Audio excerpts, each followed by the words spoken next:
for your information. And we begin the first presentation in 2 or 3 minutes. Once again, please feel free to use the chat to exchange already, but please don't unmute yourself except if you are a speaker. Okay. I think all technical things are okay. And okay, we are already 50 people at the moment.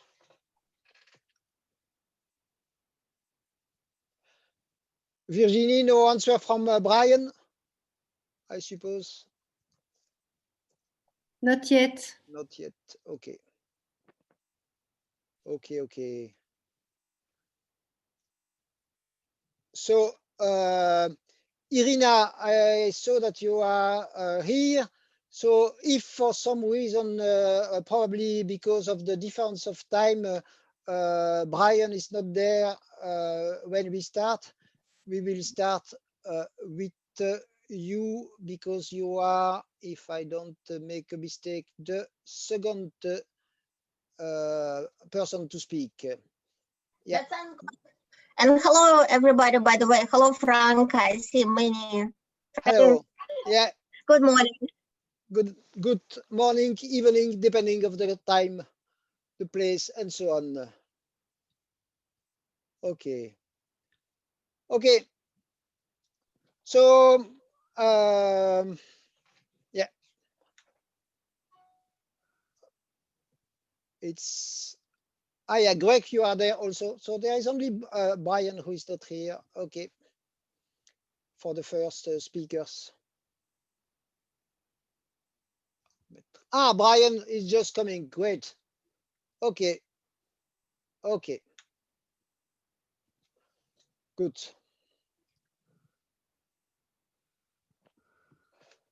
So, because this will be a very long conference online, well, 6 hours, I propose to start at almost on time. So welcome everybody. This is the 5th Eurosymposium on healthy aging. It's the first one only lasting for 1 day. It's also the first one only online, and it's also the first one with probably more than 100 people who will join at one moment or another. Please feel free to give your opinion on the chat. Thank you everybody for being there. Thank you especially for the speakers, but also for all participants.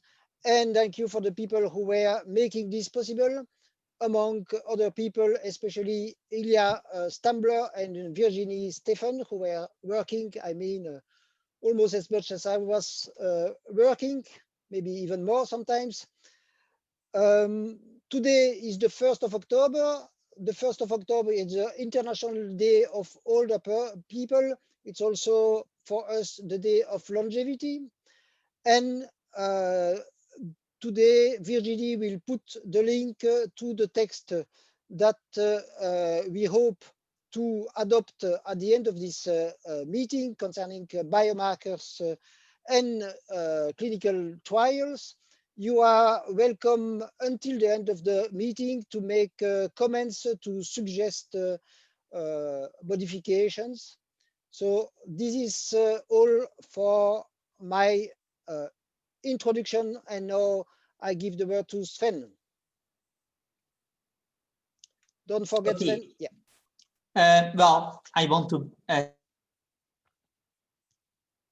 say welcome. Due to Corona, we had to postpone, as Didier already explained, the main conference to next year.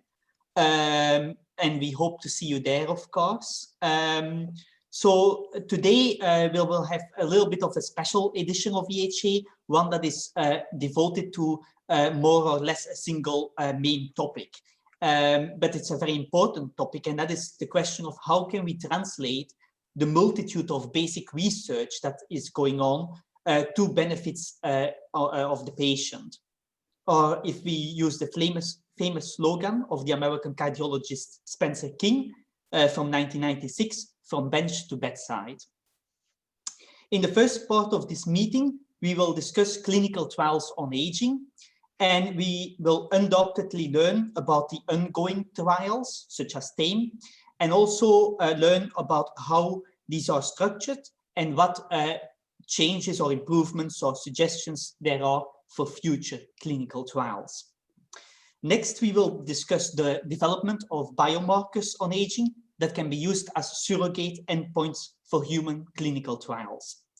Conducting trials with mortality or even the incidence of AIDS-related diseases as endpoints, starting in healthy elderly patients, is cumbersome and very expensive due to the long time frames needed to establish efficacy of the interventions using these endpoints.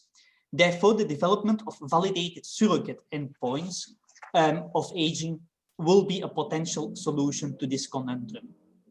Finally, we will look at the legal and the socio-political aspects of translational research in humans on aging and what can be done to stimulate the establishment of future human clinical trials on aging. To conclude the meeting, we will have a general discussion followed by the formal adoption of a declaration on translational research on aging. So questions can be asked in the chat, and if time permits, we will ask one or two of these questions to the speaker. We kindly ask speakers to answer any questions that are in the chat after their lecture is done. And so due to time constraints, please stick to the allotted time for your lecture. Thank you. Thank you, and I also must say how happy and proud I am to be in such a distinguished audience of speakers, of attendants. A very important meeting on the key issues of longevity research, the trials and biomarkers that makes it possible. Just a couple of technical questions, as Sven also said. If you are not speaking, please mute yourself. If you are speaking, please stick to the time. There are many speakers, so please aim to speak about 10, 11, 12 minutes. We will make signs when it is close to the time, and there may be a question or two in the end. And another issue I wanted to mention is that, as Didier also mentioned, this is a part of a larger campaign, of a Longevity Month campaign, starting with Longevity Day, the 1st of October. This campaign we do every year for about 7 years. Hundreds of events, the promotions, meetings, publications are done by activists. So you're also welcome to organize more events, more meetings, more promotions during this month.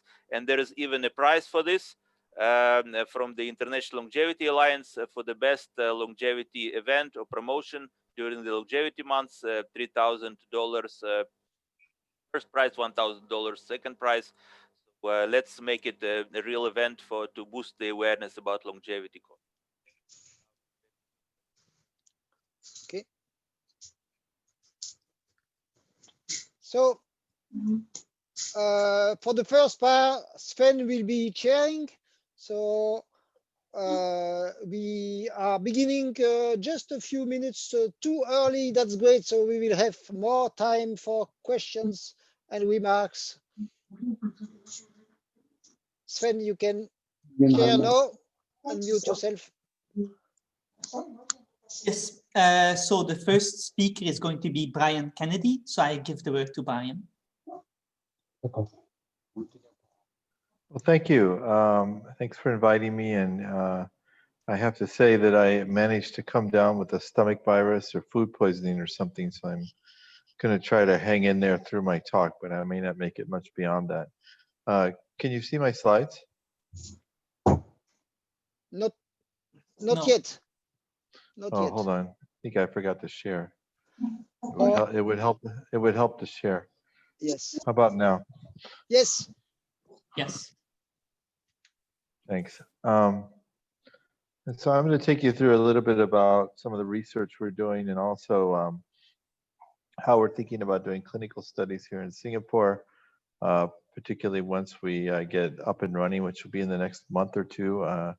The virus is more or less under control here now, but it slowed down the research quite a bit for a while. This is a slide that talks about interventions for aging, and I thought I would start here. I stole this from Centara, which is a company thinking about how to tackle the aging process. And I think it nicely illustrates that there are three types of interventions that we're all thinking about. And this inner circle here in dark red is really lifestyle interventions, which are things that I think we know pretty much work already. I think that, for instance, exercise, some combination of cardiovascular exercise with resistance training, I think is very, very likely to extend median life expectancy and extend health span. I think we can debate about whether it would affect maximum lifespan. Diet. I also think stress management and sleep quality are things that could be manipulated here, among others. A lot of work has been gone into understanding how these lifestyle changes might affect aging, but the challenge is really getting compliance. So even if we know what to tell people to do, they don't want to really do lifestyle change in a sustainable fashion. And so the question here is really, how do you get widespread adoption of any method that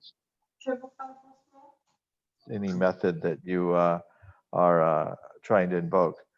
This second circle here is really, I think, where we are now, which is drugs and small molecules, natural products that might impact the aging process. And we're working heavily in this area, as are a number of investigators that will be speaking tonight.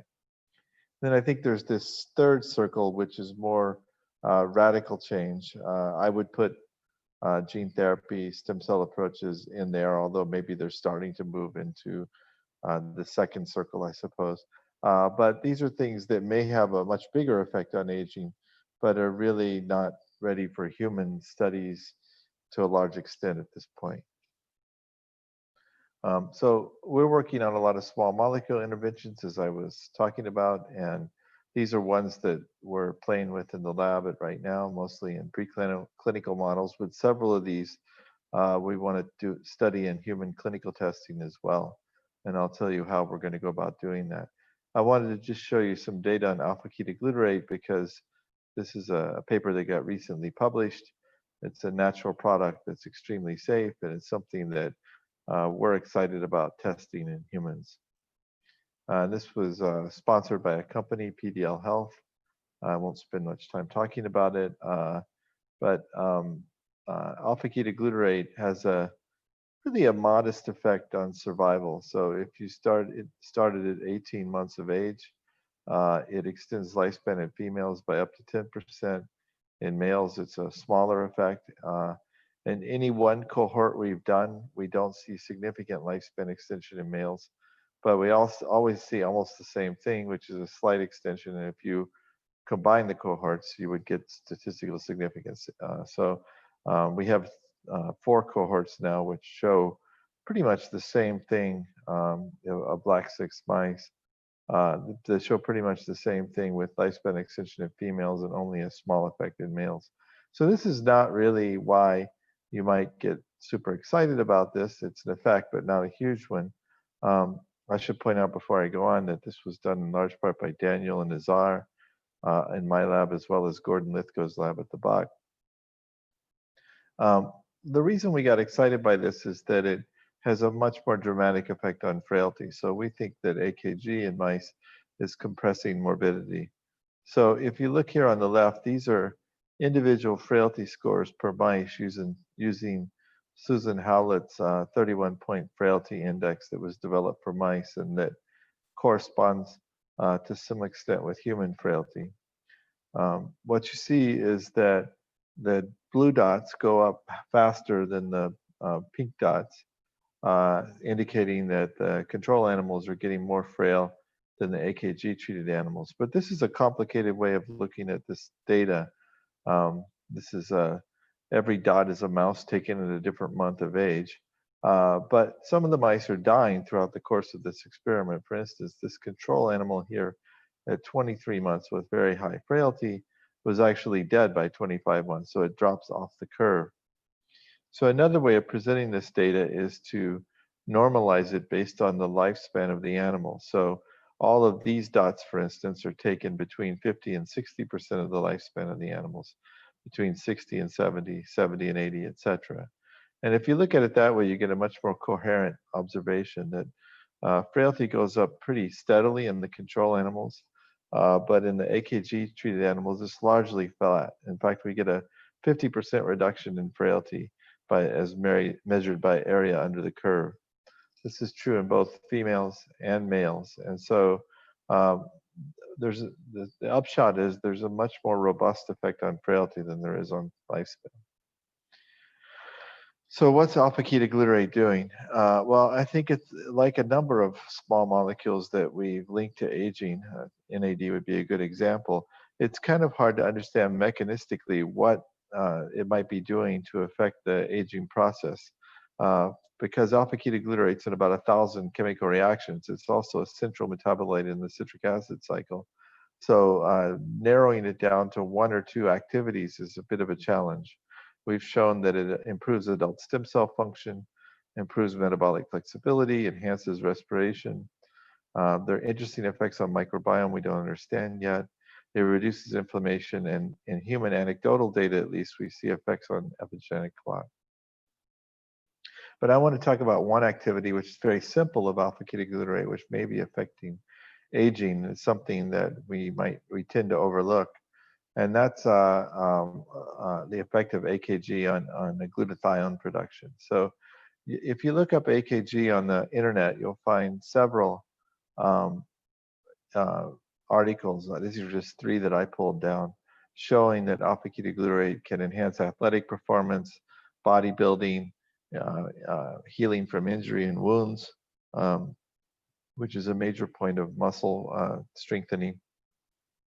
And so bodybuilders and exercise people have taken AKG for quite some time. And we were wondering why. Some people think it's because of anabolic activities, but I think there's another activity that may be relevant, and that's glutathione production. So it turns out that red blood cells with deficient mitochondria need to make things like glutathione through different mechanisms. And so unlike most cells, red blood cells can directly take up alpha-ketoglutarate, where it goes in to produce glutamine and then glutathione. And in fact, tracing studies have shown that 89% of the glutamate comes from alpha-ketoglutarate in red blood cells. And of course, red blood cells need to have a lot of antioxidant defense mechanisms because they're carrying lots of oxygen around to deliver to peripheral tissues. And so what we've been able to see is if you add AKG to red blood cells, you get a pretty robust increase in alpha-ketoglutarate either in vitro or in vivo. These are mice treated for a week with alpha-ketoglutarate, and you can see increases in levels. And so that leads us to a pretty simple model that we're trying to test now. One is that glutathione, well, so just to summarize that part, glutathione decreases with age in red blood cells. Unlike many cells, red blood cells readily take up AKG for glutathione production. Their red blood cells are also particularly sensitive to the lack of glutathione. So we think that restoring glutathione levels in these cells probably underlies some of the exercise findings, but also perhaps with aging improves oxygen delivery to muscle. And that may be one component that affects the aging process. And so there are 2 clinical studies ongoing now with AKG. One is sponsored by the company, and that the product that from the company actually has vitamins in it too. The male product has low-dose vitamin A, and the female product has low-dose vitamin D. But this reflects, both of these studies reflect how we're thinking about doing aging clinical approaches. So we're looking at people 45 to 65, relatively small trials, placebo-controlled, 9-month interventions, and then looking at aging biomarkers and inflammatory markers, in this case particularly as outcomes, because we saw big effects on big anti-inflammatory effects with AKG in the animals. And then we're doing another study in US that will be started hopefully in the next few months, which is similar, except that we're going to only be looking at the alpha-ketoglutarate at 2 different doses to set, because we want to understand more about mechanism from this study, but looking at similar parameters as well as a number of physiologic parameters as well. And I think this brings me to how we're thinking about outcomes for clinical trials. You know, there's kind of 3 approaches that have been taken. A number of companies have taken the approach of trying to take longevity interventions and then trying to treat disease with that. Now that makes sense if you want to get FDA approval and reimbursement, because it's maybe the easiest route to do that. But it's also kind of a sleight of hand. You know, you're developing something that's really having a preventative effect on aging, and then you're trying to find a disease that you can therapeutically treat and to get some sort of outcome. And I feel like that, especially given some recent high-profile failures, I feel like that we should, if we're going to try to study aging, we should try to measure aging as an outcome. And I know that this may be a better route to get approval and reimbursement and make money, but I also think that it's not directly looking at what we really care about, which is the aging process. So that leads to 2 other kinds of studies. The preventative approach, where you really trying to look at health span directly and using aging biomarkers. And you all have heard of the TAME trial, of course, you'll hear more about it later. And I think this is a great study with metformin, the idea to prevent multiple diseases simultaneously to show that you're actually impacting human health span. So I'm very supportive of this approach. It's also a very expensive approach, however, and the trials are long. And so in Singapore, that's really not amenable to us. And so we're taking a different approach using these aging biomarkers. And we think this is really amenable to lifestyle interventions and natural products, particularly, although we will test drugs in this context as well. And I would admit that some of these modern biomarkers, or while they're not fully validated, I think the data on them is quite impressive. And so I've become a believer in using them to measure aspects of biologic aging. So one of the things we're trying to do is to align studies between humans and mice, so that instead of looking at survival in mice now, we've switched over to doing 6-month interventions starting at 18 months of age and using frailty, as I've shown you, and also biologic aging markers as outcomes, because these are more similar to the clinical studies we'll be doing in humans. So the idea is that we can take several interventions in a relatively agnostic way and work back and forth between the clinical studies and the animal studies, trying to align them as much as possible and trying to learn how correlated these 2 organisms are in the context of mitigating aging. And then we're also adding mechanistic approaches. In some cases, we do look at disease models. And we're working hard with scientist Dean Ho here at NUS to look at precision dosing, so that we're now doing studies where we might give 30 mice a small molecule like AKG, but we're measuring blood markers along the way and then trying to change the dose in each individual animal to optimize the outcome. And so it's not clear that this is going to work or not yet, but if it does, we'll try to move these studies into human clinical studies as well, the precision approach, I mean. And so we have a range of things we're measuring. This group in the middle are really biomarkers of age, DNA methylation, you know about. We're using Jackie Han's system in China to generate biologic age from facial reconstruction. We're generating age from complete blood counts for using some of data from Gero. We're also using metabolomics data and a few other measures like this, partly to see how these different biologic markers correspond to each other in Asian populations. And then we're combining that with more standard measures like arterial stiffness, inflammation, and a few other things as well. And hopefully this will allow us to generate a biologic aging signature in Singapore and use these measures, either individual measures or an integrated measure, to determine which interventions are working the best. And so, as I said, it's taken a while to get these studies started. We would have been underway already for a while if it had been for COVID, but we're pretty much there now, so we should be started in the very near future. And so in Singapore, I just show one slide. This is highly relevant, as 30% of the population is going to be over the age of 65. The childbirth rate in the Chinese population is 1.1 per couple.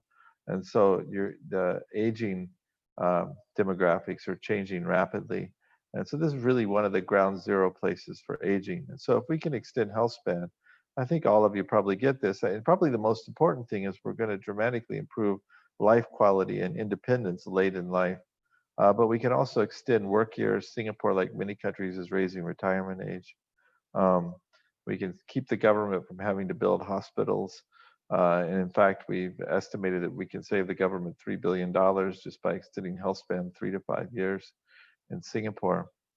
And then finally, what we'd like to do is bring in sort of a biotech longevity industry into Singapore. And we're in the process of having some impact on that, bringing companies in. And we're actively looking to support longevity companies in this area. The government is very supportive with taxes and other forms of non-dilutive financing to bring biotech companies in. So we're working with them on that. So with that, I think I'll just stop and take questions if you have any. Thanks a lot for your time. These are all the people in my lab and the collaborators that helped out on the project. And thanks again. Okay, thank you for your lecture. So there are quite a few questions that came in. Jos asks, how much alpha-ketoglutarate is normally in the human body before supplementation? That's a good question. I mean, and one thing we've noticed is that if you give animals alpha-ketoglutarate, it doesn't persist for a very long time. So it's not like a drug, I think, in that you need to have it around to inhibit some enzyme. We think we're actually feeding chemical reactions by adding alpha-ketoglutarate. So it's like a little bit like NAD. You add a precursor to NAD, it goes up and then goes down really rapidly. And it may be the reactions it drives that are really having the biggest effect. So I can't give you an actual quote on how much AKG. There's a lot, of course, because it's a required component of the TCA cycle. It does go down with age, and we can see supplementation when we add labeled AKG. I think what got us confused trying to look at mechanism was that the labeled AKG we add doesn't go into a lot of different cell types, and that comes back to a point I alluded to, which is that many cells don't take up AKG directly, and that's why we started focusing a little bit on red blood cells. But it also may be that AKG gets converted to glutamine, and that gets converted back to AKG or other things. So we're still trying to sort that out. Okay. A question related to that actually is Nirbu asks, what happens to white blood cells? What happens to what? Yeah, when you give alpha-ketoglutarate. So is it taken up or? What kind of cells though? I missed your white blood cells. Hold on, let me look at the question. I'm still not understanding you. So the question is, what happens white to blood cells? Sorry, I'm trying to hang in there tonight. We haven't looked directly at other white blood cells and other types of lymphocytes in the blood. It's not. I don't think that there are active mechanisms to take that up, but it's something we're going back and doing in more detail now, because in some of our initial experiments we weren't paying attention to blood cells at all. So, like for instance, we looked at muscle. We looked at intestinal cells and muscle cells where there is some AKG taken up when we give it to the animals. But things like muscle and fat, we didn't see a lot of AKG uptake. But we're now going back and looking at a wider range of cell types. Okay. I think we have to take one more question and then we have to move on. So John asks, how long is the half-life of alpha-ketoglutarate in the blood? And so is it better to take it in small doses throughout the day or one big dose once a day? It's relatively short. The way we give it to the mice is in their food, and so they're eating it all day long, and we think that's important. And actually, the company produces alpha-ketoglutarate in a sustained release format. So it is released more slowly in the intestine based on its formulation in the pill form. We haven't done side-by-side comparisons, but we think that may be important to seeing the biologic activity.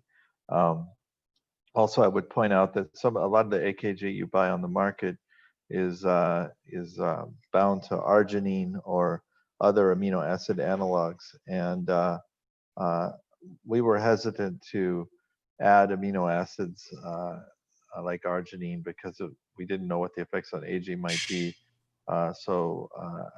We haven't done a side-by-side comparison with calcium alpha ketoglutarate versus arginine alpha ketoglutarate, however. But I suspect that some kind of sustained release or lowered, taking it over a longer time frame would be beneficial. Okay. Yeah, I think we have to leave it here and go to the next speaker. Thank you so much for your lecture. And if you feel able to, you can answer some more of the questions in the chat. Okay, I'll try to answer a few. Thanks. So our next speaker is Irinia. Can you wait?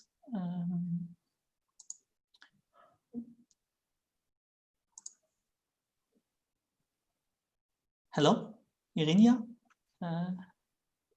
Yes, Irina is already sharing the screen, so it's great. Sorry, sorry guys. Yes, I shared my slides, and I will start the video. Yep. Now you guys can see me and hear me as well, right? Yes, so I can go ahead and present my talk. Yes, we are set. Okay. All right, thank you so much for inviting me, and I'm very happy to follow up Brian's presentation. Brian and I know each other, in fact, for many years. I think the first time we met, he was associate professor, and he invited me to give a talk. So that puts things in perspective. So I usually start my presentations with a slide which shows that yes, organ deterioration and disease are increasing exponentially with advancing age. However, I compare rat and squirrel. At the same chronological age of 3 years, rat will be old and full of disease, and squirrel will be quite young and healthy. And so though even these animals are of the same size, relatively speaking, and squirrel even has higher metabolism than rat, they age differently. And the bottom line of this, or conclusion, is that the rate of aging is unlikely to be controlled by the accumulation of the damage, because these animals lived on the same planet, at the same entropic environment. But from our perspective, the rate of aging is controlled by the degree of repair, how much we can repair the damage. And here I would like also to introduce in my lecture the point that if you are proposing a certain treatment that we believe is anti-aging, it would be better to understand why that treatment might work. For example, rapamycin, why inhibiting production of ribosomes and cell function more generally, protein production and so forth, why that would be rejuvenated. Or metformin, why would inhibiting mitochondrial activity and production of ATP be rejuvenated? So in other words, metaphorically speaking, if you would like to throw a rock, it doesn't matter whether you do or do not know the law of gravity. You will throw the rock successfully at its target. But if you would like to launch a satellite on an orbit and that satellite has a lot of transistors in it, bunch of transistors, you cannot do it without in-depth understanding of physics. And so then our general approach is that we are not trying various substances. We try to understand what controls the fundamental process of aging, and through that understanding, develop therapeutics.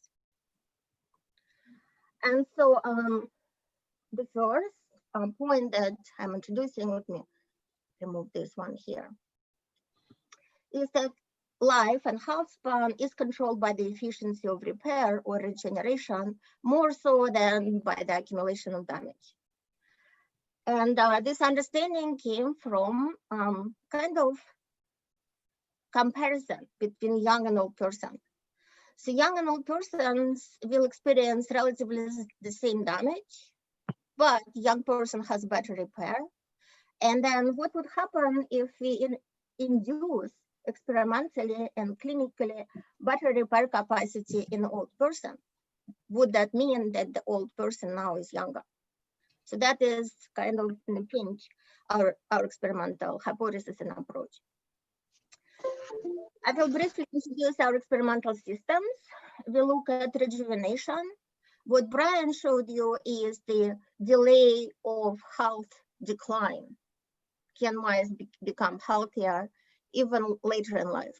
But we look at robust reversal of aging. Can we start with an old mouse or old person and make them significantly younger and very quickly so? And the idea there is that for everything that we understand, for example, antibiotics work, and if somebody is infected, then we cure them. They become non-infected. They do not have bacteria. So can we then extrapolate this to aging? If somebody is old, can we cure them? Could we make them young if we truly understand the process? So we are interested in robust changes from old to young. We look at mesoderm rejuvenation, for example, at muscle, where we reduce fibrosis, inflammation, and improve muscle repair. And the derm rejuvenation, where our experimental model is liver. And there we look at the reduction of fibrosis and adiposity and improved regeneration. And ectoderm rejuvenation, when we look at the brain. Can we make brain form new neurons better, reduce neuroinflammation, and improve animal cognition? Our axiom is that when several key organs become significantly younger and healthier, we can really say that the whole animal is younger and healthier. And the opposite, in fact, is not true. I'm very glad that Brian Kennedy was demonstrating to you the extension of health span and not just lifespan, because in lifespan studies, very sick old mouse could be just sitting in the corner of the cage and shivering, but it would be still considered in the positive column. It is not yet dead. And the fact that we notice, which might be of interest to this audience, is that younger, healthier tissues are impossible to coordinate without good metabolome, good organelles, good proteostasis, exosomes that are healthy, gene expression and epigenetics. So once we look at the tissue health, we simultaneously know that multiple attributes of that health are also in place.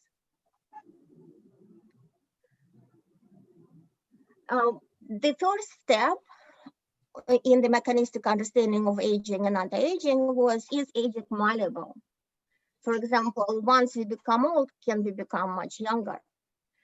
And we approached it in hydrochronic parabiosis studies, which are shown here in comical way. And then later on in much better defined hydrochronic blood exchange or apheresis studies.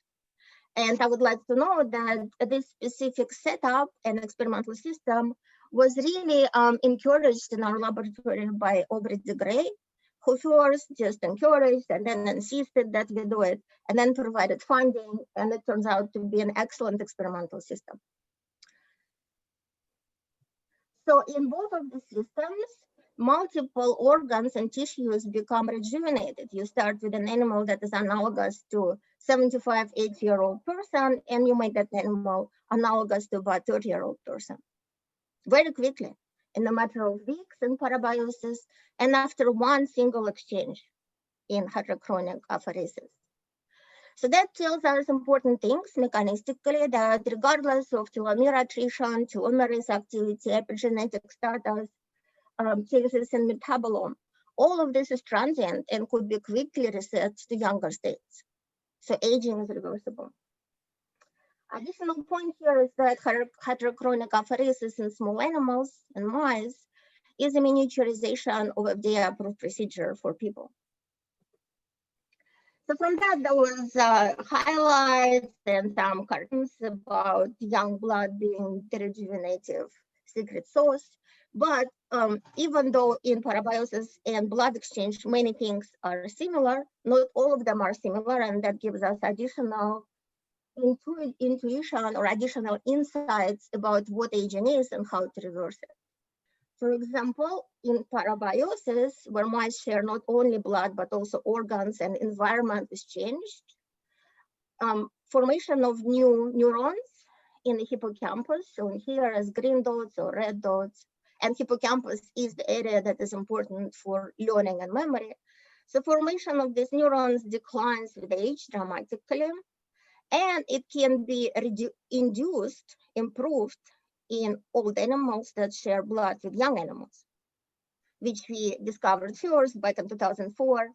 And after sharing this data with Tony Weiss-Corey, his laboratory embarked on similar studies and repeated what we found. And then young mice suffer from being sutured to old partners. So their neurogenesis declines in hippocampus. So that happens when animals actually physically suture to each other and they share many other things, not just blood. But if you look at what happens in just blood exchange, again, young mice exchange with young blood have better neurogenesis than old control animals. And this neurogenesis declines through one single exposure of young animal to old blood. It is obliterated. So old blood is really inhibitory. But there is no improvement in young mice after 50% of their old blood was replaced with young, putting a big question mark on whether young blood is a medicine. And there are additional things that I do not have time to show. And this is an example of functional test, which is called four-limb hanging. Mice have to hang on an upside down inverted mesh, and they learn how to hang. So in the first trial period, young mice try to hang, and then old, and then eventually they. And it is not a brute force test, so there is no statistical significant difference between young animals and old animals. They actually like doing that. They usually climb on the tops of the cages and hang as much as they can. But then after this test or trial or exercise, when you retest them again, if young mice were exchanged with young blood, 3 out of 4 now learn how to hang, and they display better agility and cognition, memory. You need to have many different parameters to learn how to navigate this test. But if young mice are exchanged with old blood, 3 out of 4 now are not statistically different from the control cohort, so their cognition was poor. And once again, old animals, regardless whether they have old blood or 50% young blood, are not better. So that tells you something, right? So that is the science from which we then make the next step. The next step for us was that the intuitive jump to young blood being the medicine was inaccurate.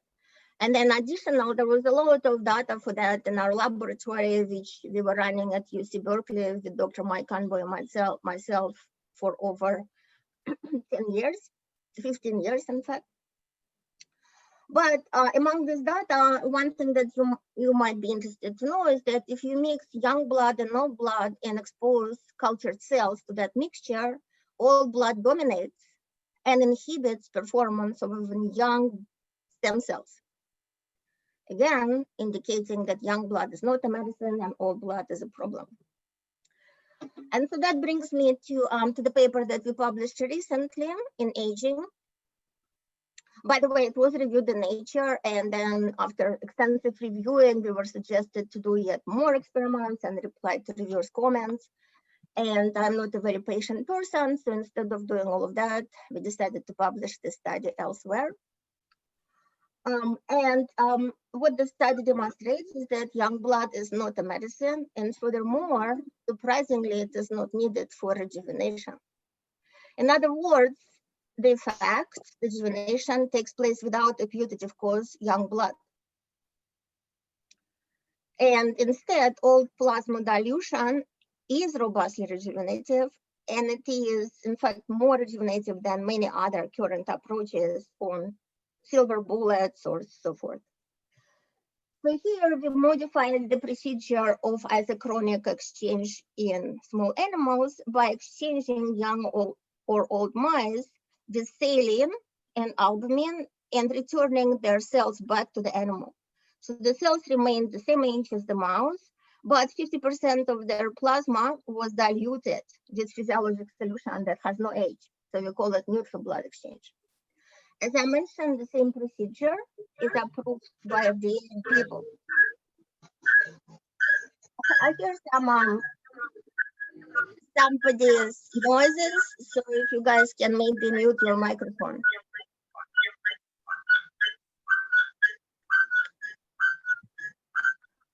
You guys hear the squeaking? I don't think I can continue. Oh, thank you.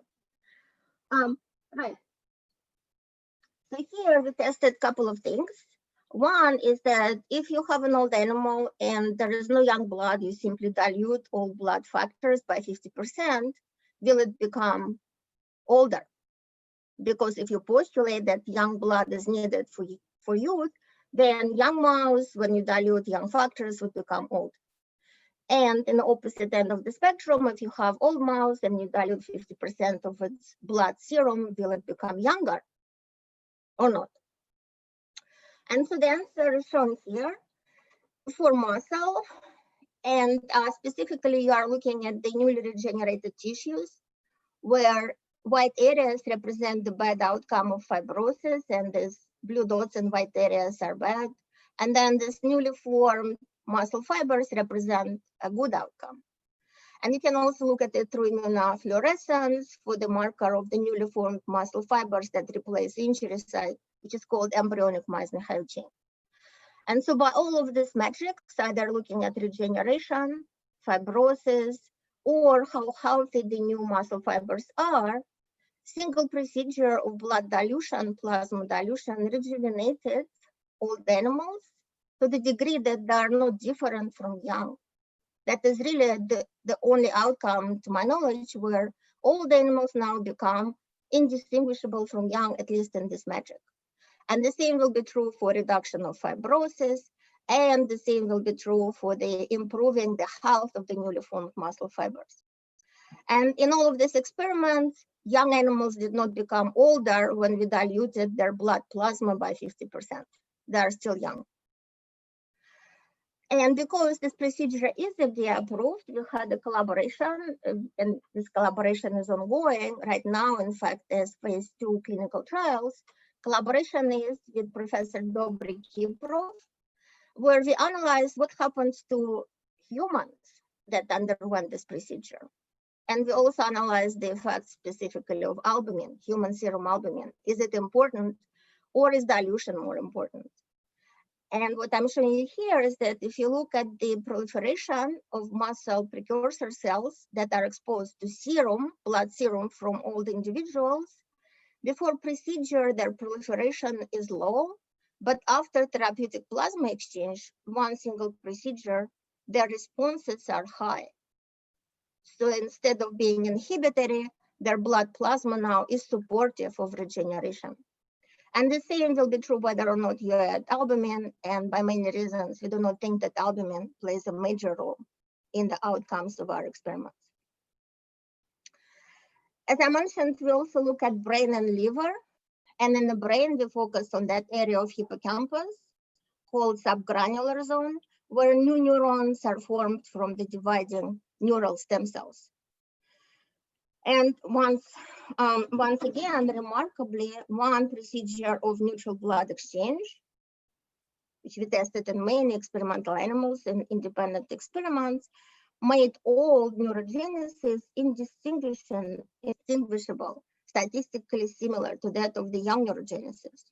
There's not 20% improvement, it is really the same.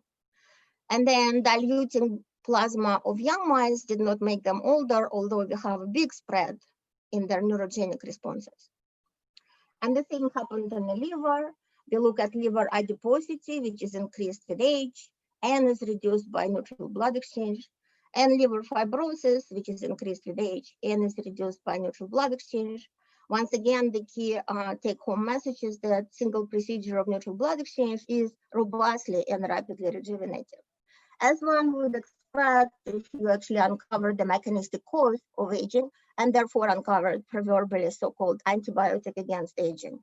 You will see effects in multiple organs and tissues, and the effect would be that of a cure. And then we looked at proteomes of animals. Excuse me, but we are running late, so I think it's time to come to a conclusion. Thank you. Oh, that's just too bad. But the key conclusion is that numerous young factors shown here in the red column were upregulated in old animals or people through the neutral blood exchange or therapeutic plasma exchange. So one does not need to add them back. They are already robustly present once you calibrate the old factors. And then my conclusion is here is that there are many different attributes of aging. And yet there is a skeleton key which normalizes all of them as needed for healthy tissue. As I mentioned in the beginning, none of that could happen if tissues are not healthy. So once you identify the skeleton key, you don't need to bother with the details. We also know that epigenetics become rejuvenated. And we also know that the behavior or cognition becomes rejuvenated, although this is shown for a slightly different experimental setup. But old mice become younger with respect to their cognitive capacity. So these are my overall conclusions, and thanks to the laboratory, as I mentioned, we are now undertaking phase 2 clinical trials with Dobry Kiprov being clinical director, and we are doing scientific part of the trial. So the conclusions are that young animals with their young blood and cells are rapidly aged by a transient exposure to old blood. Will young blood or factors be effective in old? Question mark. And then large dilution of systemic milieu stably sets molecular and genetic determinants to younger states, and that makes most or all organs and tissues younger. Here are my disclosures. I'm trying to start the company. There are clinical trials underway, and we have been very, very fortunate with funding from NIH, state funding, and philanthropic funding. And thank you to the Canbo Laboratory. Sorry, I ran a little bit over. Thank you so much for your lecture, Irina. Please answer some of the questions in the chat, but we don't really have time to answer questions on screen. So I think it's time to move to the next speaker. Thanks again for your lecture. The next speaker will be Herr Fahy. You're ready, Herr?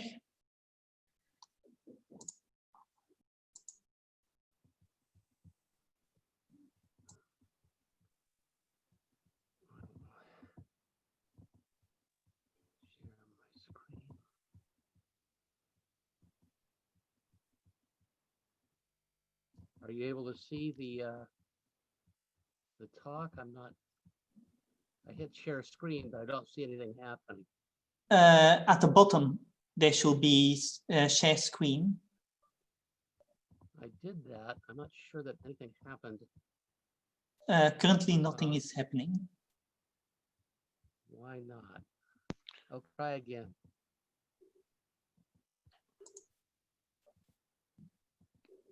There's a button at the bottom of that box, dialog box, you need to press to make sure that the sharing actually happens. Oh, I see the share screen button, but clicking that doesn't have any effect. Oh, I see. Maybe there. Yeah. Does that work? Yes. Super. Okay. All right. Sorry about that. Okay. So let's start. Okay, so I know we're running a little late. I actually took Virginia's request to keep my talk down to 10 minutes to heart, so I moved several slides out of the presentation, so hopefully we can make up a little time. So at Intervene Immune, we're focused on restoring immune system function and reversing epigenetic aging in humans. So our goal is kind of symbolized by this photograph. As we go from left to right in the photograph, that's what we're trying to do.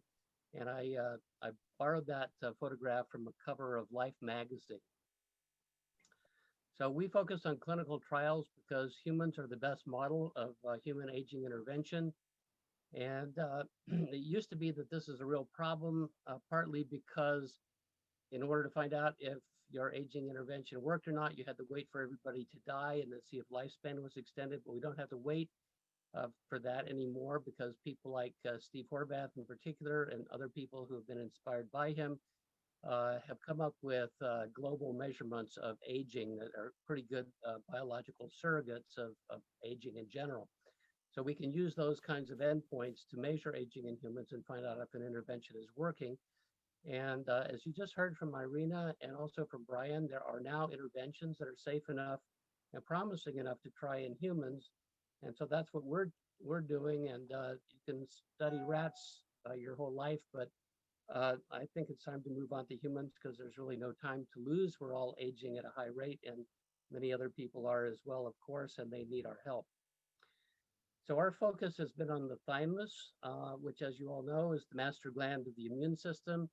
It generates T cells that are important for fighting off cancer cells and invading bacteria and viruses. And unfortunately, the thymus involutes starting around the time of puberty. And this has a delayed effect such that somewhere between the ages of 60 and 80, we lose about 98% of our ability to recognize foreign antigens. And as a result of that, we lose immune system effectiveness over time. And just as we fall off the cliff on the left, we climb up this other curve in the middle, which signifies the risk of death. So risk of death tends to double within 2 years if your immune system is failing. Now, this is the significance of this has escaped people for many decades because the effect is so distant in time from the cause. The thymic involution happens around 12 or so, at least it begins there, but your immune system doesn't collapse until you're 65. But now we're all quite familiar with the importance of the immune system because of COVID-19, in which you see that if you're over 80, your risk of dying of this disease is more than 100 times greater than your risk if you're 10. And the reason for that is obviously because your immune system is aged. The good news about all of this is that involution of the thymus is developmentally programmed. In other words, it's caused by specific biochemical factors, and therefore those factors can be altered and used to reverse thymic involution. Although it's possible that maybe something like Irina's been working on could have some effect on the immune system in general, the thymus involution problem arises because of something that happens in youth. And so targeting aging is not going to really address the thymic involution problem. It has to be addressed specifically. And that's why we think what we're trying to do is relevant to combating aging. So we saw an opportunity to regenerate the thymus based on both animal and diseased human studies.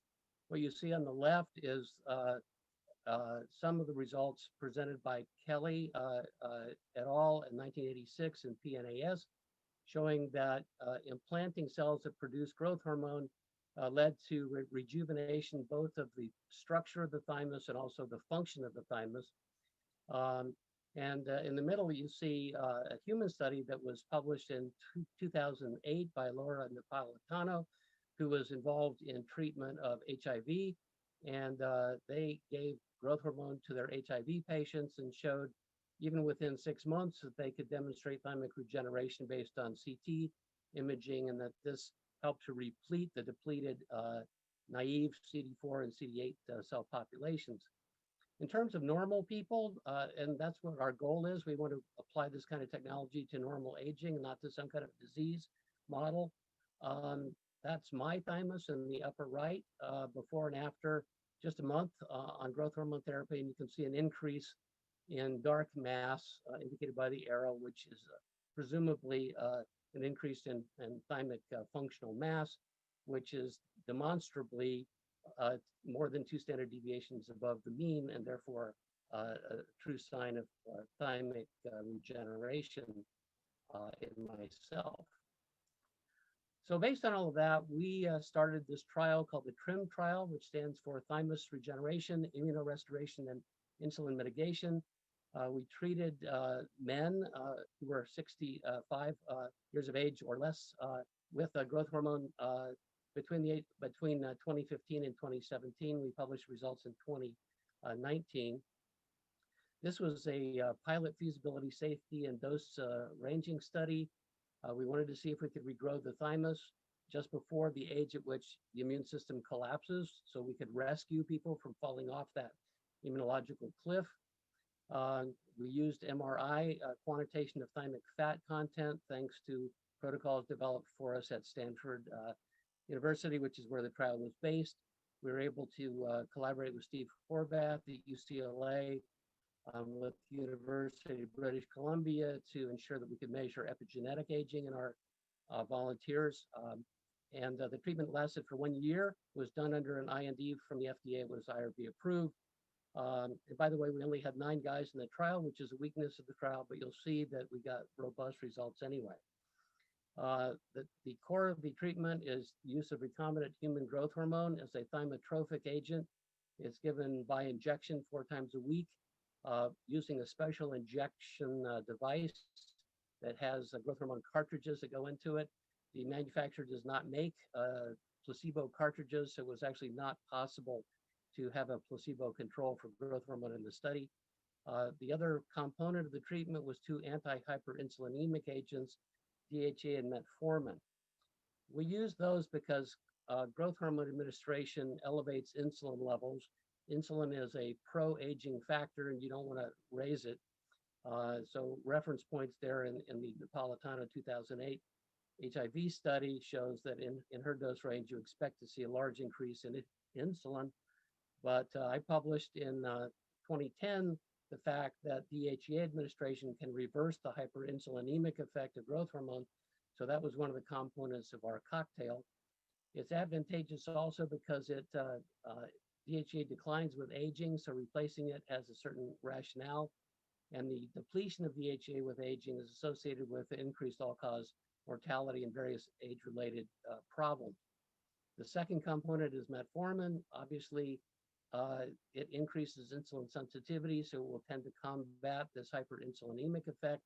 The Spindler lab showed that it's a very good calorie restriction mimetic, and you'll hear a lot more about metformin and its virtues from Nir Barzilai's presentation.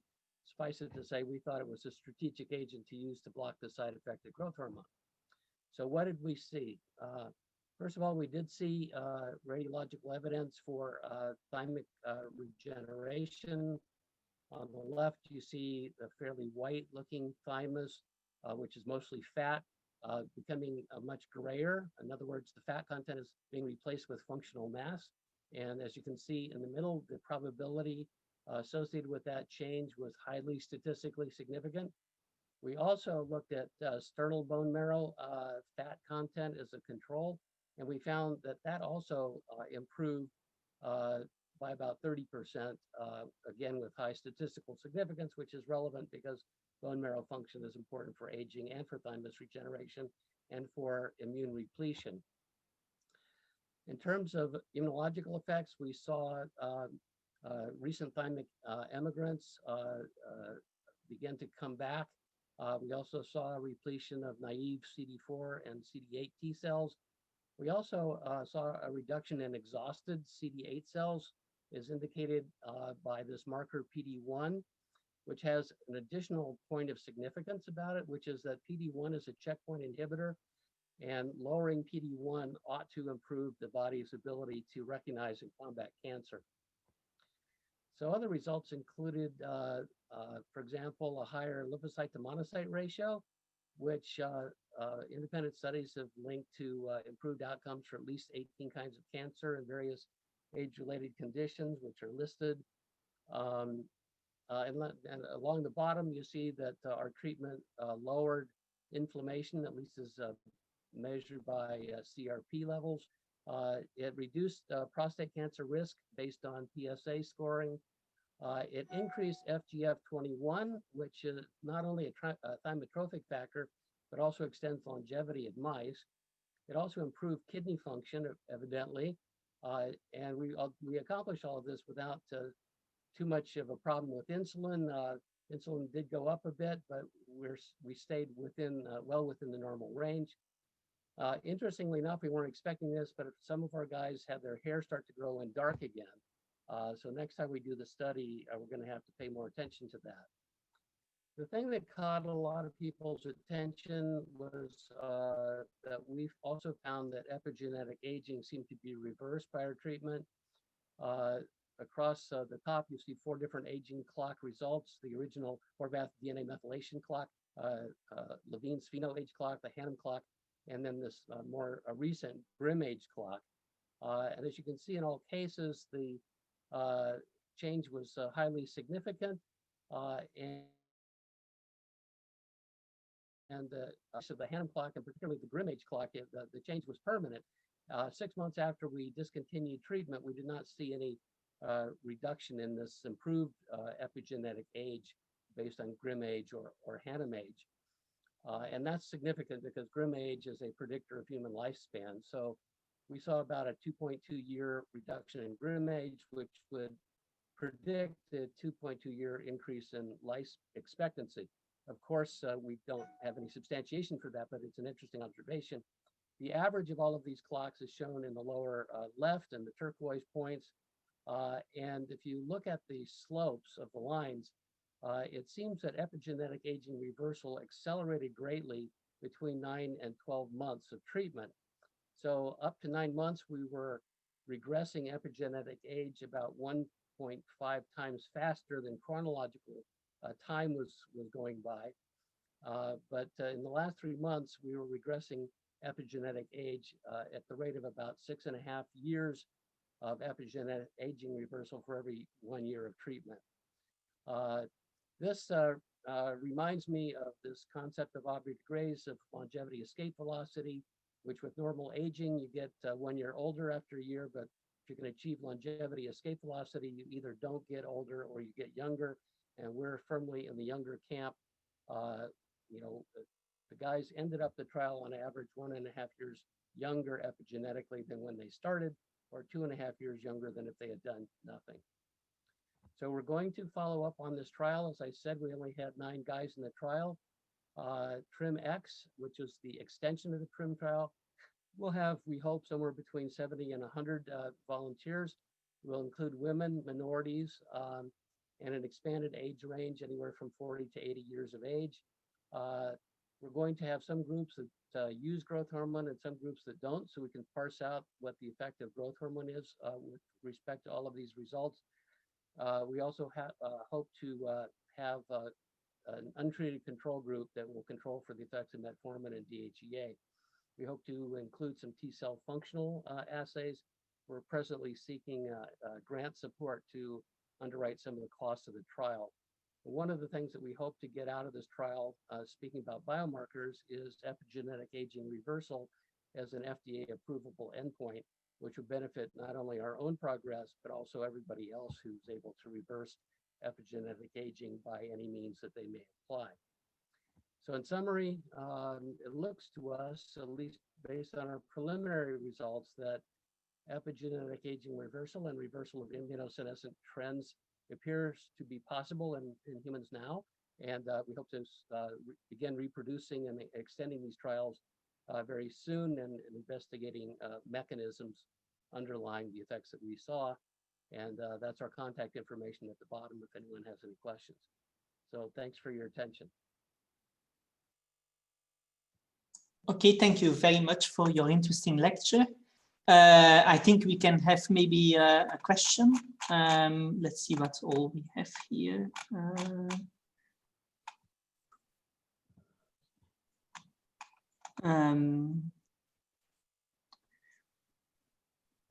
So someone asked, since the thymus involutes quite early in life, but the T-cell reservoir stays strong until the age of about 60, are there compensatory mechanisms taking place in the meantime? There are, yes, there are compensatory mechanisms. There's a lot of T-cell division that takes place in the periphery to maintain T-cell levels. However, it's only partially compensatory because that happens at the expense of genetic diversity of those T-cells. Eventually, you run out of epigenetic, I'm using the wrong word. You run out of T-cell receptor repertoire. In other words, the versatility of the immune system, the ability to recognize. antigens goes down, and that's what that immune cliff was. But yes, that you can stave that off for quite a long time because you actually have the ability to recognize quite a large number of antigens when you're young. You can lose a lot of that before it starts affecting our mortality and morbidity. But if you look at the change in susceptibility to COVID and look at the change in susceptibility to death in general, they match up pretty well. So we think that immune dysfunction creeps up on you from the beginning. It just gets worse and worse. But the real major impact is seen later in life. Okay, and Jos asked, what do you think about FOXN1 therapies for the thymus? Yeah, we think that we're activating FOXN1 with our treatment. There are various signs of that. If you look at the way FOXN1 affects the thymus and the way our treatment affects the thymus, they seem to be very similar. And FOXN1 might be predicted to do things like induce repigmentation of hair, which is one of the symptoms that we saw. So yes, FOXN1 gene therapy would be nice eventually, but as you know, that's a very long road and we all need something right now. We'd like to get there eventually, but for right now, we think we're getting there indirectly using these more normal physiological approaches. Okay, thank you very much. And there are some more questions in the chat, so you can answer them there. Thank you for your interesting lecture. And we move on to the next speaker, which is Jos Mitteldorf.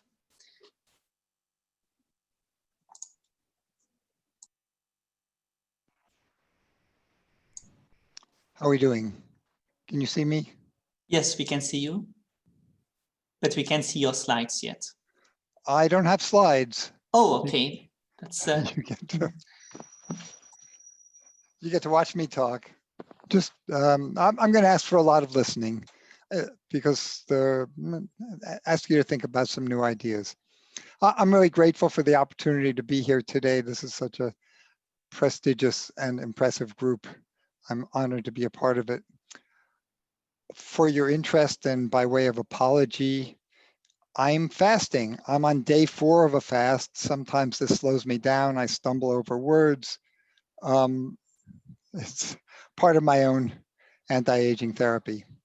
So to begin, I want to talk about my favorite topic, which is the Data Beta project. It's about to get off the ground after long delays. We're hoping to start recruiting subjects in November. This is a community-based study designed to screen for anti-aging interventions already in use that have large effects, at least 20 years of life extension. So 20 years, you might say, if such things exist, we'd certainly know about them already. I'd say not necessarily. This field is moving very fast. The number of strategies that have been introduced in the last few years is large. They were unknown before. And also, this is something that sets our study apart. Data Beta is designed to look for combinations of known supplements and diets that synergize together. The premise is that most supplements and diets are based on a small number of pathways, so their action is probably redundant. For example, if we're taking metformin and also fasting, we don't get extra life extension from one compared to the other. But maybe hidden among these combinations, we'll find some unexpected synergies, the opposite of redundancy. So the combinations of strategies have extraordinary effect, perhaps far larger than the benefit you'd expect just by adding the separate benefit. We're looking for this, and no one else is. It's sort of standard in the field that we study one intervention at a time, and there's this hidden assumption that, well, they'll add together as if the effects were linear. And of course, that's not true. We all know that that's not true. So we'll be recruiting 5,000 people like you, biohackers, early adopters, people who are knowledgeable about the field and who are motivated to follow some combination of new and proven strategies for life extension. Every participant will fill out an extensive questionnaire so we know exactly what they're doing. We're not asking them to do anything different, just what they're doing already. And then we'll supply methylation testing at the beginning and the end of a 2-year trial period. We'll look for people who are aging very slowly, or maybe they're even younger at the end of 2 years than they are at the beginning. So our endpoint is the difference in age as measured by epigenetics at the beginning and the end. In analyzing the data, the tail of the curve is going to be most informative. This is the people who appear to be not aging at all or even aging backwards. What do these people have in common that we can learn from this?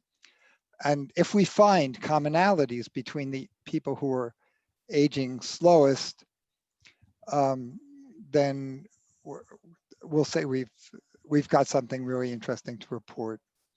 This is a nonprofit venture. There'll be no proprietary IP. I'll do the initial data analysis, but then all the data from the study will be uploaded to a website where it's publicly available.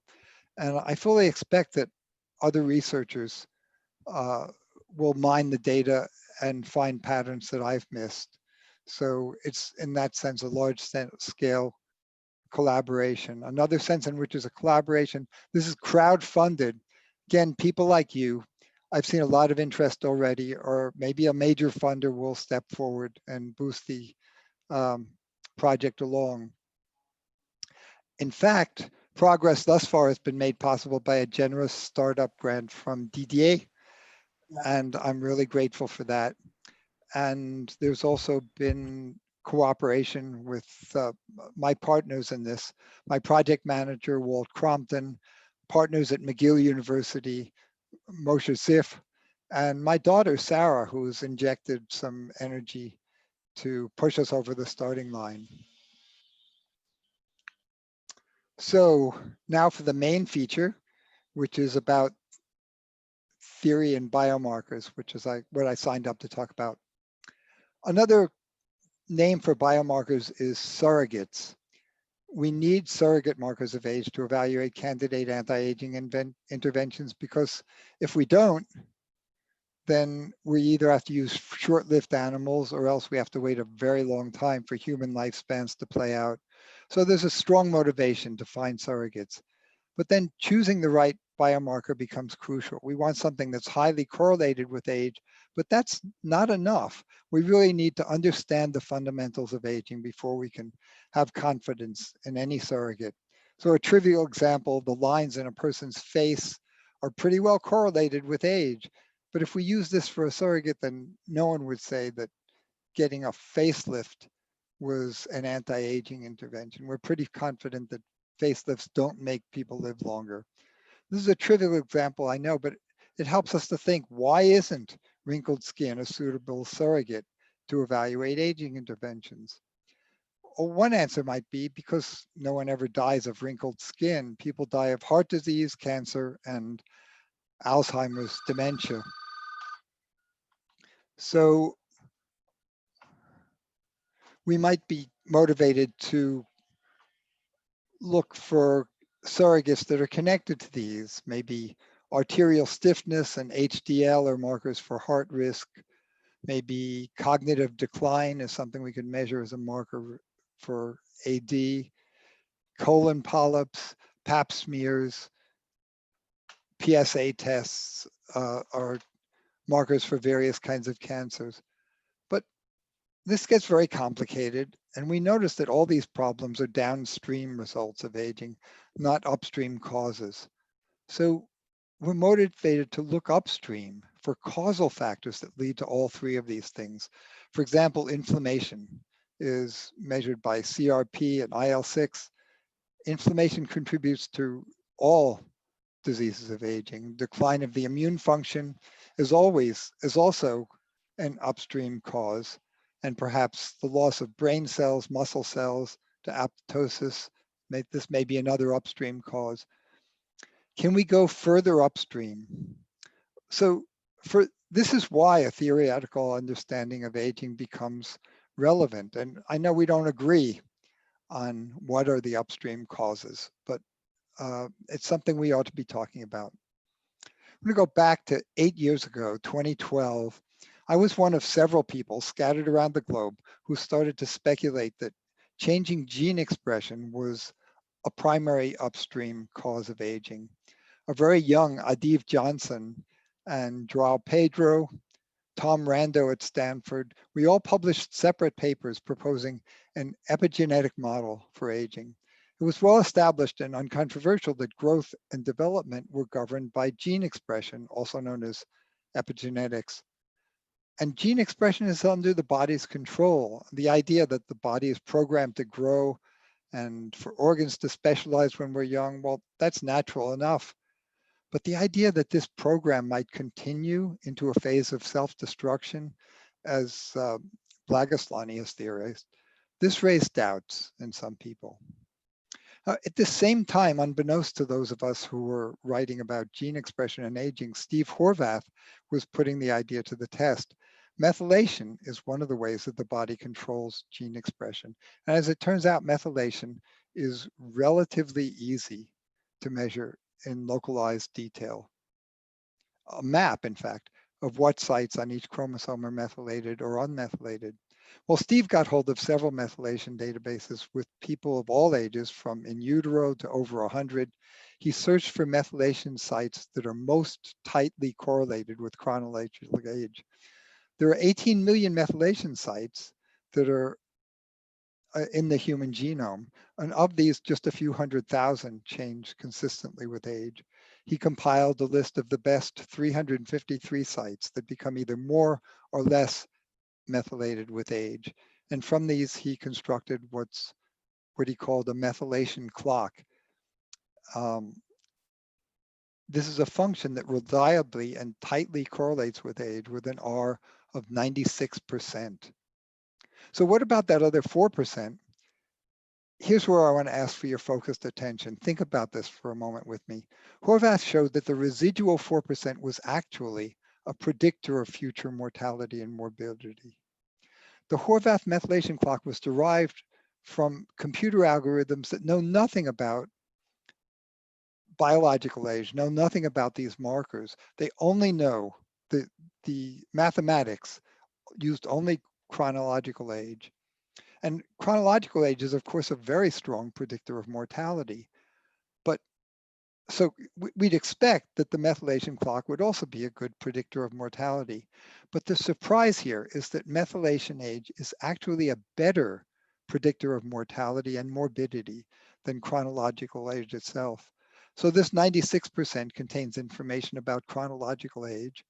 The residual 4% is not just scatter. It actually contains information about the difference between biological and chronological age. That extra information about mortality and morbidity was not put into the algorithm by hand. It emerged from the mathematics. So the natural inference from this is that methylation is an upstream cause of aging. Methylation is an upstream cause of aging. The Horvath methylation clock is just what we were looking for, an upstream biomarker that can be used as a surrogate. And in other words, this confirmed the conjecture that Joao Pedro and Rando and myself were all making.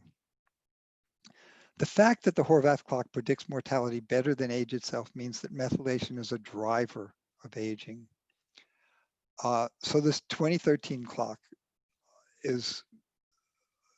was already very valuable, but can we do even better? The methylation sites that comprise the Horvath clock must contain a lot of the drivers of aging, but I'm speculating that mixed in among those are some responses to aging that are not drivers.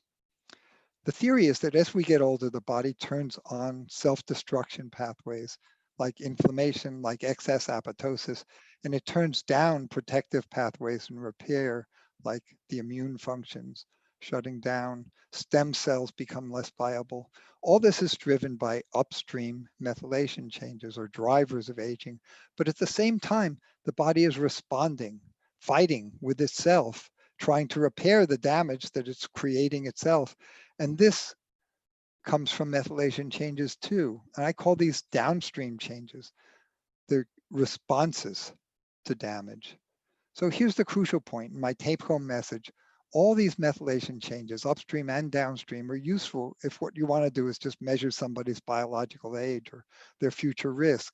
But if you want to evaluate an intervention to see if the body is getting younger, we want this surrogate to contain only the upstream drivers and not the downstream responses. Why is that?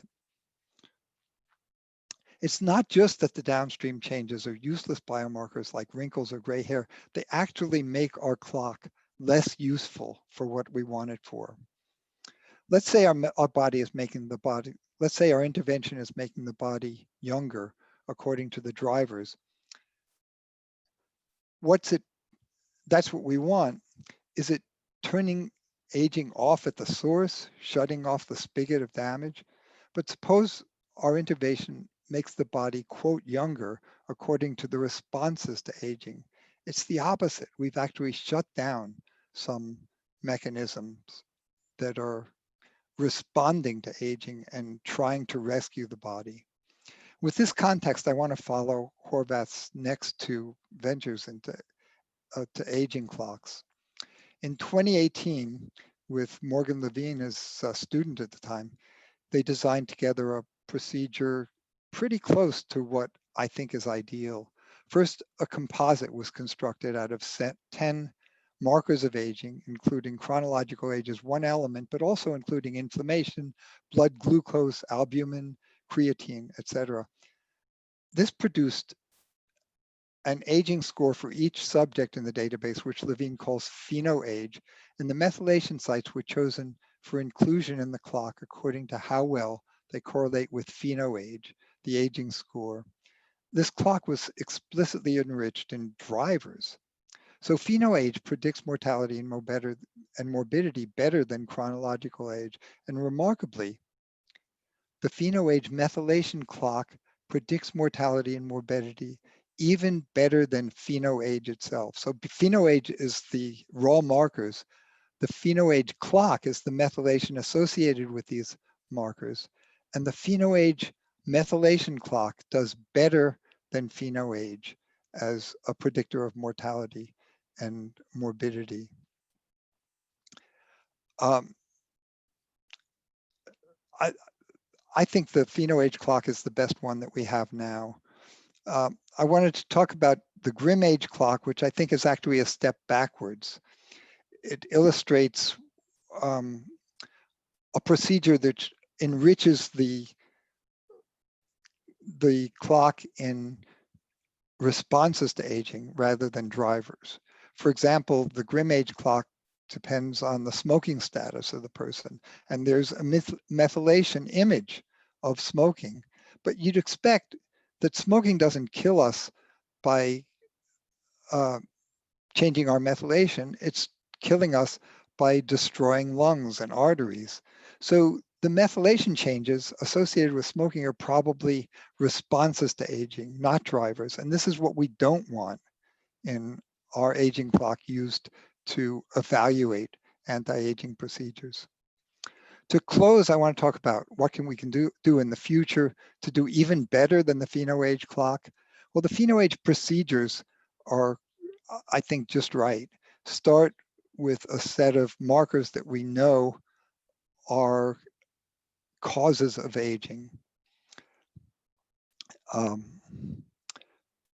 I'd recommend looking at inflammatory cytokines, NF-kappa B, looking for apoptosis, maybe P53, looking for mTOR, perhaps oncogenes, perhaps genes that are expressed only in stem cells, and look for methylation changes that are highly associated with all of these, rather than with responses to aging. And second, to improve on the Horvath clock, all the Horvath clocks are linear. They're designed to work from womb to tomb. And we know that the genes that are turned on and off during childhood are very different from those that are turned on and off later in life. We should have separate clocks for development and aging, or if you like, we could have a single nonlinear algorithm that just uses different methylation sites at different ages. Now, this is a substantial opportunity for improvement. And I know people at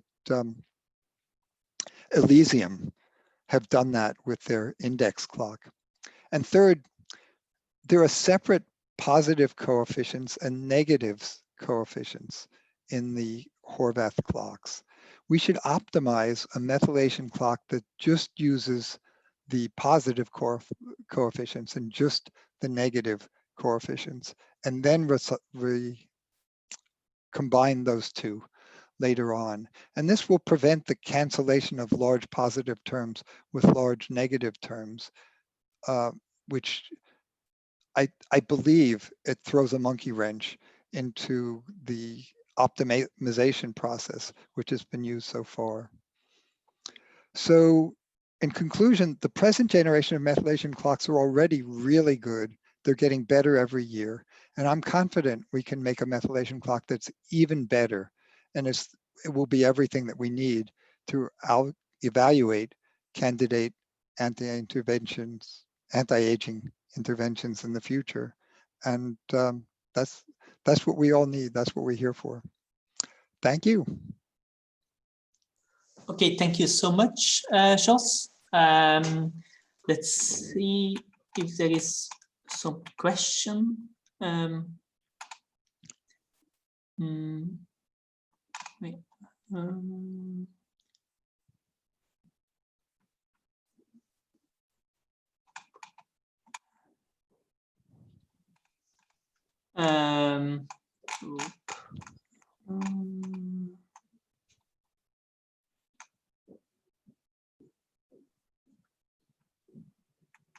yeah, I think that there are some people who are asking, of course, if methylation drives aging, then what drives methylation? Is it the chicken or the egg problem we are running into here?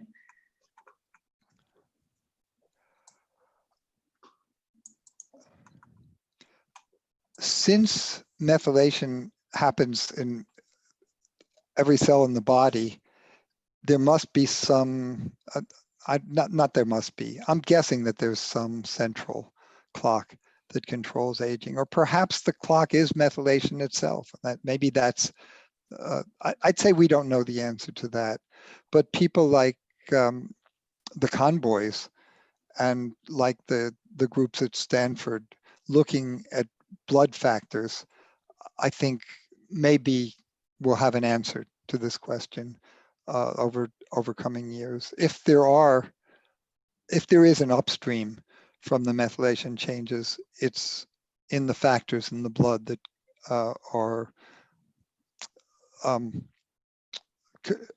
controlling methylation and other aspects of epigenetics. Okay, thank you so much. Okay, we can go on to the next lecture. That's Ilya.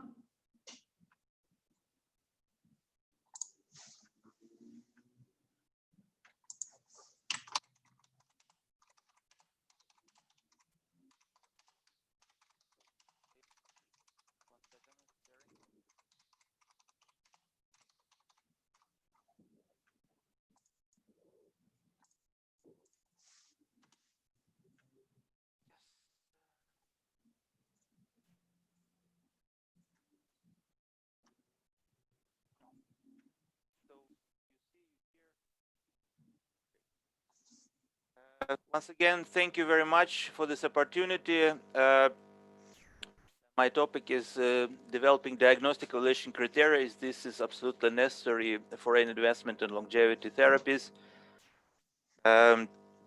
Okay, we know that if we really want to postpone age-related diseases, the main premise of anti-aging and of geroscience, of longevity, of the longevity field, that if we intervene into aging process, we can postpone the multiple aging-related diseases or multimorbidity, and in this way extend the healthy lifespan. But what does it actually mean? What do we actually measure as a risk from aging? How do we calculate this? It is a question. And of course, we also know that there'll be massive savings from such an approach, from intervention into aging to prevent multiple disease. But once again, it's an open question. How do we calculate first of all, the effect on the actual health span, and then from this, the effects on the economy? It's very unclear. And we also know that there are multiple proofs of principle that it is indeed possible to intervene into aging, to postpone age-related disease, to extend healthy lifespan from animal models as well as from some emerging human trials. There is a multitude of approaches, of classifications of aging processes that are targeted. Once again, what do we mean by biomarkers of aging? What do we select? Because obviously everything changes with age. Do we use these 7 processes or do we measure some other 7 processes of 77 processes? Do we use this proprietary algorithm or another? It's very open, so everybody here is for himself for now. There's even a question, of course, there are emerging biomarkers, a multitude of them. Once again, everything changes with age, so everything can be a biomarker. There is no consensus and no clear vision. What is it that we're actually looking for? No consensus, no agreement even about the most basic definitions. How do we measure aging? How do we see aging? Is it a disease? Is it a syndrome, polysyndrome, risk factor, underlying cause, frailty predictor? Do we measure biological age? Do we measure multimorbidity? Do we measure index? What do we want to measure? So far, there's no agreement, but there are some operational approaches, some instrumental approaches that allow us to function in real life. Probably the most practical is the approach by Arnir Barzilai, who is here, the targeting aging with metformin. So if we don't know how to measure aging, at least we can diagnose multiple diseases, combine them, and this way measure the effects. This is probably the most practical, feasible approach right now that was accepted by the FDA. And there are already some ramifications, some additional applications of this approach. For example, here in Israel, we introduced this approach into the call for research proposals on aging called the Britain-Israel Research and Academic Exchange Partnership on Aging, BAREX Aging, that explicitly seeks approaches toward early diagnosis and prediction of old age multimorbidity and aging as determinant of multimorbidity. Over 200 labs submitted proposals. So it's very far from common practice, very far from good practice, but at least more and more people are exposed to this approach of measuring multiple disease, measuring the aging process.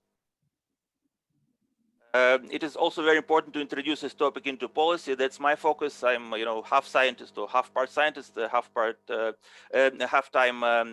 half-time activist. For example, in the position paper we wrote in the International Society on Aging and Disease for the critical need to promote research of aging, one of the central topics is developing criteria for efficacy and safety of geroprotective therapies. It was translated to 12 languages, submitted to several governments, quoted 150 times in academic literature. So if we may not agree yet on concrete biomarkers that we want to use, at least we can agree on policies and introduce this as a policy that governments, that authorities should pursue.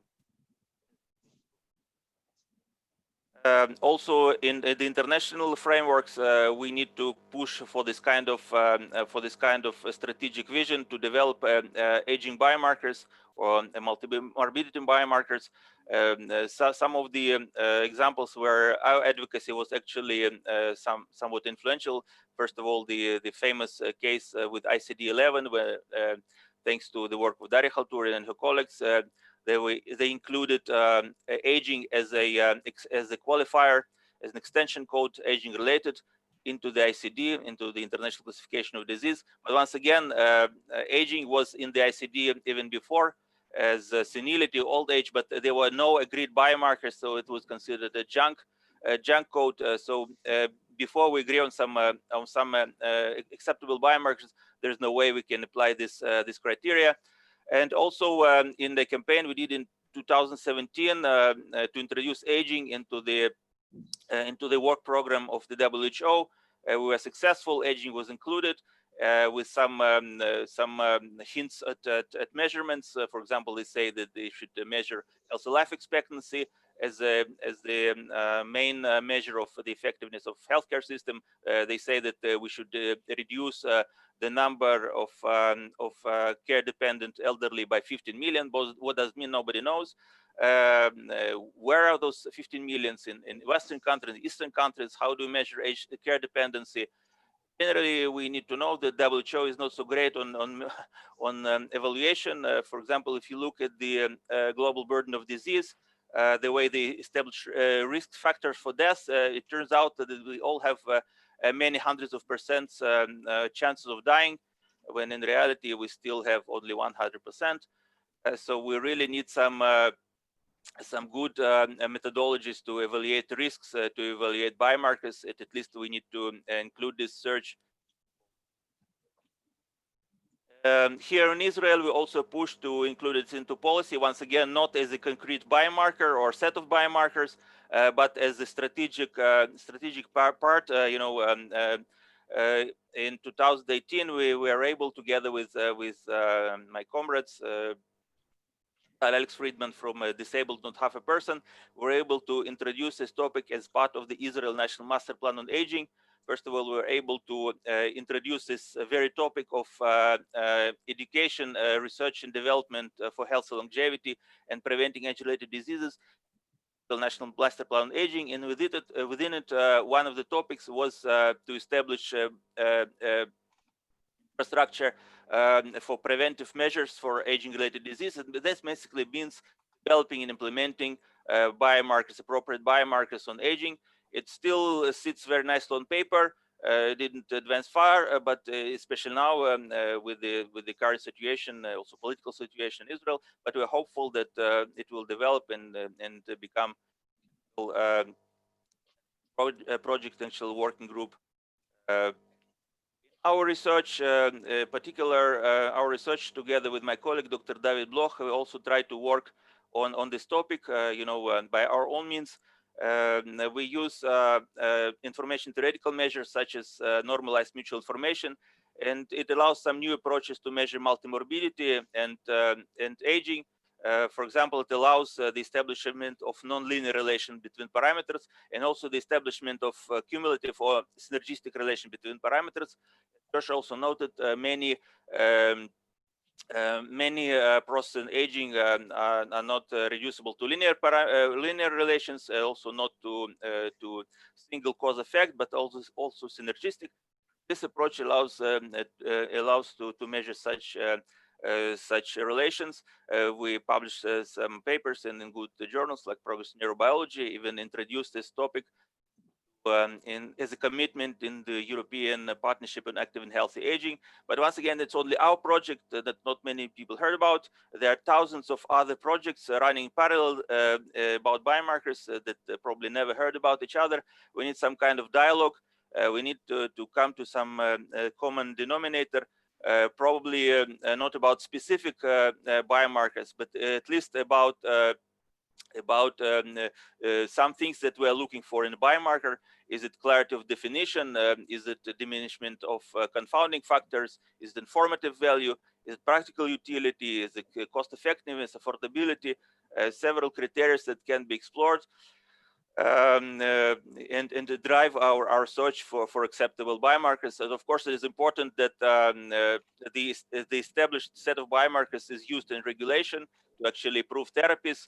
Otherwise, it will once again remain on paper, but also that it should not stifle the emergence of new biomarkers, because obviously there will be new and more effective biomarkers probably every week or every month, and we should develop our evaluation criteria in such a way that will not stop the new developments, but only encourage them, encourage competition. Once again, competition is great, multiple approaches are great, but we also need some kind of a common language to discuss. Of course, in physics, you know what different concepts mean, what force means, and how we measure it, and how we do tests with it. In aging, we are very far from it, and hopefully in a few years or decades, we'll get to that language for our conception. What we can do now is really to encourage consultation on the subject, to encourage opinions, exchange of opinions, some sort of consensus forming. We could really strive to sort of, guidelines.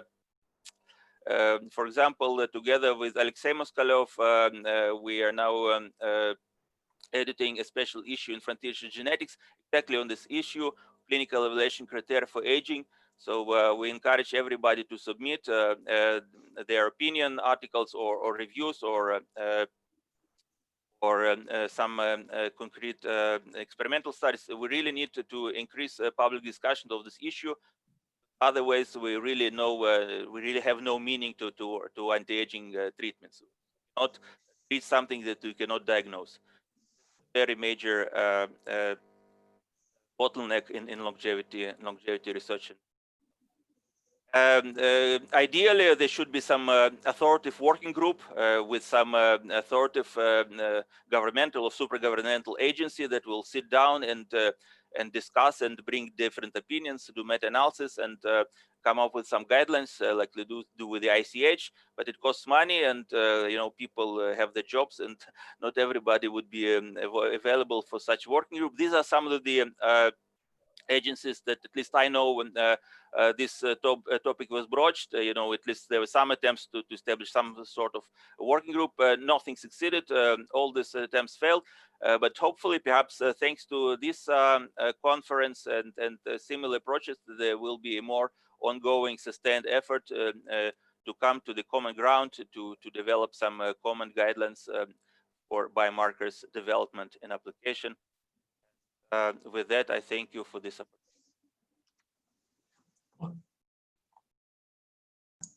Okay, thank you very much for your interesting talk. I don't see any questions currently for you. So there's one from Jose. Jose is nice to do. Oh, okay. I know, yes. There's just things. No, no question. Yeah.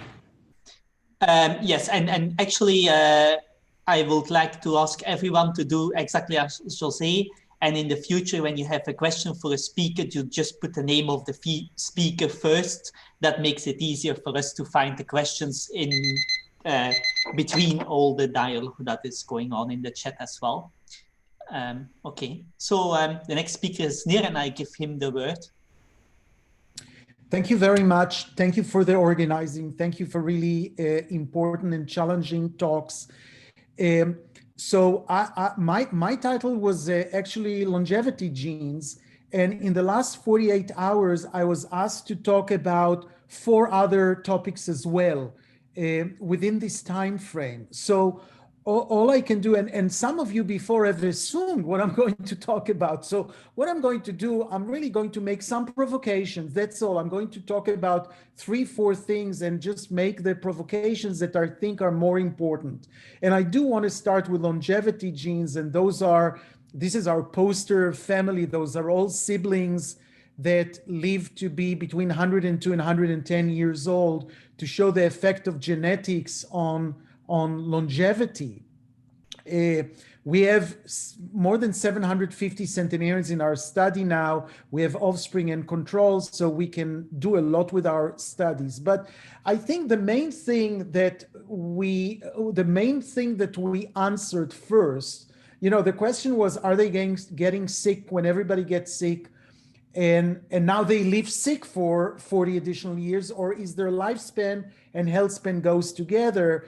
And this is a paper together with Tom Pearl's group that shows that centenarians actually live 20, 30 years more healthier than other people. So it's about health span, and we know that there are those centenarians whose health span has been increased significant, or we could say their aging has been slowed significant.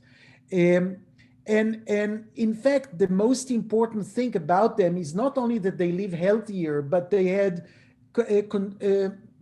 contraction of morbidity at the end of their life. They lived, and basically died within few weeks or months. Even the CDC, we know a lot about the CDC recently. They looked at the medical cost of the last 2 years of life of somebody who dies over the age of 100 or 70, and it's third the cost. Okay, so we know that achieving health span and is associated with what we call a longevity dividend, and that it's worth looking. But our biological mission was to find those longevity genes and develop drugs that will affect them. And this is, I took many slides that I had and just made one slide to tell you that in all longevity around the world, the genotypes of ApoE2, okay, not ApoE4 of Alzheimer, but and not ApoE3, but ApoE2 is associated with exceptional longevity, and there's probably a biology behind it. And there's a specific genotypes of FOXO3A that came from the East, actually, that was validated many times over and seems to give some protection against aging. Those are public, but when you go into population, you can see also specific genotypes. CTP and ApoC3 are not common to everyone in the world, but their population in the world that if they have this specific genotype, they live longer and healthier. In fact, CTP and ApoC3 are example of few genotypes that pharmaceutical went and developed antagonism against them and went through phase 3 to show that they are working. So our research have really been already translating. It's Merck for CTP and Ionis for ApoC3. One of the mistakes that people have is that they think that, well, there's one longevity gene for everybody who lives above age 100. And in fact, where the research is and where we are at is that it's not about a common genotype. It's about clusters of genotypes in our population that have a functional consequence, and look at them and see how they are related to aging and longevity. Just as an example, 2% of our centenarians have functional mutation in the IGF-1 receptor, okay? With this, we went back into the lab and we used IGF-1 receptor antibody and showed that aging can be, that health span can be extended and lifespan can be extended with this antibody. So the idea of having centenarians as rare population where aging is slowed is really picking up. And in fact, Regeneration and AFAR are going to announce soon launching a project of getting 10,000 centenarians, hopefully from all over the world, in order to get just more statistics, more power, and finding everything important that we can find about this population. The last thing I want to say about these genetics is that the question was always, is longevity in humans similar to longevity in animals? Because everybody complains that the models that we use, the mice models that we used in the lab were not predictive of any treatment in humans. And we did, so we have exome sequencing of all our population. And basically what we've done with Zhengdong Zhang is look at at rare genotypes. We're talking about less than 1% of our centenarians. So we have basically, somebody who has 16, centenarians have 16 variants and control have 0 or 1, those kinds of data. But put them into pathways, okay? Put them into pathways and get some more information about the pathways and see what's coming up. And what's coming up is really incredible. What we're getting is exactly what we know from animal, okay? Like MIP kinase, like insulin IGF signaling pathway and mTOR signaling pathway, they're the top pathways that are coming out. So I'm going to leave human genetics, but longevity, exceptional longevity is a good way to look at practically about aging and what can be targeted. And yes, when we're doing those studies, we are getting the results of the animals because our whole concept was that aging is conserved. Okay, I'm moving out to make a comment about biomarkers. And remember that the most important thing of biomarkers is that they change with treatment. And the sooner the change, the better. We don't want to wait months or years for a biomarker to change. We want to do study that we will get result immediately and know what's going on. And this is limitation in many ways of the methylation. The methylation in our hands is very stable. It doesn't go that fast. And actually the studies we saw, the only good example of 9 people, but the studies are not really that great, or they cannot be the only thing we trust. And what we did is we collaborated with Somology on our study, and never mind the technology, but we're measuring 5,000 proteins in 1,000 people between the age 65 and 95. And we're basically asking what changes between 65 and 95. We had a Nature Medicine paper collaboration with other groups that looked at all ages, but you know what? Everything really happens between 65 and 95. We have 2 additional aging cell papers coming out soon about this proteome. But the bottom line is, this is a volcano plot. I'm not going to educate you too much, but those hot lava plot, the reds, if they're going high enough, this is the p-value. So we're talking about 10 to the minus 80. And if they're going far enough, like with BNP, that's how effective it is. And what we see is that we have lots of significant proteins. And as Josh said before, you know, those proteins, some of them may be cause aging, but some of them might be protective against aging, and we have to distinguish between them. And here we found something really interesting and very relevant for a biomarker that change with treatment. When we do a pathway analysis, and there's many ways to do pathway analysis, on one hand, the most significant pathway is the insulin growth factor pathway. It's really interesting. But what you see here in reds are all breakdown products. There's breakdown of the extracellular matrix, of collagen, of neutrophil degranulation, of platelets degranulation. And at first I said, what is this noise? I don't learn anything from a breakdown programs. But then I realized, you know, no matter how we're going to treat aging, we have to stop this breakdown. Okay, I think this breakdown is going to be extremely important proteomic markers, and we should show in therapy that we're stopping this breakdown no matter what we do. I think it's can be a major component of proteomics for aging. I would just tell you in our studies that those 1,000 people, half of them were people out of the community without family history of longevity, and half of them were people who are children of centenarians, and we showed that they are much healthier. And what you see here, you see that it's red here and much more white here because while our offspring had 585 proteins that were significantly changed, the offspring had only 235. In other words, they are still younger. You know, they'll get there when they'll get to their biological age.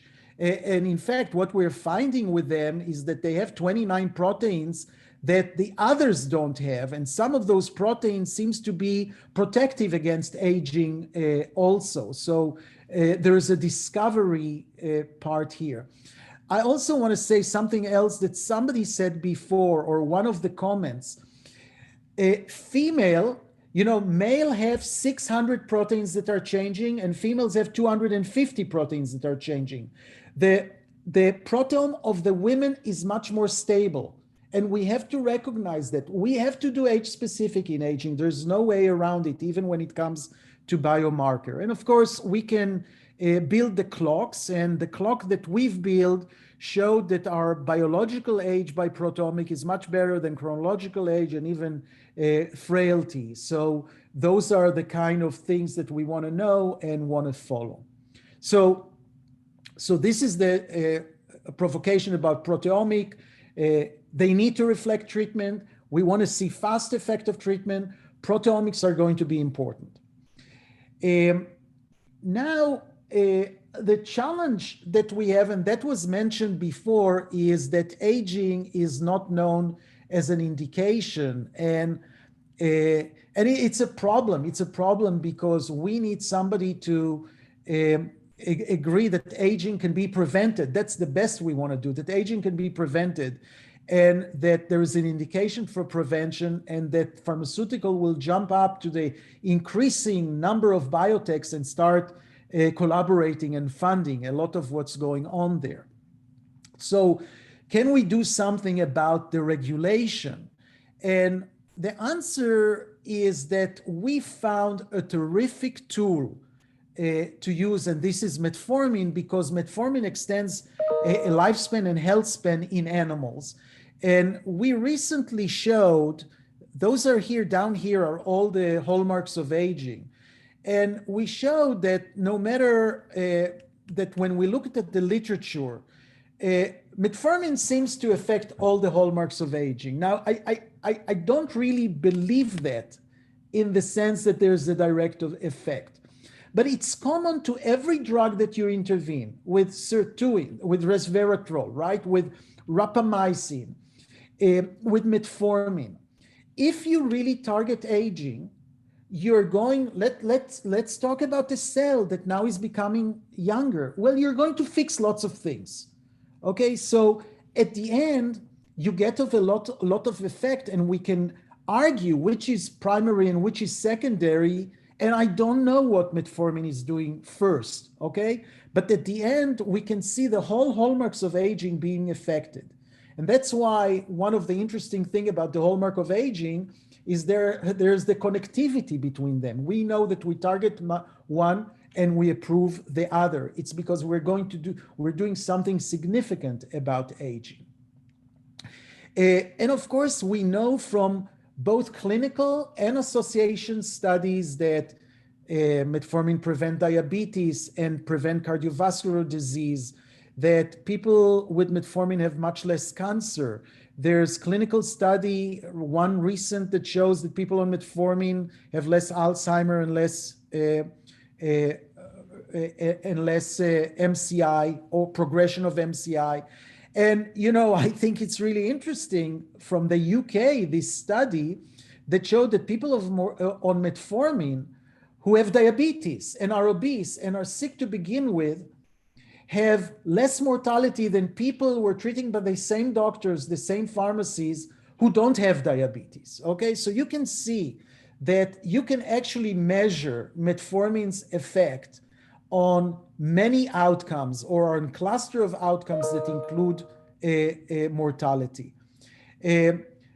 We are talking about a drug that's really cheap, safe. As I said, we're using it more as a tool because we need to repurpose a drug in order to just basically show that the concept that we have is working. And the way that we're going to do it is we're going to take people between 65 and 80 years old. We don't care what diseases they have and what diseases they're going to get. That's not the point. We're saying no matter what you have, we're going to, if you're on metformin, it's going to get later. You're going to get it later. So there are 3,000 people, half of them are on placebo, and we have clinical outcomes that the FDA want, and we are supported for the biomarker part by the NIA grant. Unfortunately, TAME was on hold because of many reasons. The most important is the COVID. And I'll tell you, I feel lucky that we didn't start TAME last year because it would have been a disaster now. But we're ready to move whenever COVID allows us. So I think I took a lot of time. Let me stop here and I'll be happy to answer question now or later at the web. Thank you for listening. Thank you so much for your interesting talk. I would actually like to start with a question of my own. So you published a paper in Nature Medicine last year showing that the plasma changes in the proteins happen in like these 3 waves. And I wonder if you have any idea of what could be the reason it happens in waves and not in a more continuous fashion. Yeah, so that's a great question. Look, I don't see aging as linear, and we have to know that, when we're talking about walking speed or, hand grip and stuff, this is going to be stable for lots of decades, okay? Much more stable than what happens between 65 and 80 years old. So I don't think that aging is linear. I also don't think, in fact, I know those proteomics that I showed you are breakdown. They don't happen in young people. Most of them are not happening. The overlap is 1%. They don't happen in young people. So this aging is accelerating at age 65. We're starting to have this breakdown, and we're starting to have the other things, and we have to realize that that is the point where we have to intervene, and we know what we're looking at. Okay. Well, I see that actually two people at least are asking about TAME. So do you have an idea when it will start? Will it be immediately after COVID is controlled? It's we secular about the future, right? But we have 14 centers around the United States. And in my view, the New York, the Einstein and the Harvard Center are kind of ready to go. We're starting to open everything, so it is possible that we'll stagger, but we want to start. Connecticut also actually has a center. So I think we can starting where we can start, and we're adjusting our protocol from point of view of visits. We are all doing it. We can have really good control by electronics these days, and we can manage the visits much differently than we used to before. Okay, thank you so much for your lecture. We are going to have a pause now. There are some more questions in the chat, so you can answer them there. Thanks again for the lecture, and let's take 10 minutes break. Get some coffee, and I see you back in 10 minutes.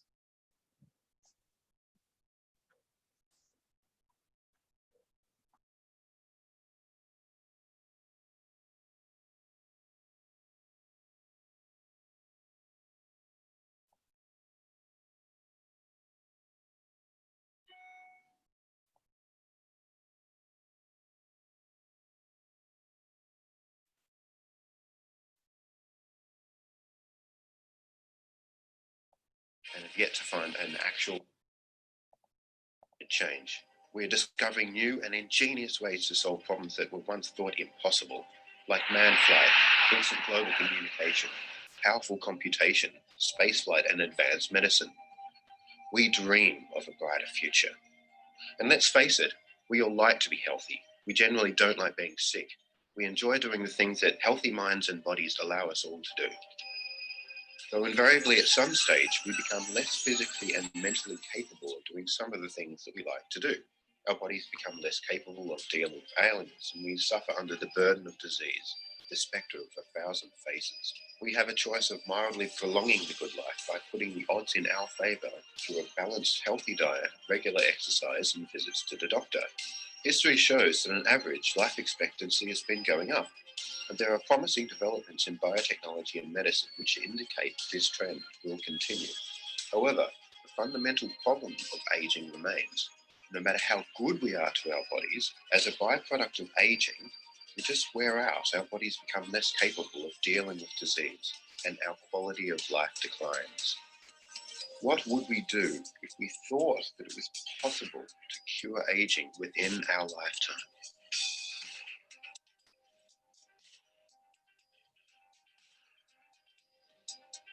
We know there are some animal species that can live a lot longer than humans, like the Galapagos tortoise. Also, some creatures have remarkable regenerative capabilities, like the axolotl, capable of growing lost limbs, tails, regenerating severe damage to other organs. Surprisingly,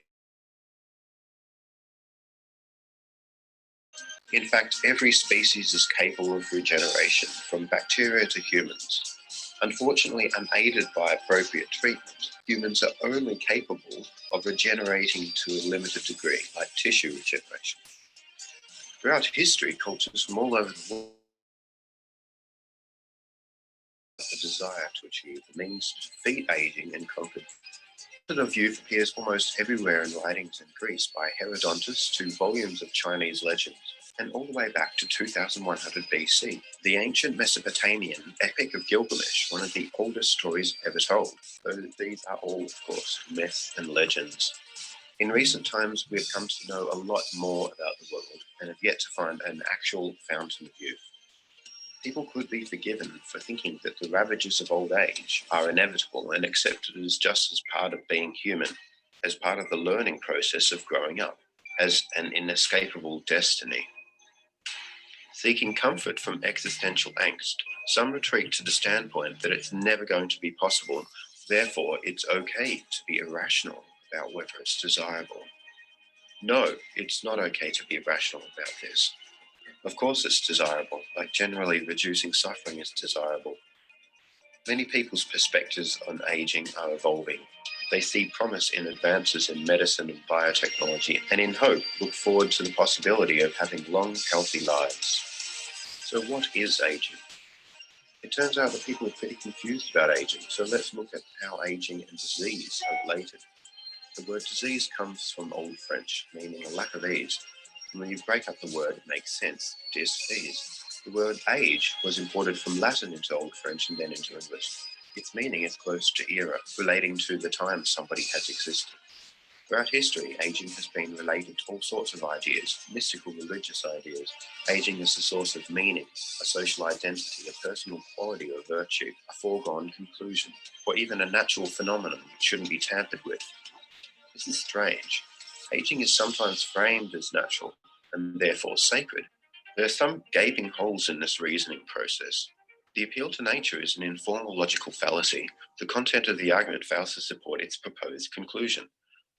Not only is it difficult to define what natural actually means and where the boundary is between natural and not natural, but obviously that which is found in nature is not always good. Would one feel comfortable with endorsing infanticide, mass killings, rape, cannibalism, parasitism, just because we find examples of them in nature? Despite biogerontologists' best efforts, people seem to be under the trance of harboring two paradoxical positions when selectively appealing to nature when aging is brought up, but not when we're talking about natural diseases as byproducts of aging, which should be combated or eradicated. An honest observation of the suffering caused by the diseases of old age invokes unease. Is it ethically acceptable to not do anything about it? Well, the good news is people are doing something about it. Though given the scale of the problem, it seems there is a huge underinvestment in funding translational research to treat or prevent aging. So what is meant by aging is contextual.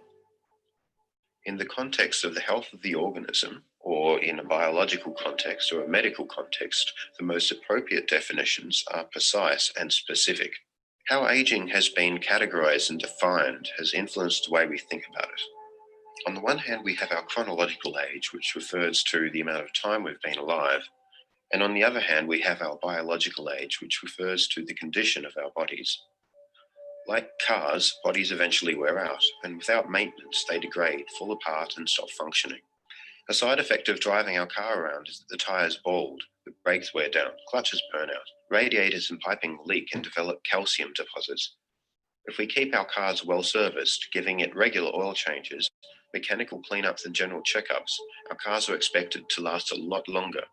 And if done meticulously, then our cars can last indefinitely, well past the original intended lifespan.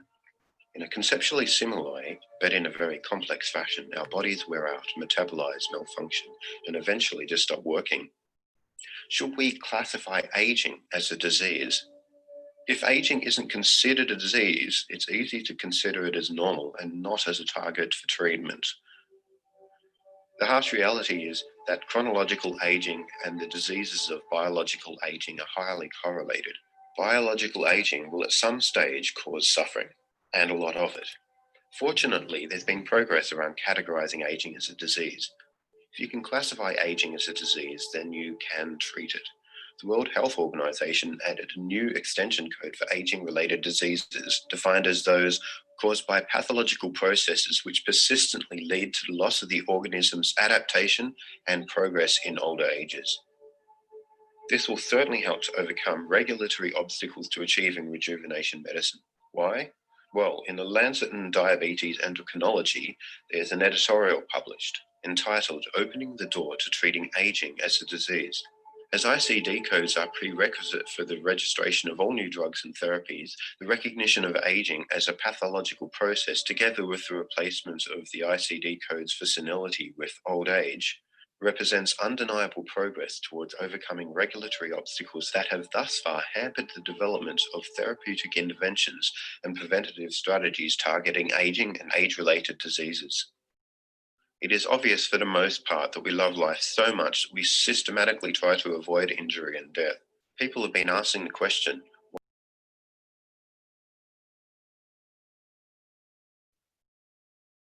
Okay, so now it is my turn, yes? And it's a great pleasure and great honor.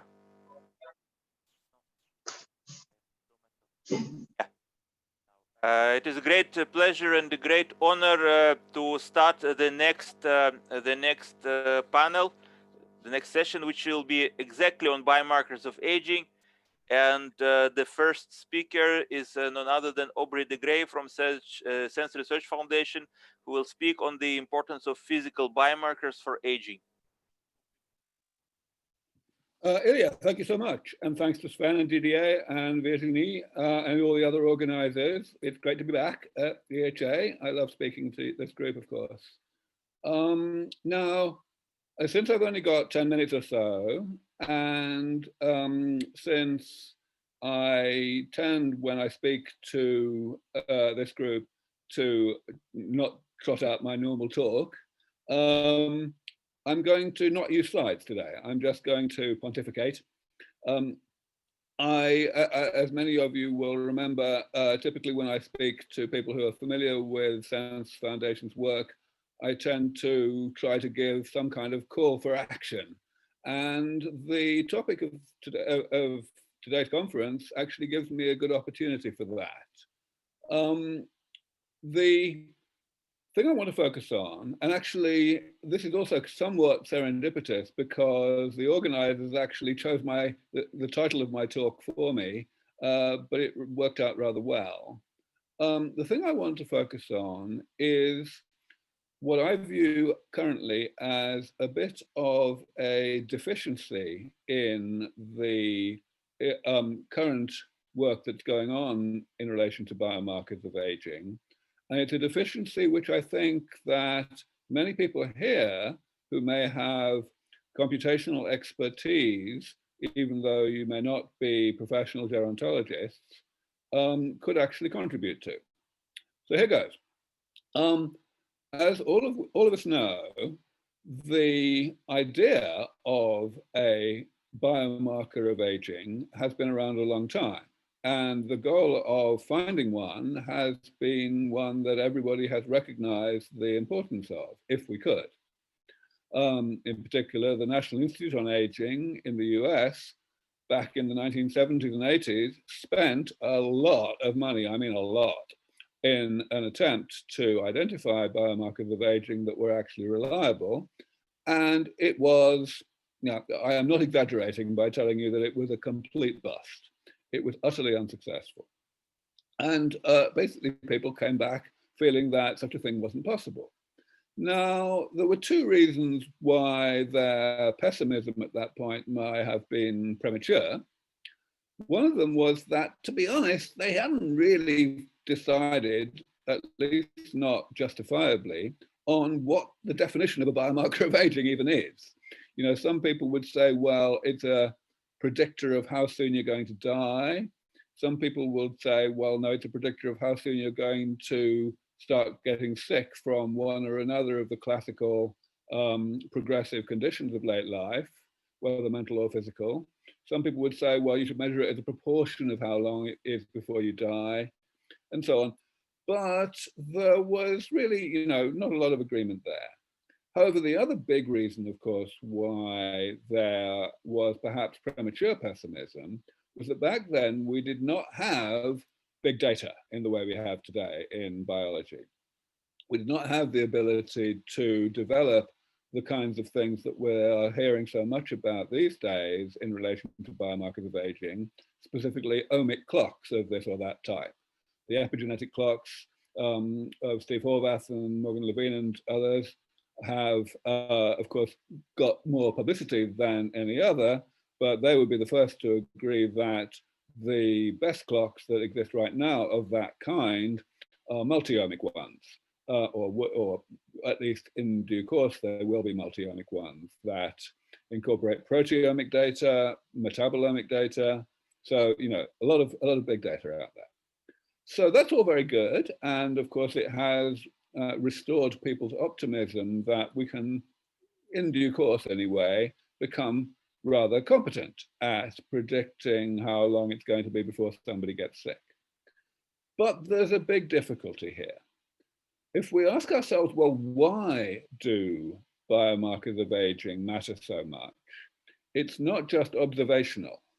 Back in another problem, of course, that existed in the gerontology community in the 70s and 80s and 90s, and perhaps even edging into this century, was that gerontologists were very pessimistic indeed about interventions.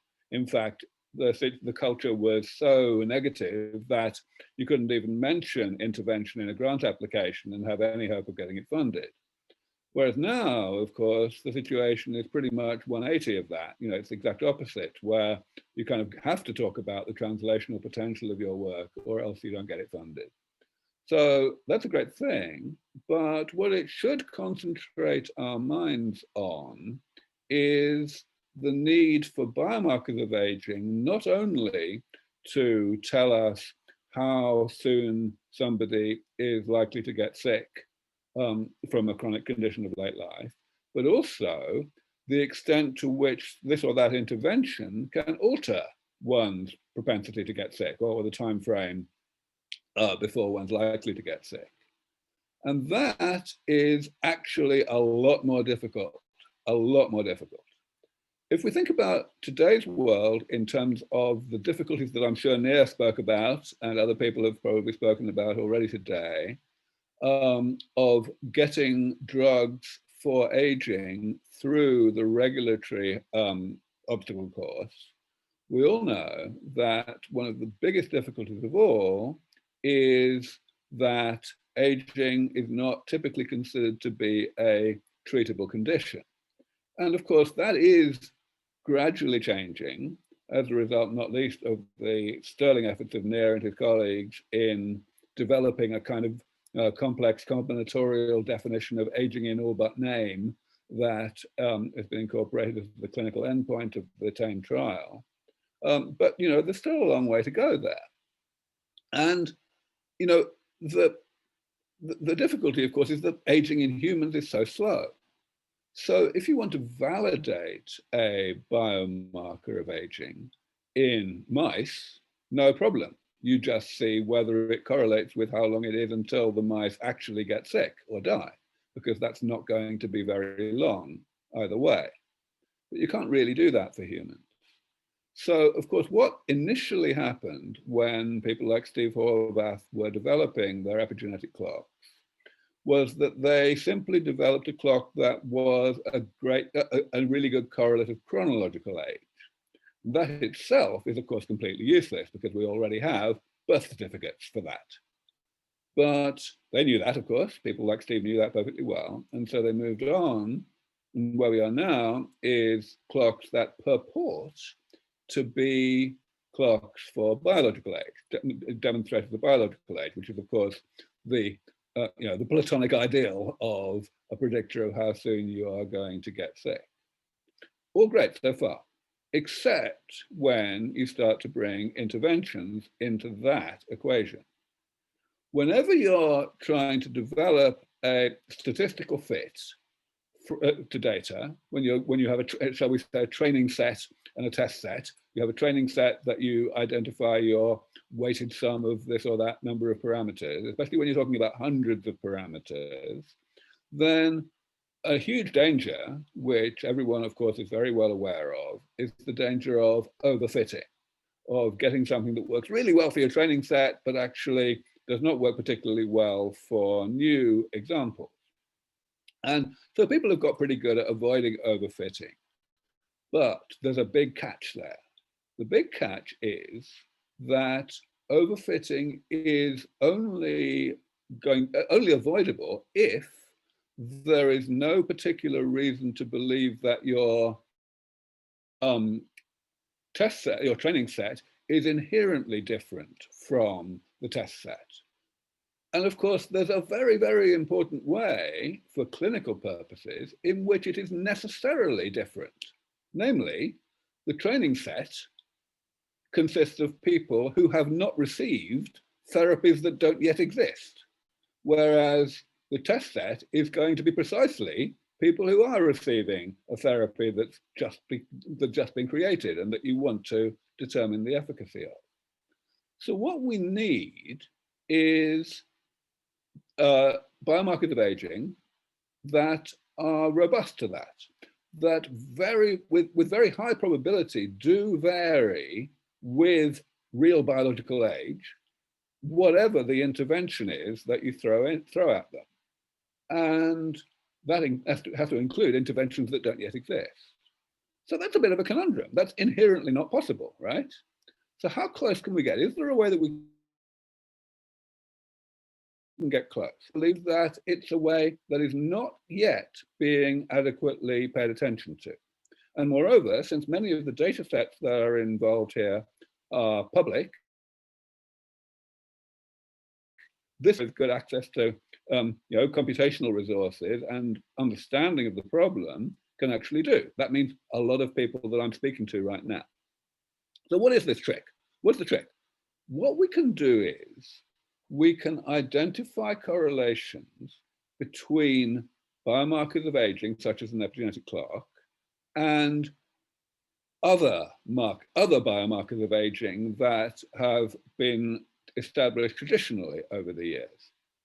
Now, when I talk about other biomarkers of aging, of course, I've already given the game away in a sense, because we know that those other biomarkers, those traditional ones, basically don't work very well. That's what I was mentioning earlier about the failed attempts back in the 1970s and 80s.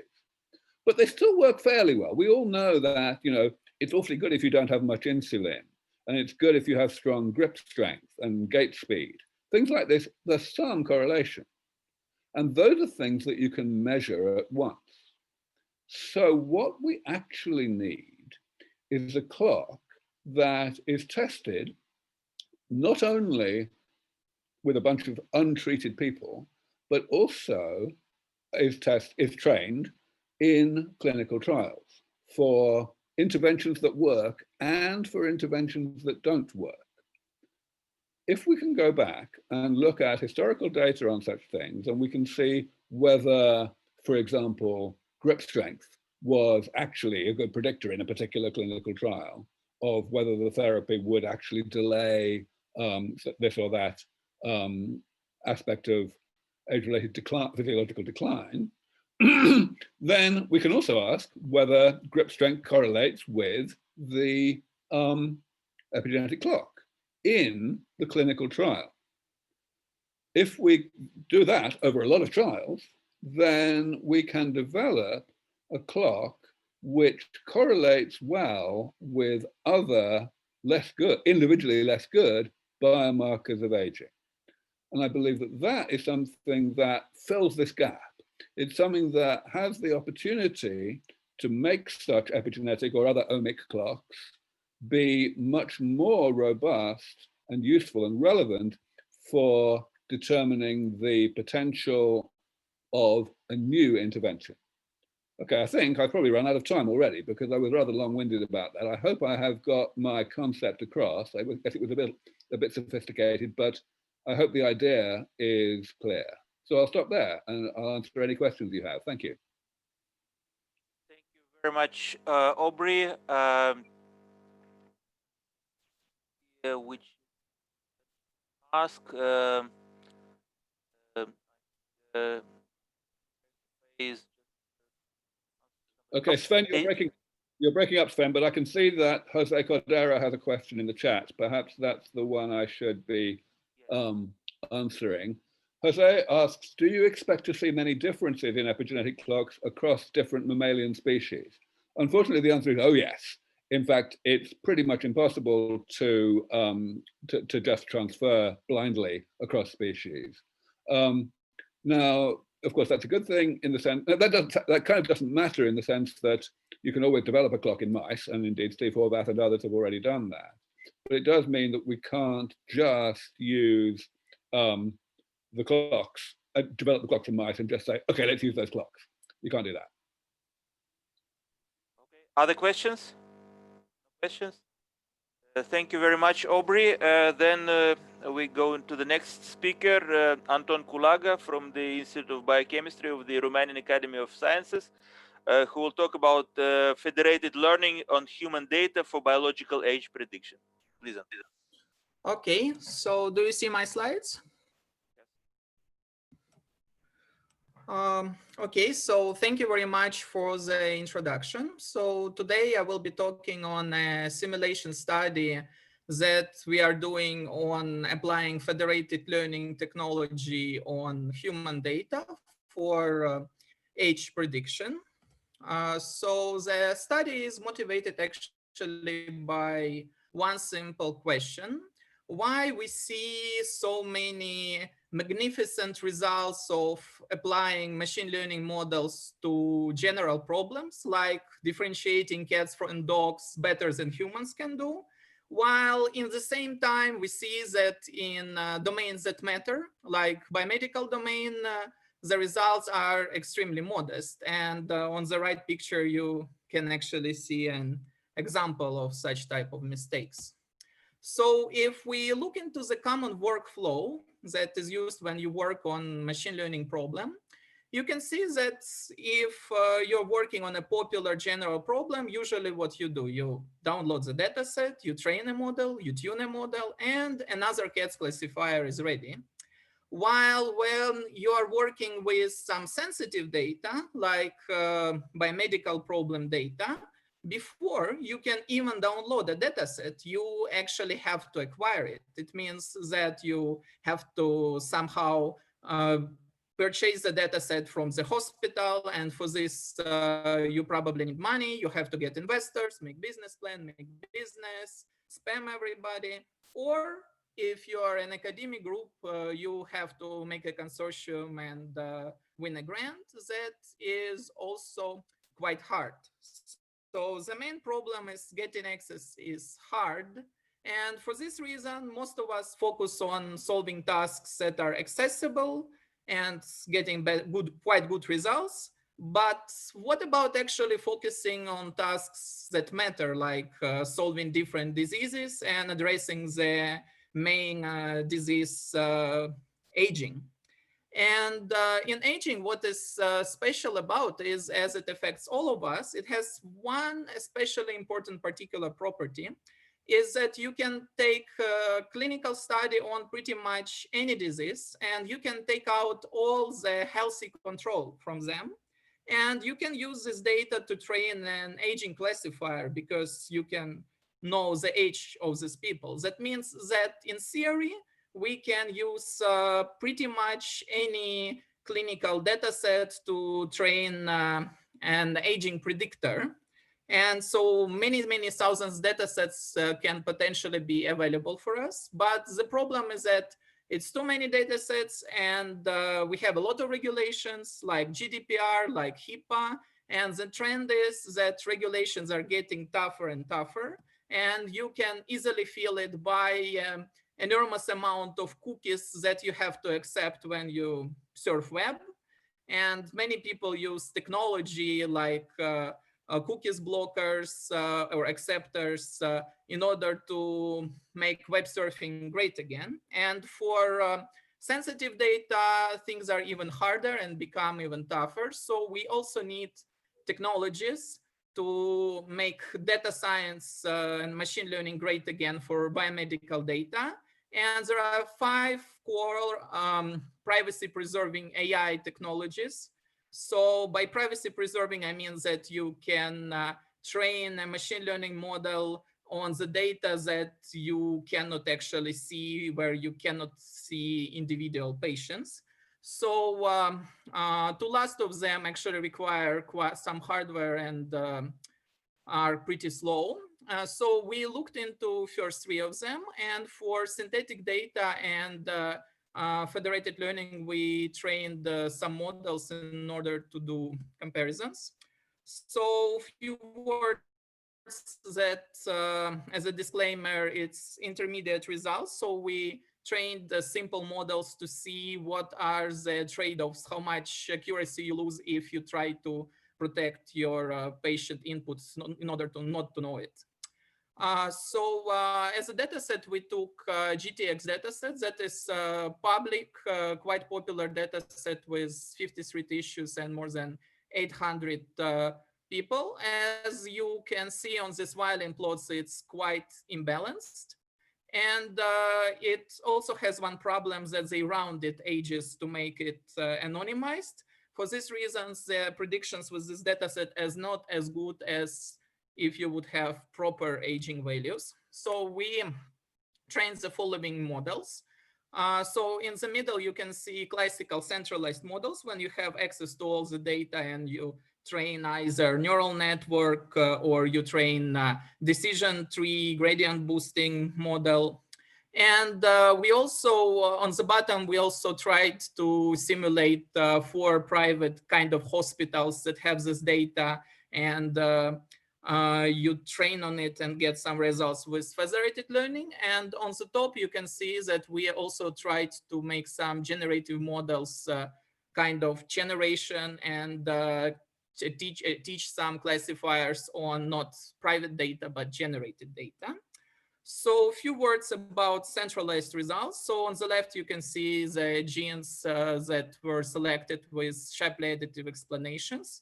There we applied 2 models, and surprisingly, light GBM gradient boosting decision tree model performed better than neural network, and it was somewhat more robust. So we used it as a standard of the art, and we compared it with first synthetic data that is generated with variational autoencoders. So in this like theoretical explanation, you can see that you have some parameters. Here it's just some facial features, but in our case it was age. So you can generate a gene expression for particular tissue, for particular age. And the idea is that you train a generative model on private data to which you have access, and then you make public synthetic data, and whole world can train on synthetic data.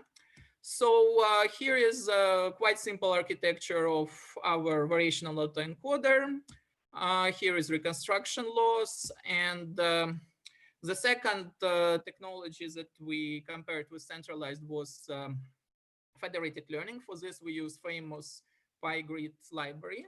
So federated learning is what you all experience when you work with your mobile devices, because type suggestions and other services are actually machine learning models trained in a federated manner when they don't send all the data all the time to central server, but they try to train it on device and send model updates. In biomedical setting, you can actually see that it can be quite painful in terms of paperwork and privacy regulation to just give data from a hospital to a third party. And if the data cannot go, like in the picture in the center, to the model, to some centralized location, the model can go to the data. So we have some centralized model. We send it to all the hospitals. Inside the hospitals, they train on their own machines without giving away any data, those models. And then they return back not the data stays in place, but updates of the global model that are merged, and you have model 2.0, you again send it to all hospitals, and you have a second, third, and more federated rounds. We had the Google Summer of Code project to actually research it a little bit, and we played with Pi network that is like a way how you can dynamically make connections between data scientists / model owners with data owners who can be hospitals or companies, and how you can dynamically organize federated learning. So our experience, unfortunately, was mostly about dealing with extremely popular, that's quite immature libraries. And we spend most on time of it instead of tuning the models. And as I mentioned, here is actually comparisons of all the models. So as expected, centralized models, they perform the best with R-square about 0.6. If it would be not rounded data, it would be better. Or if we would spend more time on tuning. For light GBM, we could even decrease number of features. For synthetic models, we actually didn't manage to train an external model only based on synthetic data. The results were quite poor, but we figured out that you can at least substitute half of the data. Maybe half of the data is private and half of the data is public. So you substitute half of the data with synthetic data and you get pretty decent results. For federated learning, actually, hyperparameter optimization and is quite complex because you can have different ways how the data can be imbalanced and distributed. So overall, you often get 2 times poorer results, unfortunately, but we are still tuning it. And there are sometimes problems with convergence.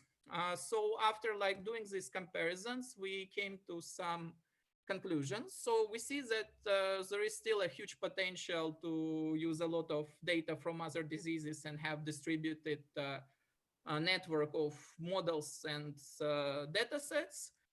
Unfortunately, accuracy is a price to fit with the regulation and to do everything private. And we probably need to wait 1-2 years when we can train stuff with real patients in a totally secure way and with proper accuracy.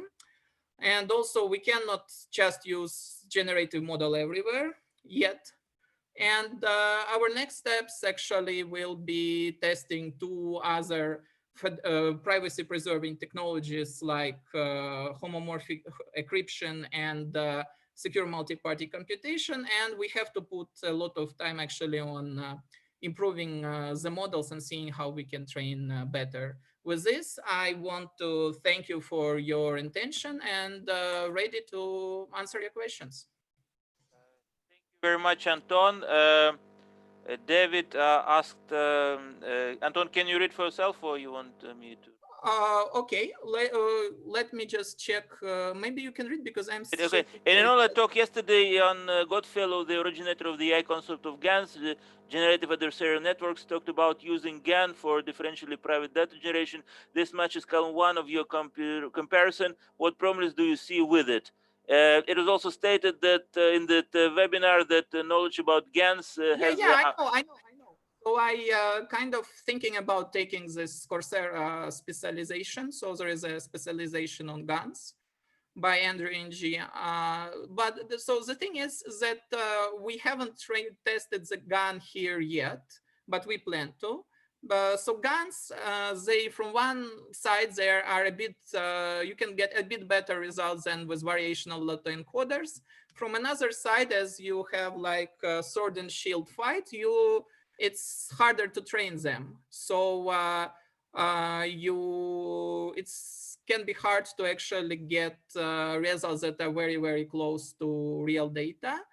And from what we see now, probably until there will be some breakthroughs, we would think that they would be used like data augmentations, like you can say train some GANs on private data and you mix it with public data and you get better or comparable results. I think that's probably the use case for the next 1 or 2 years, sorry. But of course, things can get better. Any other questions? I think that's it. Thank you very much, Anton. Exactly on time. And the next speaker is Alex Zhavoronkov. from in silico medicine, who will speak on deep biomarkers of aging and longevity. Please, Alex. Sure. Thanks so much. Can you see me? Because yep. Right. And you can see me, and I'm going to be sharing my screen. Can you see my screen? Yes, but maybe also make it full screen. Now it's still slide view. Okay, just a second.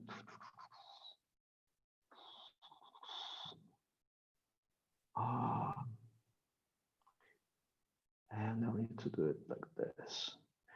All right, guys. So for those of you who do not know me, my name is Alex Shavankov. I'm the CEO of In Silico Medicine.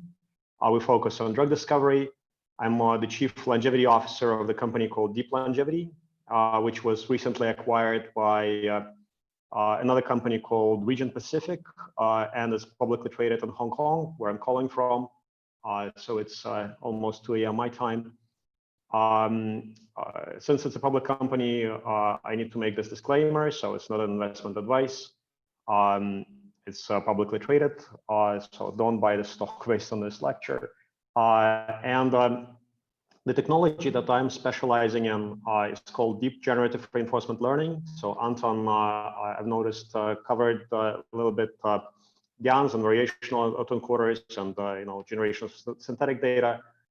So we've been doing this for quite some time, almost since the very dawn of the deep learning revolution.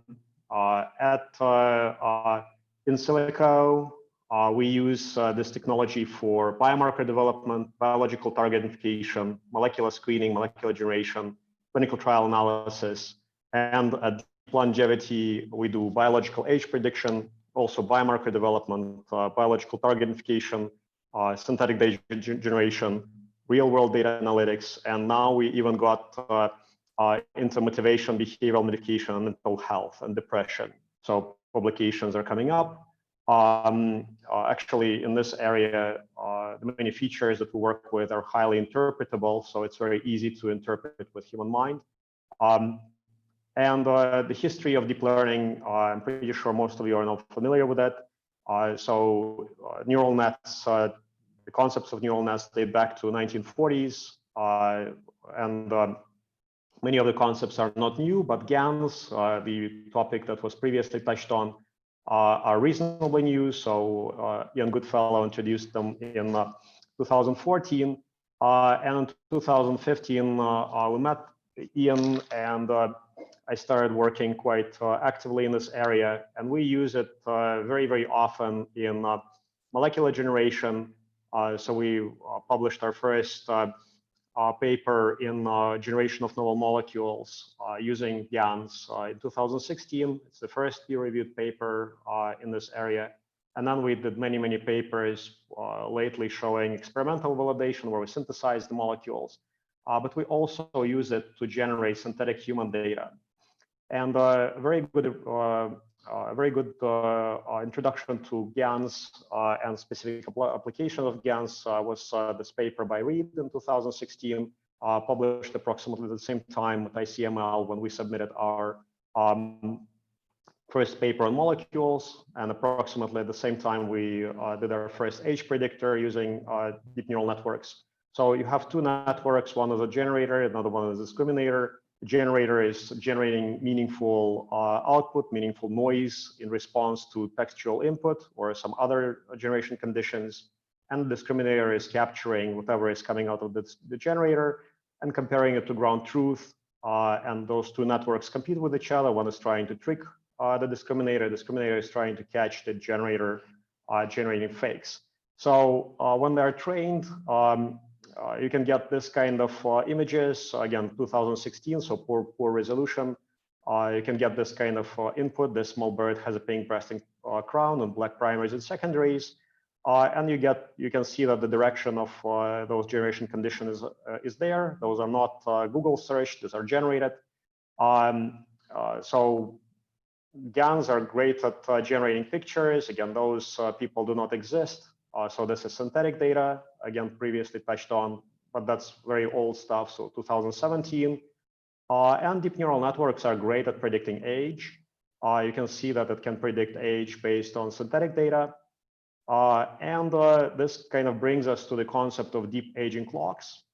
You can build aging clocks and predictors of age reasonably easy with shallow models. So you have just one input layer to predict age. Deep models allow you to have many neurons on the input, as many as you have input features, and one neuron on the output predicting age, with many layers of neurons in between in a basic feed-forward network. This is called latent space, hidden layers. As this network gets exposed to data, to a lot of data, it learns to predict age with high accuracy.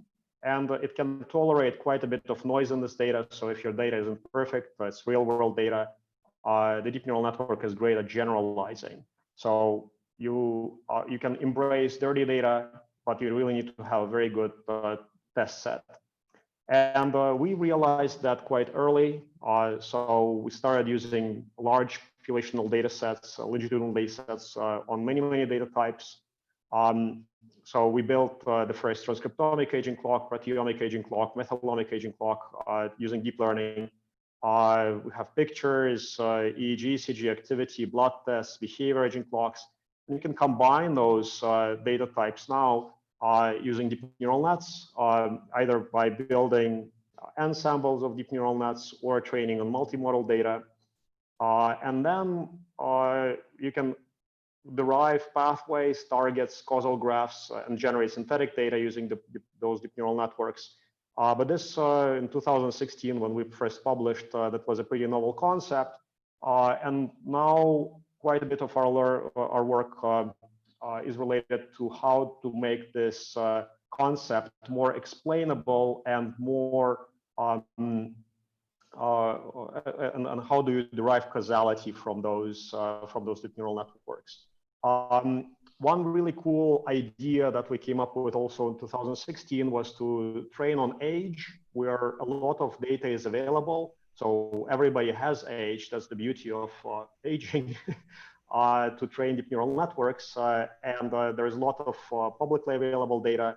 So you can train deep neural networks on many of those data types to predict age, and then you retrain them to predict the health status, to predict disease. And then you can look at which features change from age to disease to be able to identify the features that are more disease specific rather than age specific. And you can do it within population groups. So again, my group is doing quite a bit of this kind of research. And if you look at the deep biomarkers of aging in history, there are many published in 2016, 2017. So again, we were the first to publish on hematological aging clocks, got reasonable accuracy from 5 to 7 years. There were tissue-specific transcriptomic clocks. Our accuracy is approximately 6 years, but can go up all the way to we can go down all the way to 4 years when we have enough data. We also published the microbiome aging clock, about 4-year accurate. There were also aging clocks published on X-rays, on MRI. You can do it with facial images and many other omics data. We published a clock with a company called HowTAI, with Anastasia Georgievskaya, on facial images. When you have really high resolution images and really large data sets, high quality data sets, mean absolute error goes down to 2.3 years. It's pretty much almost as good as methylation clock. And again, there are many clocks. We try to have an integrated view on those clocks and combine those clocks in a systematic manner, either training on multiple data types at the same time or training within the data type and combining those predictors together in a weighted average fashion.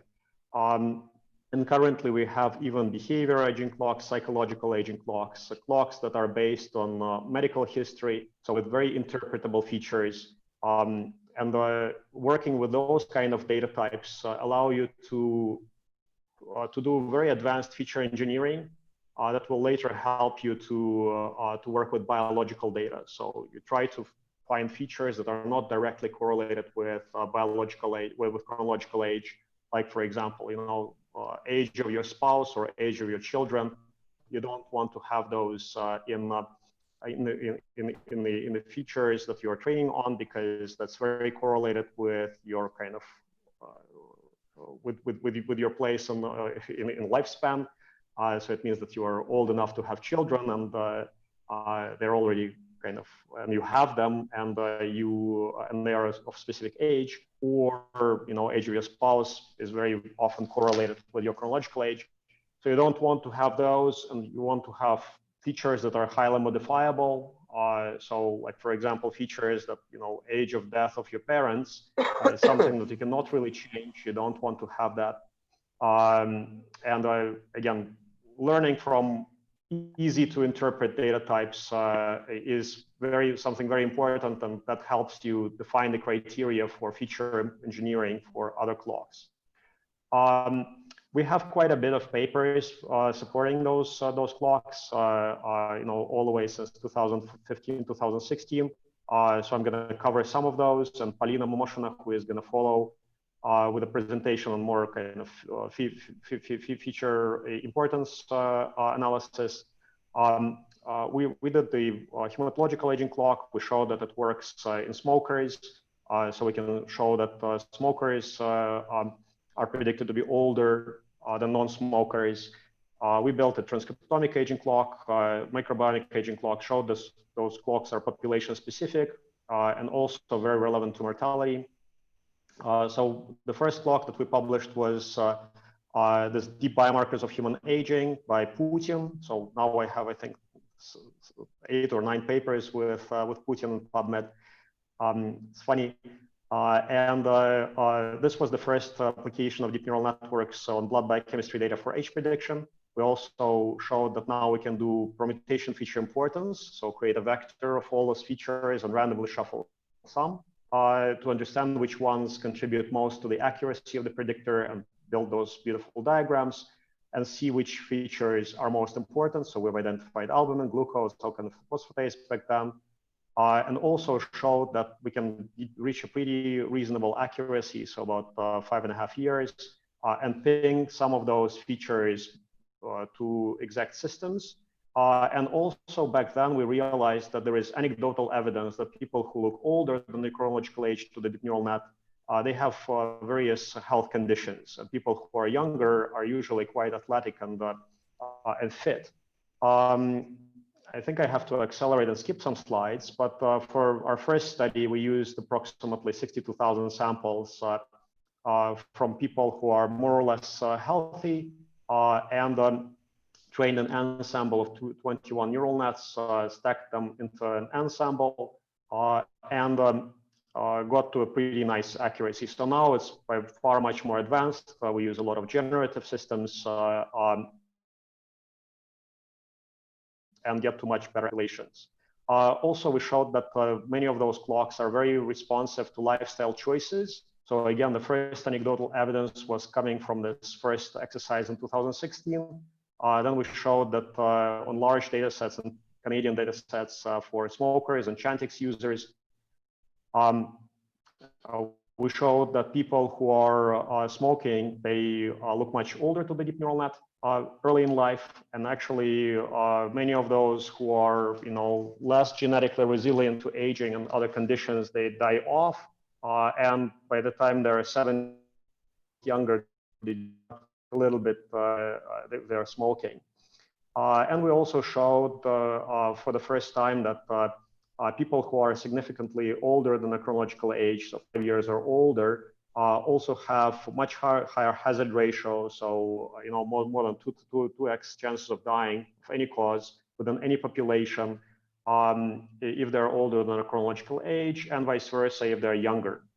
So when you test those predictors on data sets that are also annotated with mortality. We also built a microbiome aging clock, kind of showing that this data might be useful for aging research. We built a predictor that is 4 to 6 years accurate. And we also showed that some species using feature importance and SHAP analysis we showed that some of them are more kind of seno-negative or seno-positive. So some of them make you older or younger. We integrated many of those clocks into the systems developed by our company called Deep Longevity, which was acquired, and integrated those clocks into a centralized system, which is called Age-metric, which kind of grows as you add additional data types into the system. So we can start with pretty much nothing, just asking you how old you feel and your chronological age. And then as you add more data, photo age, methylation aging, heart age, blood age, microbiome age, the system grows and creates a weighted average of those clocks. Now I have to accelerate because I am out of time. We provide a web-based system which allows you to track this age metric in time, and age metric reports to clinics that allow you to interpret those clocks in a pretty advanced manner. So you can now see which features make you younger or older, and which ones should you modify to look younger to the deep neural net. Not necessarily, again, it might not necessarily make you younger, but we have an algorithmic approach which allows you to see what you need to change to look younger to the deep neural network. For example, if you want to become 10 years younger, which features do you need to change in your blood? Various interventions, like for example, if iron levels is something that is making you look older, you might want to modulate your iron with iron supplementation, or same for cholesterol. So that can be modulated with statins or glucose or features. And we do the same thing on transcriptomics. And I'll skip a few things. Actually, we're to build an ecosystem around those clocks with hospitals, insurance companies, clinical providers. And I think that the idea of employing those techniques for life insurance is a very, very cool idea, because in life insurance, the interests of an insurance company and the individual are aligned. And so the individual wants to live longer and wants to, of course, ensure that there is a higher premium being paid at the end of life to their family. And the insurance company wants to postpone the payout of the premium. So they can provide additional aging clocks and look at what needs to be changed in order for the individual to live longer. Plus, it's a nice perk. So we are developing a system which is, costs you $150 to test how old you are biologically, tests like blood tests, plus a lot of other behavioral and social data to be very predictive of mortality. And are collecting now large data sets. Of course, we also use federated learning in cases where it's needed, and collaborate with multiple clinics. So if you're a clinic, you can give us a call, and we would love to collaborate. If you're in China, you can add me on WeChat, and here is my email. I'd like to open the floor for questions. Thank you. Thank you very much, Alex. I think we can still ask 2 questions. So I'll start with my own question as a moderator. General, that's been occupying me. How do you ascertain the reproducibility of the results? How do you ascertain that the results obtained with the algorithm on specific data set that was available to you will be also applicable in some other data sets that you have never seen? So sure, to do that, you just need to test it on independent data sets. And coming from different populations. So the speaker that is going to speak after me, Polina Mamoshina, who has been working with me for over 5 years now, you can look at some of her papers. And here, this paper, Population-Specific Biomarkers of Human Aging, a big data study of South Korean, Canadian, and Eastern European populations, published in Gerontology, Section 8, really cool journal. Is, I think, one of the first studies where we showed that we can train those deep neural networks within different populations, so Koreans, Canadians, Eastern Europeans, and then test Korean data on Canadian predictor, for example, to look at which features are different, which features are the same. How does the performance of one predictor compare it to another? And you can combine some of those predictors as well. And it was the first time when we showed that you can also test on data sets that contain mortality data within every population and then on a combined predictor, and showed that that phenomenon that we've identified that I talked about in one of the slides, that if you are 5 years or older in every population, your hazard ratio increases. Thanks, and kind of combined question from David. Sensitive is the prediction of age from facial photography? Is it influenced by makeup, mild sunburn, transit emotional state? And John Ferber adds, would it be influenced if somebody stayed up all night? What's your? Yes, of course. So it's highly sensitive. And again, it kind of shows you the limitations and benefits of deep neural networks. If you were to Photoshop your face or apply makeup, the deep neural network would be confused and think that you are younger.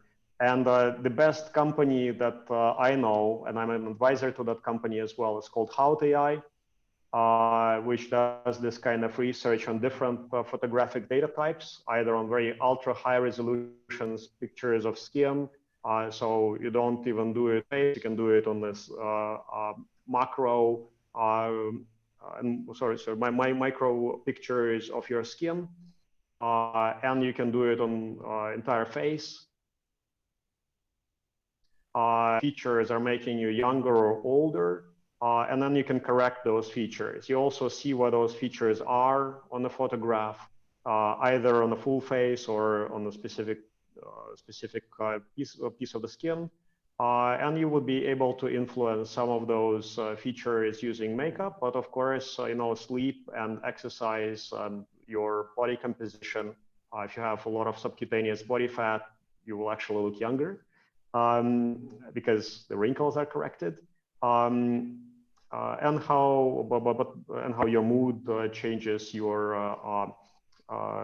age. What we also found is that if you just train on the population, if you smile and show your teeth, the deep neural network will recognize you as younger.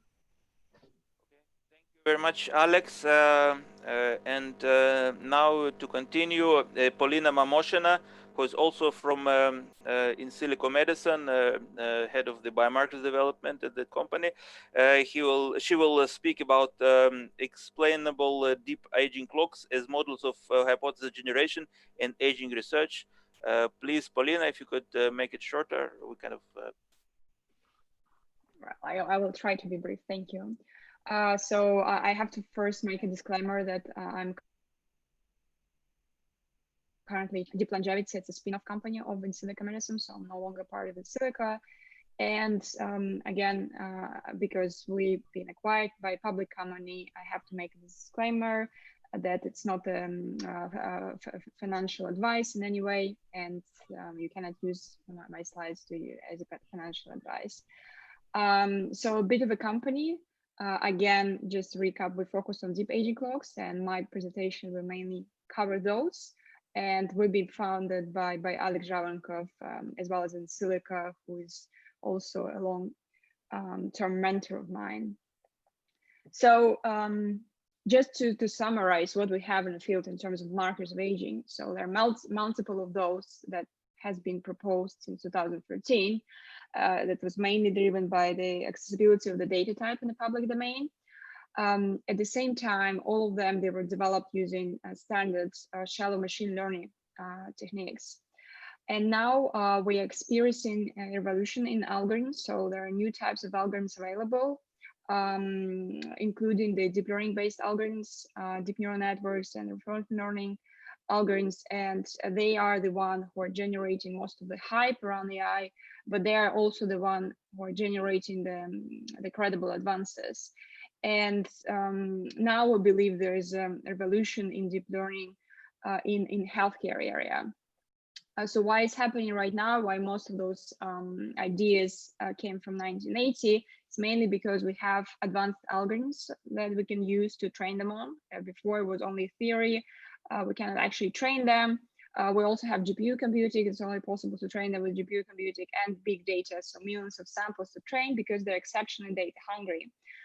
And fortunately, regulatory already recognized that, and since 2017 approved 14 purely AI-based tools. So many of them were based on convolutional neural nets, but also other deep neural networks used to develop those, ranging from the Arteris cardio MRI-based heart interpretation to one of the recent approval that Apple gained for their atrial fibrillation detection, which is actually now available for someone who is using the Apple Watch.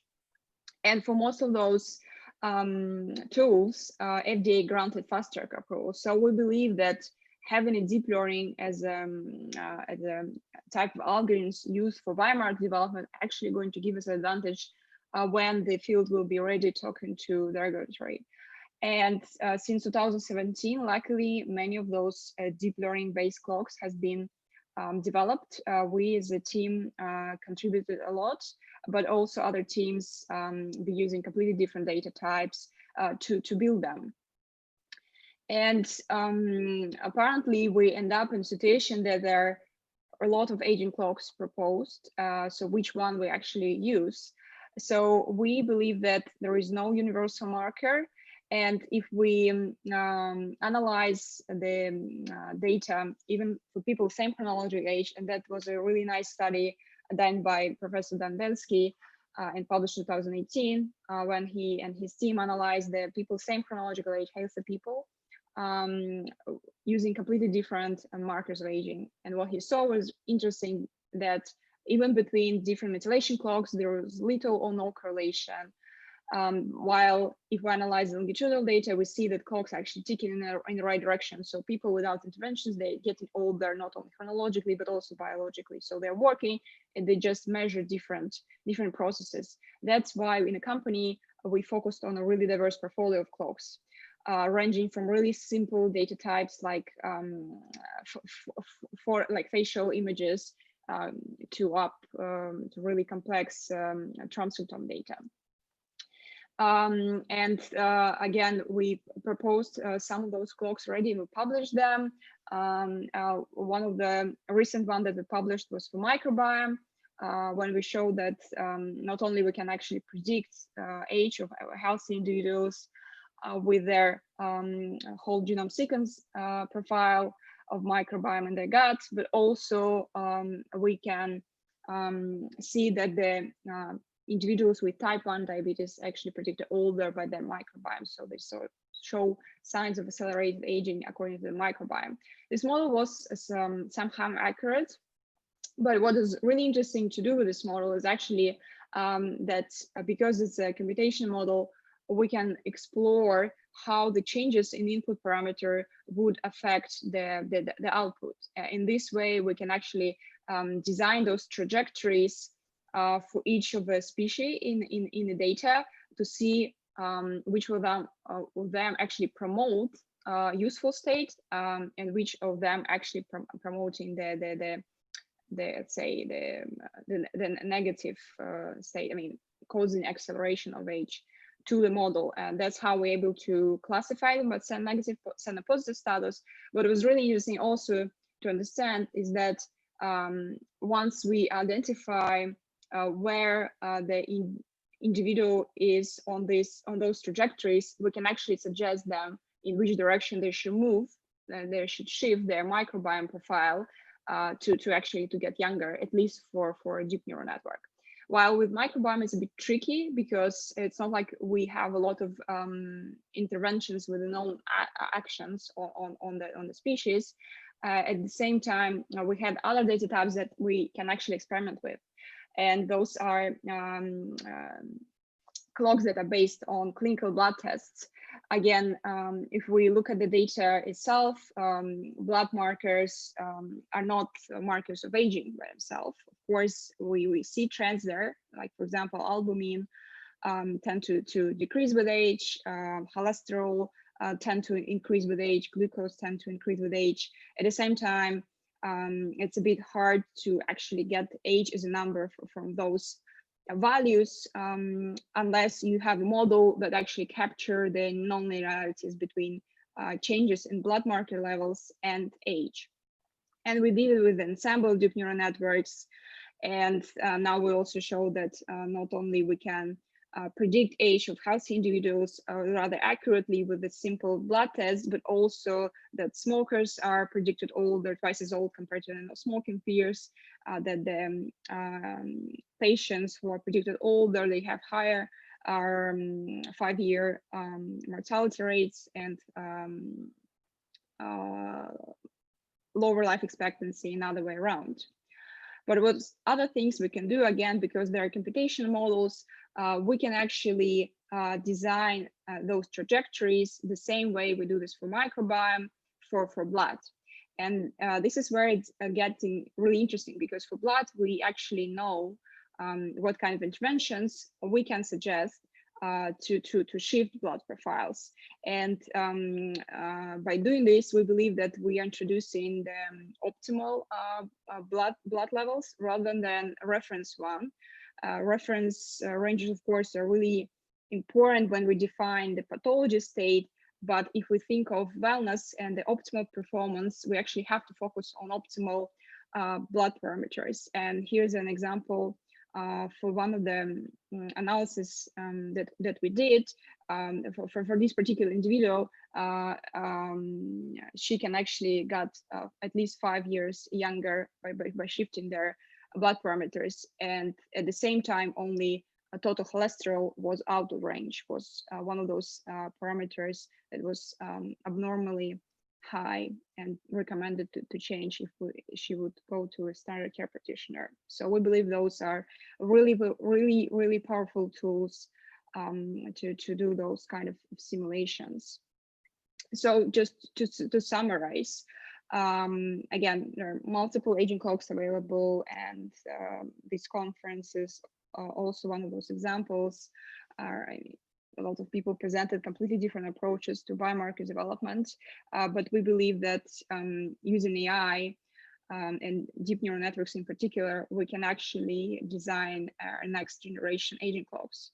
And they are not only useful for age prediction, but also for identifying those variables that are associated with age the most. So ultimately, because they're computational tools, we can actually use them to simulate the effect of those changes in the input parameters on the outcome, and therefore even like simulate interventions. So we believe that those deep aging clocks can be the one that can be used to run so-called in silico clinical trials, and therefore will be really useful in clinical trials in general. And on a side note, some of those clocks that I showed you, and again, algorithms that are optimizing blood parameters, they are integrated into our Young AI web platform, and it's live now. So we welcome early adopters to register there and provide us with feedback. It's totally free now for early adopters, so you can try it on, you can try it with your own data. So thanks for your attention, and I'm open. I hope I have some time for questions. Thank you very much. One question from Phil. Other issues depending on the chronological age of the patient versus available data. For example, is it possible to be accurate from age 18 to 80? In addition, might there be more emphasis on life-threatening biomarkers? Right. So there is it's a good question. So there is a common problem for those kind of models called linear fit problem.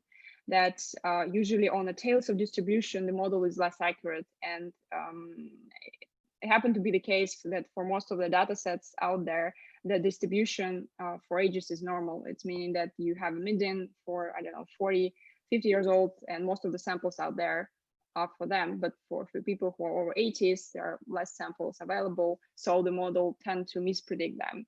At the same time, there are ways to correct those predictions for the tails of distribution. So there are tricks there that you can computationally apply to avoid any problems with those people. But in general, we should also expect people who are over 80 or 90 to be a bit biologically younger compared to others, because it's already a rather long lifespan if we're just thinking of like average lifespan. I mean, depending on the country, but still. Okay. Thank you very much, Paulina. I move to the next speaker, Sven Batagis from Achilles, will speak just about biomarkers of aging. Okay, you can see my screen, I guess. Okay, so well, thanks to the organizers, I will say, but I was one of the organizers. So welcome everyone. I'm going to talk a little bit today about biomarkers. Oops. Why am I not? Okay.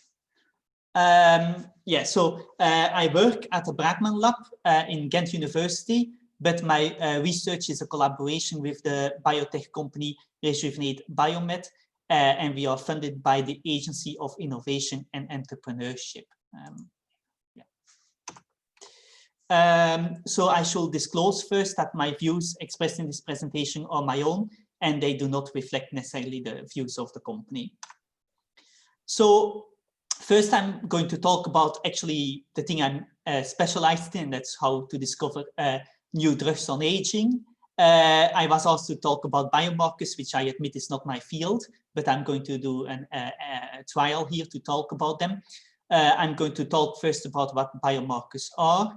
I'm going to look a little bit at how the field is evolving, and then I'm going to look at one specific biomarker of aging, and then come to a conclusion. So how do you discover new drugs involved in aging? Well, traditionally, we can say there are two very main big paradigms. On the one hand, you have the phenotypic screening, and on the other hand, you have the target-based screening. Now, there are other paradigms as well, such as in silico screening, where you could, for example, look at the differences in the gene expression pattern between young and old and see if there is a compound that shifts the gene expression profile more towards that of a young cell. But mainly I'm going to just focus on these two. So in phenotypic screening, that's the classical way in how you do drug screening. That was used 100 years already ago to discover the first drugs in humans. And so the mice has always been kind of the organism in which most of this work was done. But these days, phenotypic screening is mostly happening in cells, and also work on aging has been done in cells, but not that many screenings. One example was a recent screening by Cynthia Kenyon, where they looked at 100,000 compounds in cells, and they looked for compounds that increased oxidative stress resistance. They found 32 main hits that were then validated in C. elegans, and they found 9 compounds that extended the lifespan in C. elegans by between 10 and 50%. Also, of course, analytics have been checked and found through screenings in cells. C. elegans has been really one of those organisms that is very strongly upcoming, and as I will show, actually it is the most used organism for drug screening in geroprotective drugs. But also target-based approaches have been used, not that often, but a few of them exist. For example, of course, we probably all know about the SIRT2-in-1 activating compounds that were discovered using target-based screenings, but also, for example, inhibitors of CD38 have been discovered. And when one of those compounds that GSK developed was given to mice, it was shown to improve the health of elderly mice, including an improvement of glucose tolerance, muscle function, and cardiac function. So when we look at the drug age database, we can see that there are almost 600 unique compounds that have been screened that are in the database. By the way, the database is probably not complete, but it's almost complete, I will say. And about 70% of all the compounds in the database have been screened in C. elegans. The second most popular model is the fruit fly with about 23%, followed by the mice with 10%. By the way, this doesn't add up to 100% because, of course, some compounds have been screened in more than one organism, luckily. However, not that many compounds, surprisingly. So I have, in analogy with genetics, where you talk about forward and reverse genetics, I have called it forward screening and reverse screening. Forward screening being you start with C. elegans, Drosophila cells, and when you find hits, you then move them to the mice. From the mice, you move them to dogs, to primates, for example, and finally, of course, the goal is to move them to humans. Reverse screening is when you have hits in higher organisms, and that has only been in mice, and you then move them to simpler models. Now, surprisingly, when you look to the drug age database, there are very few drugs that you can find that were discovered in C. elegans and Drosophila, and were then moved to the mice. So these three compounds are the ones that I found. There might be a few more, but not many. In many more cases, you actually see the opposite. Drugs were first discovered in the mice, and a nice example here is metformin, which was discovered in the 1980s by Dillman and Anisimov.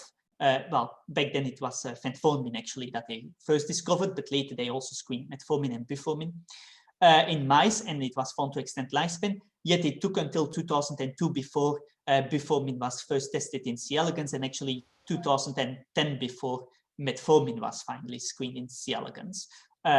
So this is examples of reverse screening. So that ends the drug discovery part. I'm going to move on to the biomarkers. So there are many different types of biomarkers. You have, for example, safety biomarkers, liver enzymes, for example. When you screen new drugs, you want to see if those drugs do not cause toxicity to the liver. You can do that by monitor liver enzymes. You have also prognostic biomarkers, for example, that will allow you to predict the clinical course of a disease, as well as diagnostic biomarkers that allow you to diagnose a disease. But the things that we are interested in here are the surrogate biomarkers, the one that actually can be used as endpoints of clinical trials to show that an intervention actually works in humans. So what are good criteria for a biomarker of aging? There was this paper 2 years ago in Euroscience where these 4 criteria were proposed. The American Federation of Aging Research has proposed 4 other criteria, but they largely overlap with these criteria. So first of all, what you want is that you have something that you can measure relatively cheaply, easily, non-invasively in humans, that you can measure more than once in humans. So it doesn't require like tissue samples through biopsies or things like that. So often blood-based will be ideal for this. But a measurement must also be reliable, and it must also be very reproducible. Then the second thing you want is that it's very relevant to aging, obviously, and also that specific diseases that are not related to aging do not disturb this biomarker too much, so that there are no specific diseases where the biomarker suddenly goes haywire. It's very robust and consistent in its ability to predict all-cause mortality, as well as clinical and functional outcomes. And finally, you want, of course, if you are going to use this as a validated endpoint in a clinical trial, it must actually be able to not only show responsiveness to an intervention, but actually predict that this intervention then is going to extend lifespan. So the biomarker field is really booming, and So here, total number of papers in PubMed, and it's growing obviously, but here in blue you see the number of new biomarker papers, and it's actually growing at a much faster rate than the total number of papers in PubMed, showing that there is actually quite a lot of interest in biomarkers in general. When we look at biomarkers of aging, and so I just screened PubMed with the term aging, both in British and American English, and biomarker, then this is what you find. Of course, this is missing exhaustive search because it ignores everything where the search term will be biomarker of aging. That will not be included here. But you can anyway see that the number of papers on aging biomarkers is really increasing over time, and it has really exploded in recent years.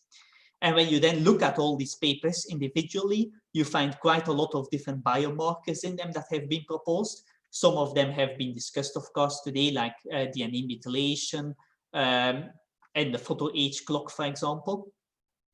But the one that I would like, and the reason I want to talk about that one is because it's probably the one that you might not have heard about. It's not a very popular or well-known one. So what is N-glycosylation? It's a code translational modification that happens in the endoplasmatic reticulum. It's when this mannose structure is attached to an asparagine residue of a protein. And about 50% of proteins have these types of glycosylation modifications, particularly proteins that are secreted by the cell. So after being modified in the endoplasmatic reticulum, it gets translocated to the Golgi, where a lot more modifications happen to this glycan structure. And then, of course, from the Golgi, it goes to where it needs to be. So how do you measure them? There are many methods out there based on HPLC, based on mass spectrometry. However, I decided here to stick myself to one method that is actually a method that is very complex equipment. And this method only requires 2 microliters of blood, so very small sample size. So you take a little bit of blood, you cut off first all the proteins, so that ends up with 3 glycans. You label them with this fluorescent dye. Then you remove the sialic acid groups. The reason is they are negatively charged, so they will interfere with your separation. You only want a separation based on this fluorescent dye, which has 3 negative charges to it, as you can see here. And then you use a capillary electrophoresis DNA sequencer, so the classical Sanger sequence type machine, to actually separate these, and then you end up with a chromatogram of different glycan peaks. Now, this is not the most sensitive method compared to HPLC methods, but it is a method that is very easy and available to a lot of labs. Lots of labs have these Sanger sequencers. And so it's feasible to do in a bigger clinical trial. So what you then see if you compare young with old is mainly actually peak number 6. And these are the 2 glycans that correspond with peak number 1 and peak number 6. They are both B-antennary glycans. And so you can see they are also related to each other, namely that this one has actually the galactosidase removed from the end of them. And when you then take the ratio of these 2, peak 1 divided by peak 6, and you take the logarithm of that, you end up with what is being called the glyco-age test. So why are they interesting to use? As I already mentioned, it can be done in a very small sample size of 2 microliters. It can be done both in plasma and serum. It can be done on frozen samples, and you need very little equipment. So that means it fulfills the first criterion. It's also very robust. So when you repeat the measurement, it stays stable. It doesn't have a lot of technical variation. The second criteria, is it linked to aging? Yes. So here you see data from the Chinese, the Belgian and the Italian population. And you see in the Chinese population, both in males and females, an increase in peak 1, an increase in peak 2. And in females, you see a very strong decrease in peak 6, but not in males. And then in the Belgian and the Italian population, when you make this ratio of peak 1 and to peak 6, you see it increasing all the way up to centenarians. I should mention that it stays relatively constant until you are in your 40s to 50s, and it's only thereafter that you really see it increasing. So then is it also linked to clinical outcomes? Yes. So if you look at people with dementia, they have higher glyco-age scores than similar aged controls who are healthy. And when you look at people who have Cockeye syndrome, which is a defect in transcription related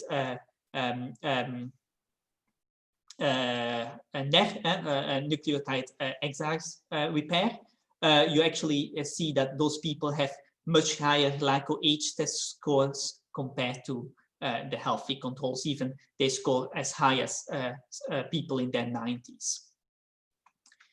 So can interventions do anything about it? There is very little data in the literature about this at the moment. There is one unpublished mice study on calorie restriction that apparently shows it does. This is another study on calorie restriction. Sadly, in this study, the only compare that they did is CR compared with a medium fat diet, so not a real control diet. But you can see that there was a significant decrease in the calorie restriction group in peak 1. And as you remember, peak 1 is a peak that actually increases with age compared to the animals that had a medium fat diet. And you actually can see here, if you keep animals on CR and you switch them to a medium fat diet for 4 months, then actually it falls in between these two, but that didn't reach significance. Peak 6 is maybe a little bit surprising because with age, at least in females, in human females, it decreases. And actually here CR decreases it further. So that kind of suggests that peak 1 is actually a much better measurement of aging than peak number 6. So what are the remaining questions in this field? First, do interventions other than calorie restriction slow down aging? That slow down aging decreases glyco-age? Is the glyco-age accelerated in other progeroid diseases and just not only in Cockeye syndrome? Does the glyco-age correlate with aging in cell types that do not secrete significant quantities of glycoproteins, because most of them are secreted by the liver or by the B cells? A lot of antibodies, IgGs, are strongly glycosylated. But your kidneys, for example, or your brain will not secrete glycoproteins in secretion, in the bloodstream, I mean. So can the glyco-age test actually measure aging of these organ systems? Of course, the fact that you see an increase in glyco-age in people with dementia suggests that that might be the case, but it needs further confirmation. Are there other disease conditions that could actually interfere with the measurements of glyco-age is unknown? And can it be used in species other than humans or in mice, obviously? So let's conclude. It's a promising yet understudied biomarker of aging. It fulfills criteria number 1, for sure. It probably also meets criteria number 2. And the other 2 criteria, they are, well, maybe met. And they need a lot more evidence to really validate them. And so the endpoint is to go to validated surrogate endpoints for these longevity therapeutics. The problem, of course, remains the validation of the surrogate, which has to be really strongly validated. And that's going to be difficult. And we can also conclude that not a single biomarker will measure biological age across all the tissues. So you will have to go to composite biomarkers. And for example, I just took a random recent paper that talked about a meta clock for based on epigenetic clocks. So, but there are other papers out there that develop other composite biomarkers. So thank you, and I will take questions. Thank you Then there's one question, I think, from Rakesh. How many DNA methylation biomarker companies are currently there? And is there a gold standard biomarker, in your opinion? Well, I don't know how many biomarker companies there are out there, to be honest. Is there a gold biomarker? No, not yet. But I think that, of course, the methylation clock is probably at the moment one of the most advanced ones. But also functional measurements, right? Like hand grip strength and things like that really do correlate very well with mortality. So I think they are the ones that are the furthest, but there are many upcoming ones that are very interesting. Another question from Aubrey: how are glyco-age and glycan-age related? Oh, so they are. It's interesting because I didn't mention glycan-age, but it's another one by another research group. They didn't use peak number 6, I think, for correction. They looked at some others, but I don't recall exactly which glycan structures they looked at, but they were just a few other glycan structures. Thank you, Sven.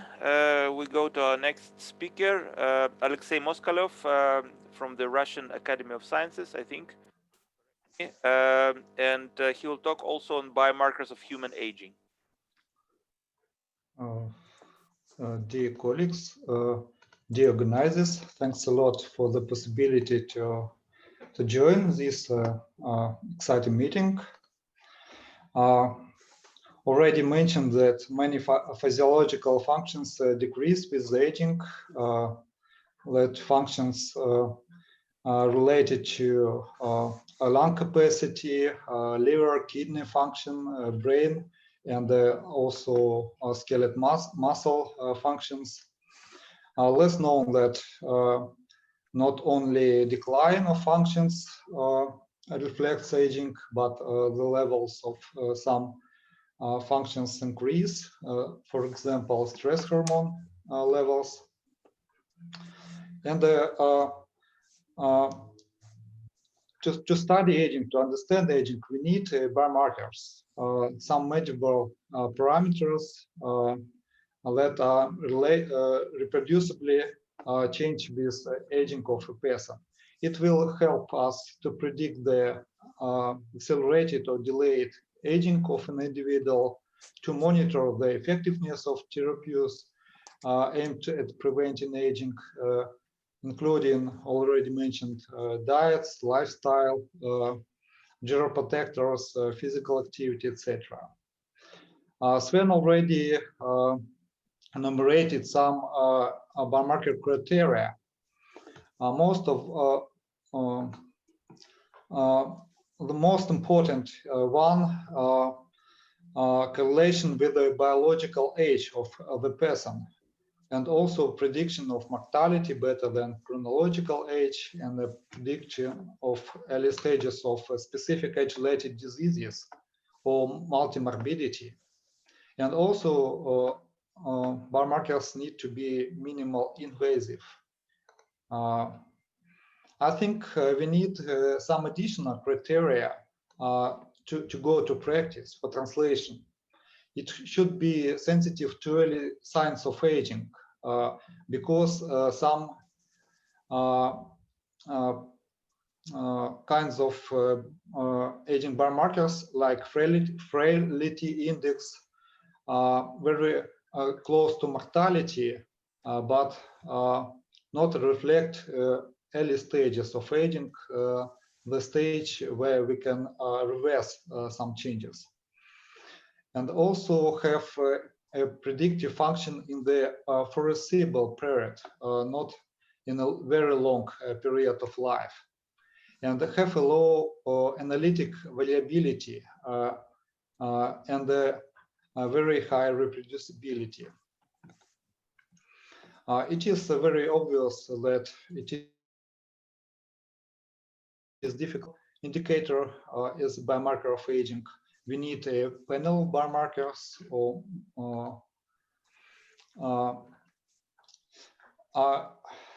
I think it's a very important reflection what's the difference between chronological and biological age.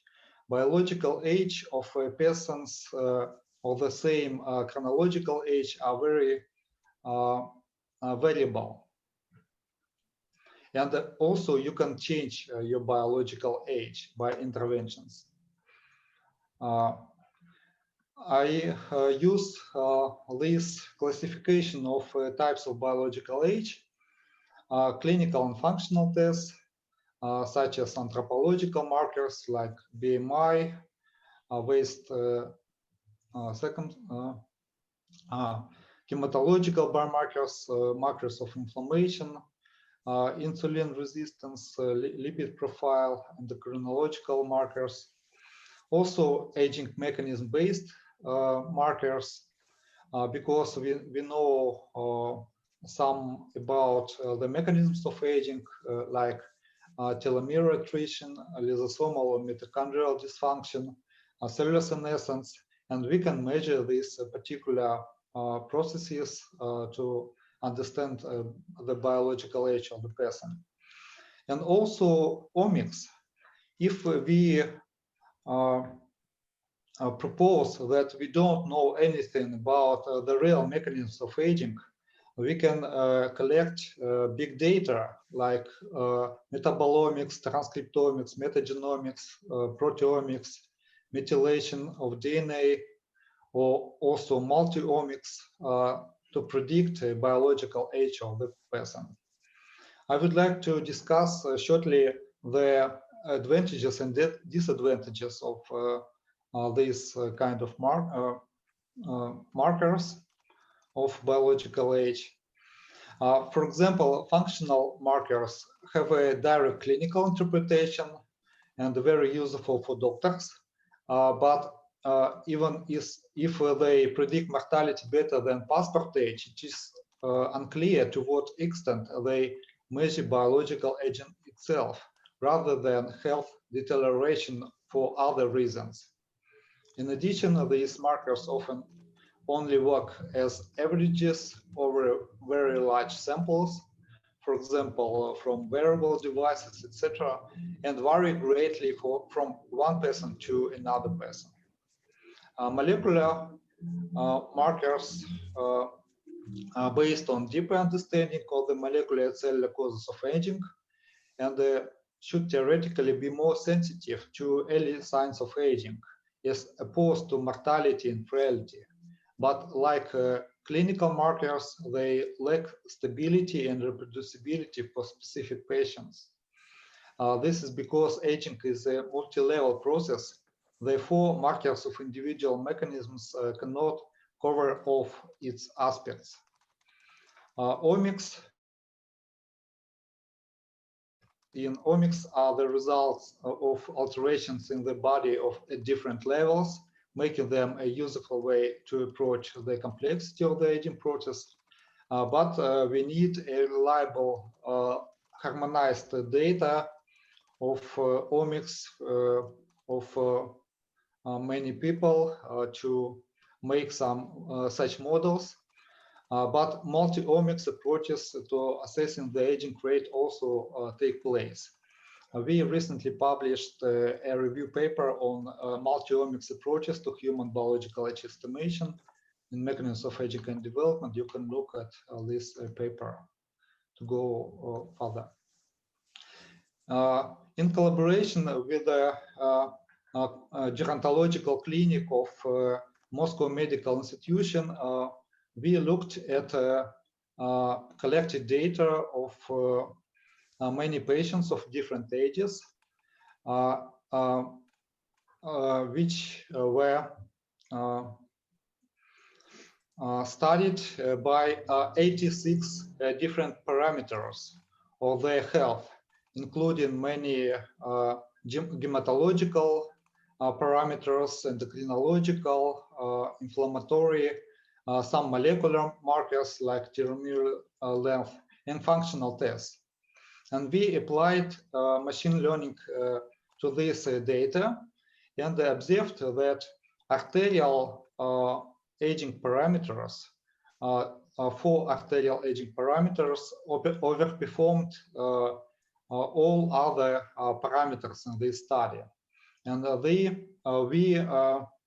established arterial index model. It better predicts biological age in patients with diabetes and hypertension. Now we try to use this model in several small clinical trials. Very good parameter of biological age is frailty index. It's very, very easy to apply from different kinds of medical data. In collaboration with Arnold Mitnitsky from Canada, we applied two kinds of biological age estimations, frailty index and one of the AI bioage approach to COVID patients. And we predicted the risk of death, passport age, and also frailty index and AI bioage using this data. And we observed that age is the most predictable risk estimation for this kind of patients. But frailty index and the AI bioage also are good predictors of mortality in COVID patients. We combined age, passport age, and the frailty index, and obtained more precise risk prediction for mortality in this kind of patients. It's unpublished. I also recommend you to look at our two books published in academic press, Epigenetics of Aging and Longevity, including epigenetic logs, and Biomarkers of Human Aging, published in Springer. And also, if you need something less theoretical and more practical, you can join as a tester to our new project, Young AI. You can download the application for your iPhone or go to website to register to this project and learn your biological age with us. Thank you for your attention. A question from Walter. Alexei, it seems like the attempt to measure biological age is doomed to limited accuracy because it essentially averages a bunch of factors. Some parameters might be in a critical stage and others not. Some might be treated and greatly extended period of healthy life. Anyone that goes over the age can spell death. Trying to lump them together seems inherently too simplistic. What am I missing? So, thank you for your notion. It's not a question. I think we need a real big data and multi-omics approaches to deeper understanding of biological age. And we will do it, I think. Okay, thank you, Alexei. So our last speaker is João Pedro de Miguel from Liverpool University, who will speak about molecular signatures to decipher aging. Hi, Elia. Thank you very much. So I'll just let me start sharing my my slides, and I'll start by saying, of course, thank you to the organizers for the invitation. And for a shame that we can't be in Brussels. Can you see my slides well? Okay, great. So I guess in the topic of biomarkers, most of the work we've done is at the level of transcriptomics. So why transcriptomics? I mean, if you think about it, really proteins are the actors in biology, as James Watson put it so eloquently. So why focus on transcripts? You know, we have proteomics, we have epigenomics.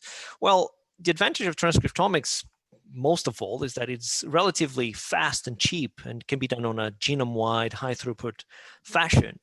So proteomics, it's a much more cumbersome process. Now, of course, we've heard already about epigenetics. We know that the best biomarkers of age are Horvath clock and methylation clocks. On the other hand, the problem of them is that they don't really give biological insights into the processes that are changing. By the other hand, gene expression profiling and proteomics, accurate biomarkers, but on the other hand, they provide biological insights. And they can, for example, for testing intervention, they can indicate what is changing in a given intervention or trial or whatever it's being tested. So, I mean, I'll just give a couple of examples from our own work. I guess several years ago, I'll start from several years ago, we did this meta-analysis of aging microarray studies, you know, combining several different studies in mammals from different tissues. Again, without going into details, that when you combine all of this data, this eliminates the problems of each individual studies and improves the signal to noise ratio. So we can identify genes and pathways that individual studies miss. And so that is an approach that we've used for various other processes since then. So this was something we've done for aging, and we have, I mean, you know, we've done for other interventions. So let me show you a couple of examples. And again, I won't go into a lot of methodological details, but happy to answer questions, or feel free to email me later. So we've done an approach as well related to caloric restriction, where we looked at this conserved gene expression profiles of caloric restriction across mammalian tissues and organisms. So various different species and different tissues and signatures of caloric restriction.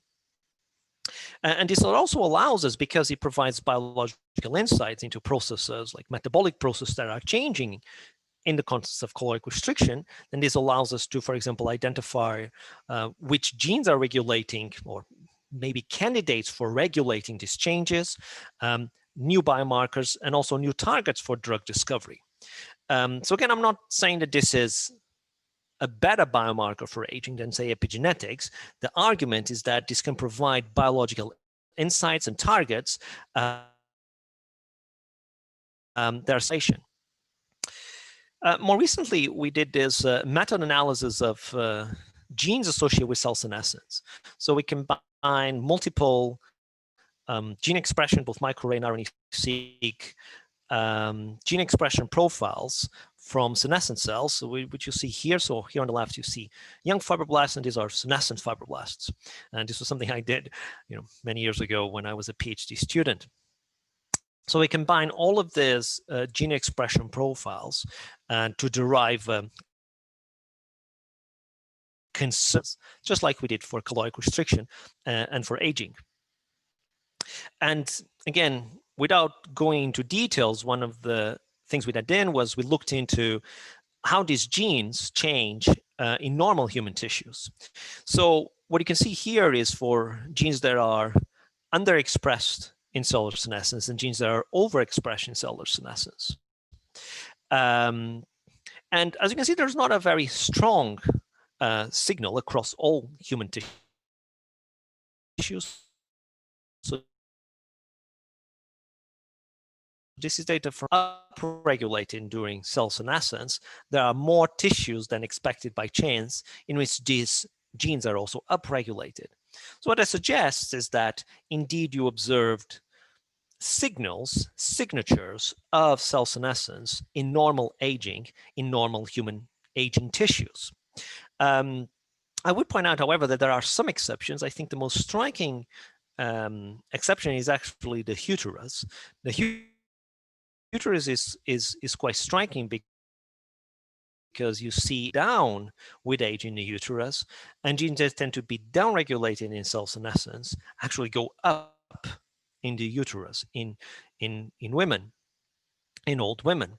So the point is that you see signatures, gene expression signatures of cell senescence in human tissues, in some human tissues, in more human tissues than expected by chance, but not all human tissues. And there are even some tissues in which you see opposite patterns, like the uterus.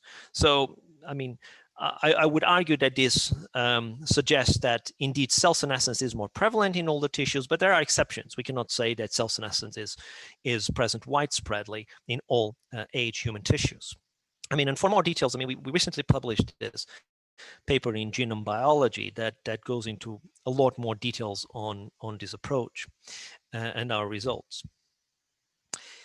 Now, the other aspect, of course, is in addition to microarrays, is that there's a lot of data from RNA-seq. As I'm sure you're aware, the cost of sequencing have dropped dramatically. Variety of machines, we can now sequence genomes much easier, and also transcriptomes. So I'll show you a couple of examples. I mean, we did this RNA-seq of aging tissues in rats, I mean, several years ago. But this was one, I think it was the first transcriptome sequence of normal aging in mammals. And it's a good example of the advantage of RNA-seq in terms that we detected a number of differentially expressed transcripts that did not map to any known genes, any known exons, what's called dark matter transcripts. And we even identified on genome annotations. So that's a good example of that. Then a few years later, we did this RNA-seq of caloric restriction in the brains of rats. And we showed, I mean, again, without going to a lot of details, that you see a lot of neuroprotective genes like thyroidoxin that are overexpressed in caloric restriction. So they go up in the brain of rats under caloric restriction. We also show that caloric restriction prevents most aging-related changes. So you see, compared to normal aging signatures, gene expression signatures, you see that there's a amelioration of these patterns in animals exposed to caloric restriction of them. And the other thing that I thought was interesting, that there were a lot of changes in chromatin-related epigenetic regulators, which suggests, hints, or we can hypothesize that there are mechanisms related to epigenetics associated with caloric restriction responses. Now, more recently, the other thing we've done is, okay, so we have all of these signatures of aging, of caloric restriction. So we looked into compounds. So I'm sure you're aware there's databases of publicly available databases of gene expression signatures of chemical compounds and drugs. So we're looking into the overlap between gene expression signatures of caloric restriction and gene expression signatures of drugs, trying to find, can we find drugs that overlap with gene expression signatures of caloric restriction, which is in turn associated with longevity. So the answer is yes. I mean, to make a long story short, you know, we tested 5 compounds, 5 candidate compounds in worms, 4 of which extended lifespan. And they extended lifespan in normal worms, but not in worms under caloric restriction. So this shows that we can employ this network pharmacology approach to repurpose compounds for life extension. So we can identify compounds that have other clinical applications that extend lifespan in animal models, in this case, worms. I mean, I think the most interesting compound, something we're still working on, is allantoin. This is actually a marker of oxidative stress. And we are now studying its mechanisms and also studying other related compounds that extend lifespan in worms as well. So we have some unpublished data. So maybe the next symposium, ideally in person in the beautiful city of Brussels, I can tell you more details about it. The point for now is that we can use these gene expression signatures to identify compounds that extend lifespan. and that in this specific case act as caloric restriction mimetics. So in summary, I hope I persuaded that really gene expression profile, I wouldn't say it's the best biomarker per se, but it is a cost-effective way of deriving biomarkers. Okay, they're not as accurate predicting biological age as methylation, but they're more insightful from a biological perspective. That's the big problem of methylation. And the Horvath clock is that, yes, it's accurate, but nobody knows what it means from a biological level. And if you're trusting particular interventions, you want to have insights into that as well. If you're testing caloric restriction or metformin or any compound, you want to know whether that's ameliorating agent, but also what sort of biological effects it's having on an animal or a patient or a tissue. So that's the advantage of gene expression profile, is that it provides biological insights, not just biomarkers. So I've told you of various microarray meta-analyses that reveal signatures associated with aging. And actually, we have a paper currently submitted on a new gene expression profile of aging based on a meta-analysis combining microarray and RNA-seq. We've derived gene expression signatures of caloric restriction as well, and gene expression signatures of cell senescence. I've told you also of RNA-seq, which we apply to aging, various processes, and we apply to caloric restriction that associate neuroprotection and aging. And now, lastly, I told you about employing network pharmacology using gene expression signatures, and this can be used to reveal new longevity drugs by combining gene expression signatures as we used of caloric restriction or other longevity intervention with gene expression signatures of drugs. So with that, I just want to thank, again, thank you for your time and attention. And I want to, of course, thank my lab for all of the work that I've told you. And I guess I skipped a lot of details, but all of our preprints and reprints are available on our lab website. If you have any questions, feel free to contact me, and also thank our funders. And before we finish, I also want to point out this company, Centaura, that I'm also involved in. Well, recently, I'm now leading their scientific efforts. That inclusively, we have a project actually that called Aging Profiles, in which we want to analyze multiple omics, understand about the process of aging and how to better intervene on it. And so I would suggest you check out the website of Centaura, and if anyone is looking for a job in computational systems biology, approaches to contact us. And again, thank you very much for your time and attention. Much, Jaferov. I don't see any questions in the chat, so I guess this otherwise somebody wants to shout out the question. No, okay. Then I guess it's a conclusion of our session. It's been an intensive, highly enriching session. Thank you very much, all the participants, all the organizers. I hope the next session will be in 5 minutes. It's been a 2-hour session. So in about 5-7 minutes, we reconvene to discuss more general and more social aspects of testing and of biomarkers development. So thanks again, and see you. Thank you.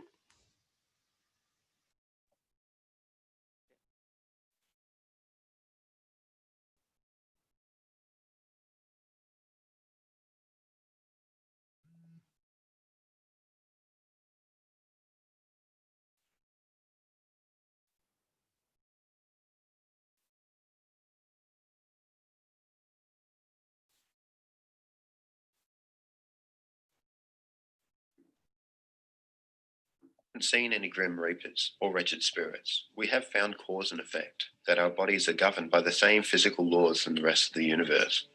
Aging is a technical problem, and every technical problem has a technical solution. And we found technical solutions to many diseases over time. And we have a pretty good history of finding technical solutions to debilitating diseases in the past. The byproducts of solving disease is that we get to live happier, healthier, and longer, though not indefinitely. Solving some form of cancer or immunizing ourselves against the next strain of pernicious Ebola will only be temporary victories. There will always be more diseases around the corner. So it seems we need to focus on something more fundamental.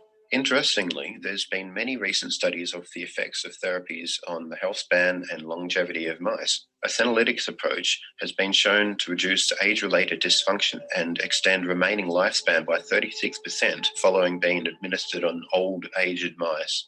The Ocean Biotechnologies lifespan study is an interesting example, testing how p53 and p16 proteins and genes affect age-related dysfunction, as they are noteworthy markers for cancer in senescent cells. The lifespan study is over 6 months old now, using cohorts in which gene therapy is deployed against either p16, p53, or both p16 and p53, and there's a control group which are injected with placebo. The mice were 2 years, that is 104 weeks, old at the start of the experiment. The mice, which usually live only to 3 years old, were 2 years, that is 104 weeks, old at the start of the experiment. The p16 and p53 mice seem to be doing very well indeed in comparison to their peers. Even though the trial is nowhere yet near finished, the results so far are quite impressive. A concern that people have about living longer lives is that if one were living, say, to 150 years, for most of the latter part of one's life, that would be unbearable, living in an old, sick body. But this is unlikely to be the case, as the reason one could reach such an age is the same reason one would be living in a healthy body until that age. In any case, if you decide that at some stage before reaching 150 years that you don't like life anymore, you can opt for physician-assisted dying or step in front of a truck. But the point is, with working rejuvenation treatments, chronologically older people need not be living in older, sick bodies, but instead living worthwhile, active, healthy lives. This is important not only from individual perspectives, but also on population levels. Let's take a look at some statistics. According to the World Health Organization, between 2015 and 2050, the proportion of the world's population over 60 years will nearly double from 12 to 22%. By 2020, the number of people aged 60 years and older will outnumber children younger than 5. The pace of population aging is much faster than in the past. In 2050, 80% of older people will be living in low and middle income countries. All countries face major challenges to ensure that their health and social systems are ready to make the most of this demographic shift. These stats put things into perspective. It's important to see that health in old age is desirable at population levels. Rejuvenation medicine, repairing the body's ability to cope with stresses, or practical reversal of the aging process, will end up being cheaper than traditional medicine based on general indefinite postponement of ill health on population levels, especially in the long run when rejuvenation therapy becomes efficient. It buys so much time to figure out what to do next, how to improve the therapies to address the next wave of issues for individuals as well as on population levels. So obviously, this will not only postpone ill health and expenses for individuals and populations, but also improve general quality of life for everyone. How valuable is the anticipated gain, not only for the individual, but for the world? Anticipated health gains over periods that would normally be dominated by ill health means extra productivity and more consumer spending. Then on top of that, the gains of longevity that keep paying dividends in the economic usefulness of expertise gained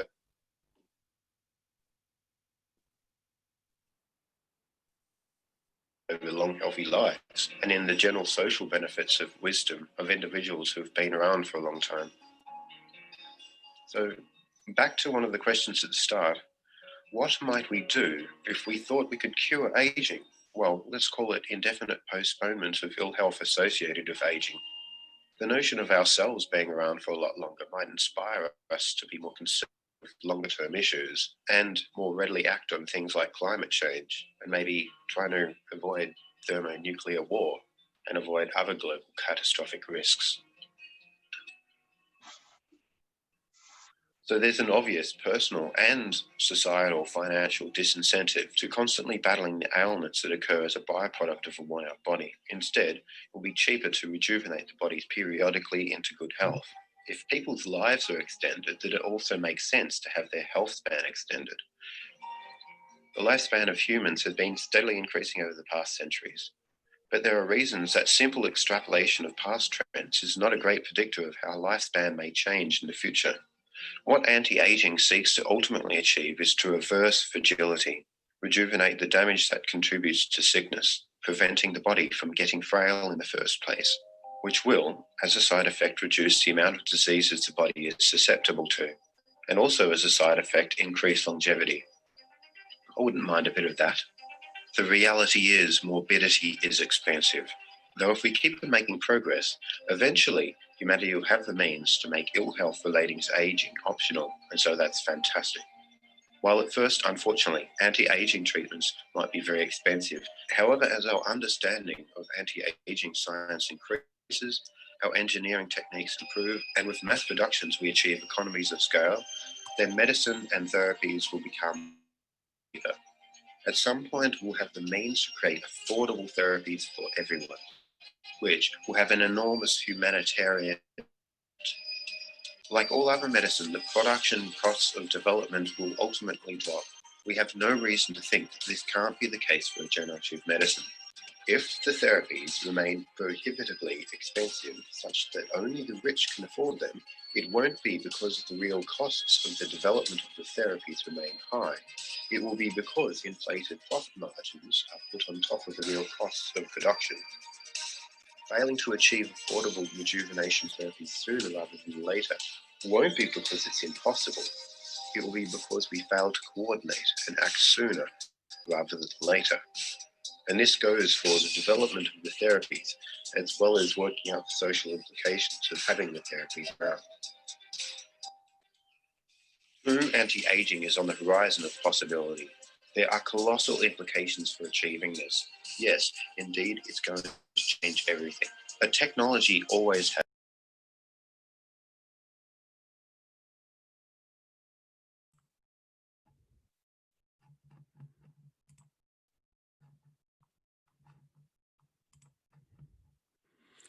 Yes, hello. I think with the end of this video, I can start. Yeah, thanks a lot for giving me the opportunity to share this last session, and congratulations to you all. We are hitting the home stretch and we are still around 100 people. That's awesome.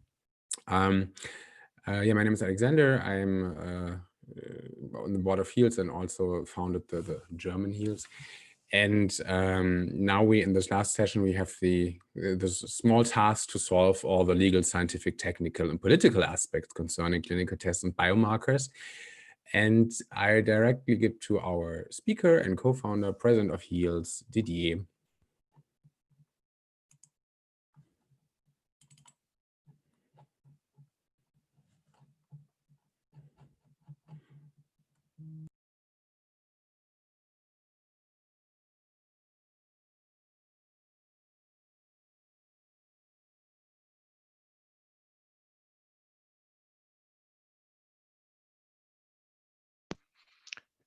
Didier, you're mute. Didier, we can't hear you. Thank you, David. So this explains why you. Okay, so thank you. Hello.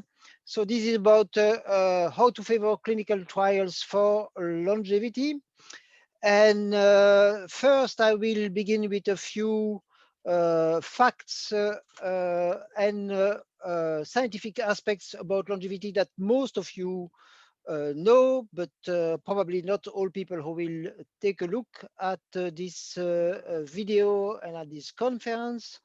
So the first one is today, like every day, about 110,000 people will die of diseases related to old age. And this is the first cause of mortality and morbidity in the world. It's about 70% of deaths in the world. It's about 90% of deaths in a country like my country, Belgium, or like in the United States. But even in the poorest countries, it is now more than 50% of the causes of death, diseases related to old age.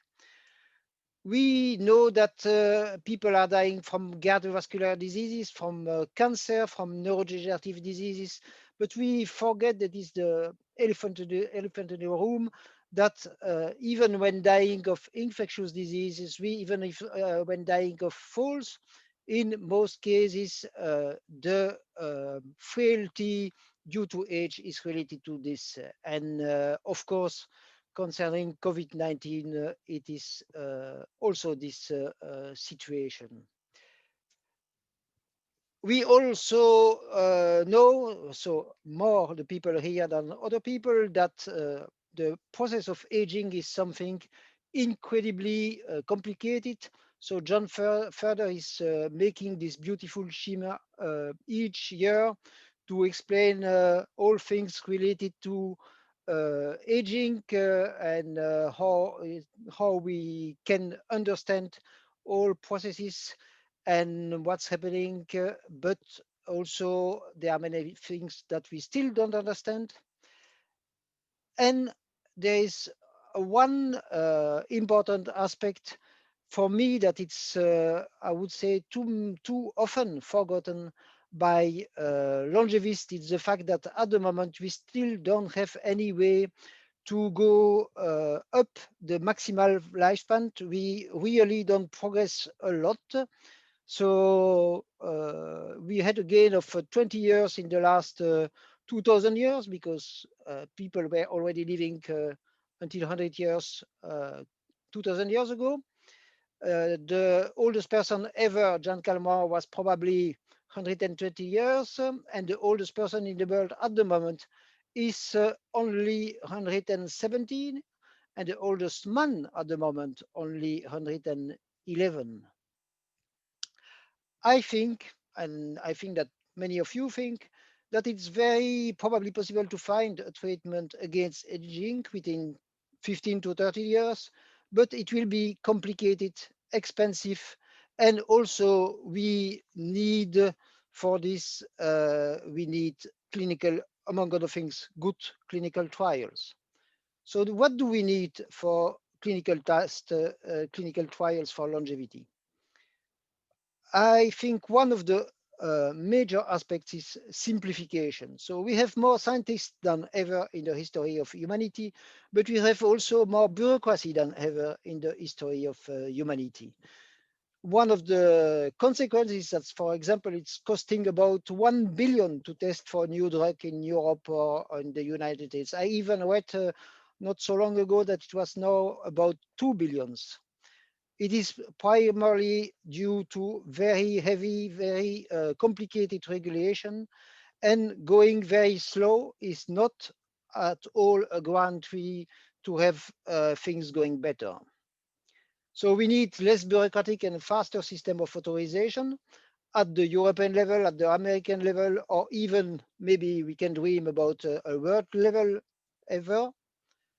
At the moment, an average IRB, institutional review, so the ethical committees in the US takes many months, and the preparation of this, asking for this takes even more time. And an authorization is mostly only valid in one place, and certainly never valid in in more than one country. Even in Europe, who is supposed to be more or less a unified place, when you have an authorization in one country, it's not valid to another. We need kind of a paradigm shift. We need a moonshot, a Manhattan project for clinical trials. And at the moment, what's happening concerning real test for longevity? Well, not much. There is the TAME clinical trial, but still not really started. Normally, the international classification of diseases is supposed to better include disease related to old age, but this will not be, in my opinion, enough. For clinical tests, we need, of course, double-blind experiments, double-blind trials. One group with the best already available treatment, and one group or a few groups with the best already available treatment plus the new therapy or the new therapies. It's important to remind that for these people, even if they don't have the new therapy, they will be in a better situation than ordinary people, because the following and the fact that they will be better followed will be better for them. We need volunteers, but at the moment, what we don't have for clinical trials is people who are old enough. So 70, 80, 95 for men, 99 even for women. Well informed enough, of course, in good health. Well, in good health, that's relative, and interested to work for themselves and for the community. What we also need is good products or good good therapies. So this list you probably know already. So of course, gene therapy is not yet there. There are also aspects that we don't know. And so this was my list just until a few, let's say, months ago, but now I would add blood therapies. This is, we spoke about this at the beginning of this meeting. This is really very promising, and I hope and I heard that clinical tests, especially with old people, will begin soon. We need, and this is also what was approached, especially today, we need good biomarkers and public results before the treatment, during the treatment, and after the treatment. And of course, especially when the results are not what expected. That is one of the big problems. You all know that probably, that sometimes there are clinical trials or other experiments who are made, and you never see the results because the results were not what was expected. Below you see one of the non-completed list of possible biomarkers. Okay, so we need, like I said already, a global project, a kind of Manhattan project. Sometimes it already happened in the history of the humanity that there was kind of a decision to change things, like the first man on the moon. There was also the war on the cancer, who was less successful, but still it was kind of a successful story for many aspects. We need, of course, more money. In my opinion, it should be more public money than private money, but this is for another time and for another discussion probably than this one. We should, of course, use more artificial intelligence. That was already approached today. And what I wish is no patents. That's my wish. That's not what we maybe absolutely need, or at least not for everything that it's paid with public money. Because there is a risk that it's not usable for everybody, and also because there is a risk that it's going to slow down research concerning aging. So I'm already going to the conclusion, and I hope after time for one or two questions. So we need this to have more equality and more equity tomorrow. We need this because it's our duty as scientists, as social activists, to rescue people. And thank you for the people from HEALS, from the International Longevity Alliance, from the Life Extension Advocacy Foundation. These are organizations among the, many and increasing number of organizations working resolutely in these directions. Thank you. Thanks a lot, Didier. There's actually one question from David Wood, but I would propose, because of the time, David Wood first gives his talk, and you have the time to answer the question in the chat. Okay.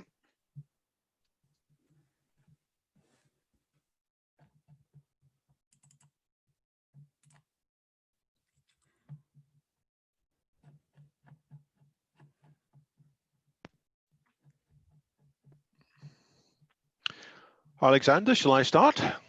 Yes, please, David. Sorry, David Wood, who doesn't need an introduction. Please start. That's fine. So I'm going to talk about the possible surge of public interest in biomarkers of aging, so that if we come back to this conference in 4 or 6 years' time, we won't be having the same old discussion, oh, we wish there could be a moonshot project. Already there will be a change in public attitude. I'm going to take a little bit of a futurist attitude in here. And by futurist, I don't just mean predicting something that might happen in the future, looking ahead to a desirable end goal that I guess all of us in this call probably share, that there will be at some stage comprehensive, effective longevity therapies, inexpensive, in wide use. And we might imagine optimistically 2040, pessimistically 2140. No, I'm not just going to talk about that. I'm going to use the technique of backcasting.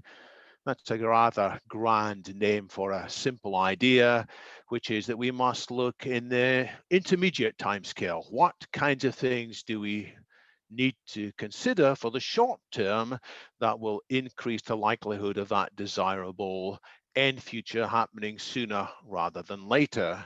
One possible intermediate goal, of course, is that there is a lot more funds invested in this area, private money and public money, but we have to backcast again. What's going to make that increase in funding possible? And that takes me to the possible influence of celebrities, or we might call them key influencers. So let me just ask you to indulge me for a minute in a bit of fantasy. If we look ahead 5 or 6 years, people like, I wonder if you recognize this group here. This is the Beckham family. David Beckham is a famous soccer player or football player. His wife, Victoria Beckham, used to be known as Posh Spice. Where's this going? Bear with me. The Spice Girls, for those of you old enough, you might remember them as, in some ways, the most popular and successful all-girls group ever. They still have more records sold than any other such group. What's happened to Victoria Beckham? Well, she now has a beauty business, and on that beauty page today, you can buy something, it's quite expensive, a cell rejuvenating power serum, which is claimed or suggested isn't just a cosmetic. In some ways, it actually rejuvenates the skin. And if you click on that, you will find various claims about chemicals that sort of might have been mentioned at our conference today. Niacinamide does such and such, fragmented hyaluronic acid does such and such. Well, does this really rejuvenate the skin? Hold that question. Another possible celebrity, you may not know this person. He is a professional golfer. He is 27 years old. His name is Bryson DeChambeau. I am picking him in part because he has recently done something that only 2 other professional golfers have done. Even if you don't know much about golf, you might know one of these. 2 people who have done the same thing. Tiger Woods dominated professional golf for much of the last 20 years, and the Golden Bear, Jack Nicklaus, was sort of in the same role for the previous 20 years. And all 3 of them have uniquely won the 3 particular championships: the US University Golf Championship, the US Amateur, and most recently the US Open. Why am I telling you about Bryson DeChambeau? Well, his fellow golf professionals nickname him the Professor. He applies lots of mathematics and physics and biology in his approach to golf. He has made all his golf clubs the same length, defying conventional wisdom. He talks about mathematics a lot, and he has created his own diet that in the last few months, actually in this year, has put on 20 pounds worth of muscle, which means he now hits the ball incredibly hard and incredibly fast. Why am I telling you this? Well, he has explained his diet in an interview in GQ magazine recently. My goal, he says, is to live to 130 or 140. I think that's possible now. Well, I think he's wrong there, of course. But he's more plausible when he goes on to say, I think that somebody's going to do it in the next 30 or 40 years. I want humans to be better. I want them to succeed. he says. And the rest of golfers are divided about this new approach. Some of them say it's not golf, in the way that we British might say it's not cricket. Others are more humanitarian minded. They wonder, is this really good for his health? Beefing up his muscles like this, might it actually foreshorten? And that brings me to the main point. We have to backcast again. Before the public as a whole can evaluate credibly what claims people like Posh Spice, Victoria Beckham, or Bryson DeChambeau, people with a great deal of influence and clout, what they may be saying, we need to raise public interest in credible biomarkers of aging, things that can be measured and can tell us whether these therapies are working. So I'm envisioning in a number of years that when people meet together, they won't just talk about current statistics. They will be sharing, hey, here's my biomarkers of aging. Oh, here's my biomarkers of aging. Oh, you should see my girlfriend's biomarkers of aging. Wow, really indeed. And bear in mind, we humans do like to exchange information about statistics, whether it's sports statistics, golf, professional football, ice hockey, whatever, music statistics. Increasingly, we are aware that our financial creditworthiness influences a lot of what we can do and not do. Some of us still talk about horoscopes or modern versions of that, personality types, preferred learning styles, sexual orientation, and yes, there are some discussion of health statistics, such as blood pressure, cholesterol.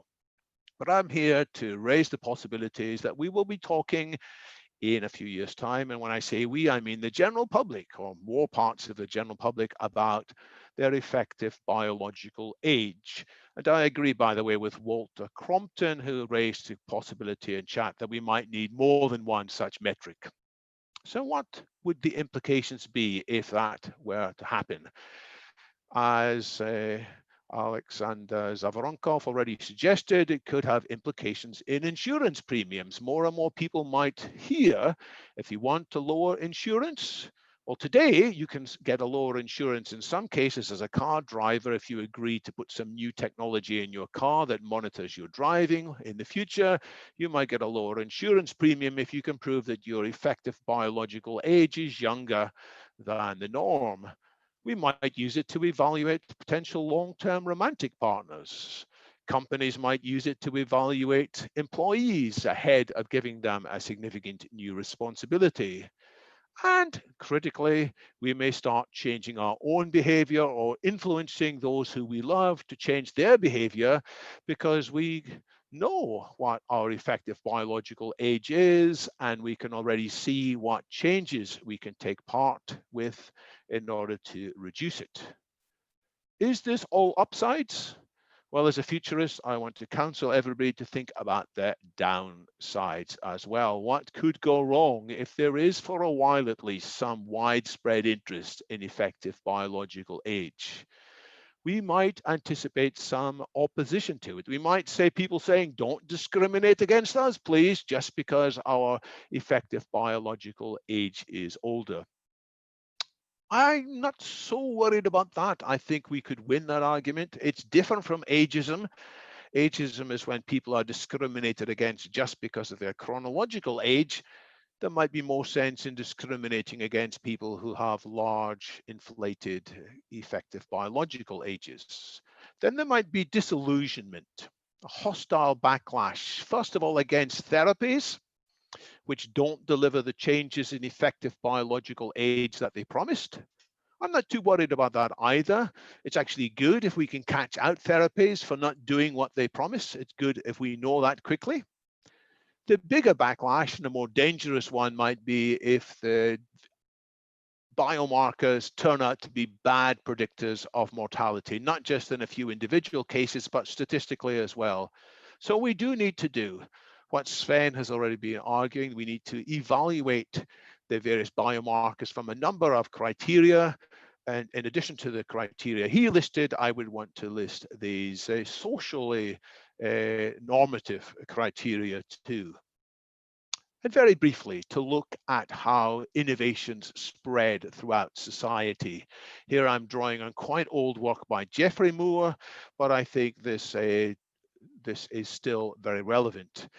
People in society vary in how well we are interested in crazy new ideas such as biomarkers of aging. There is an initial group of which almost all of us in this call belong. We care about things because, hey, they're cool, they're neat ideas, and they might, if we work hard, be helpful for us. What Geoffrey Moore points out is there's a big gulf, a chasm, before more ordinary people, real people, or mainstream people will adopt these new ideas. They want something that's simple to use. They want something that's got good usability. They want something that many of their colleagues, their social friends, their celebrities that they like, that they are already using. People who in some sense they feel are like them. And if we can get it right, Geoffrey Moore argues we must find a few killer apps, something that will appeal to some of these people in the majority, and then it can cascade with more people like them seeing that their friends are talking about biomarkers of aging, and they will start getting involved too. Thus, if we get it wrong and there's a backlash, there can be a cascade of negativity as well. Which takes me to my conclusion. I think it would be great if we can enable a surge of public interest in biomarkers of aging, but to do that, we need to be sure that we can communicate them well, including their drawbacks. They must be sustainable in the sense that we're not going to change our minds about them, and we must avoid the adverse publicity. And to make them successful, we tie them with applications with real world relevance, known as killer applications, perhaps insurance. Perhaps, as Aleksey Moskolov mentioned, there might be some indication to your likelihood of being vulnerable to a COVID infection. Or as I've seen on Twitter, a suggestion by David Doherty, they could be relevant in other animals, like the field of horse racing, in which huge money is invested. And if people find out that biomarkers of aging could be applicable to the treatments given to horses, then it could surge there well and then be copied back into human treatments. So insurance, COVID, horse racing, and possibly others. And if we can do that, then we may well inspire these key influencers who are not at this conference today, but who might talk to their very large followers on Instagram, Twitter, and elsewhere about the importance of this. And we can therefore change the public landscape with more and more funds then being directed profitably to this area. Thank you very much. Thank you, David, for this, for your inspiring talk, and also for keeping the time. There are actually no questions, but a lot of answers from Didier. So you might take a look in the chat. And now we come to our last speaker before the general discussion. So Keith Comito from the Transhumanist Party. All right, can you see my slides? Yes. Yep. All right, so as introduced, I'm Keith Comito, president of the nonprofit Life Extension Advocacy Foundation, actually, or Lifespan.io, which raises funds and awareness for life extension research. I believe most of you know who I am, so I'll proceed. Firstly, thank you for inviting me to speak at this excellent event. I'm happy to be here, especially today, the UN International Day of Older Persons, a perfect occasion to reflect on how addressing aging will serve to protect the older among us, especially in these times and everyone in general.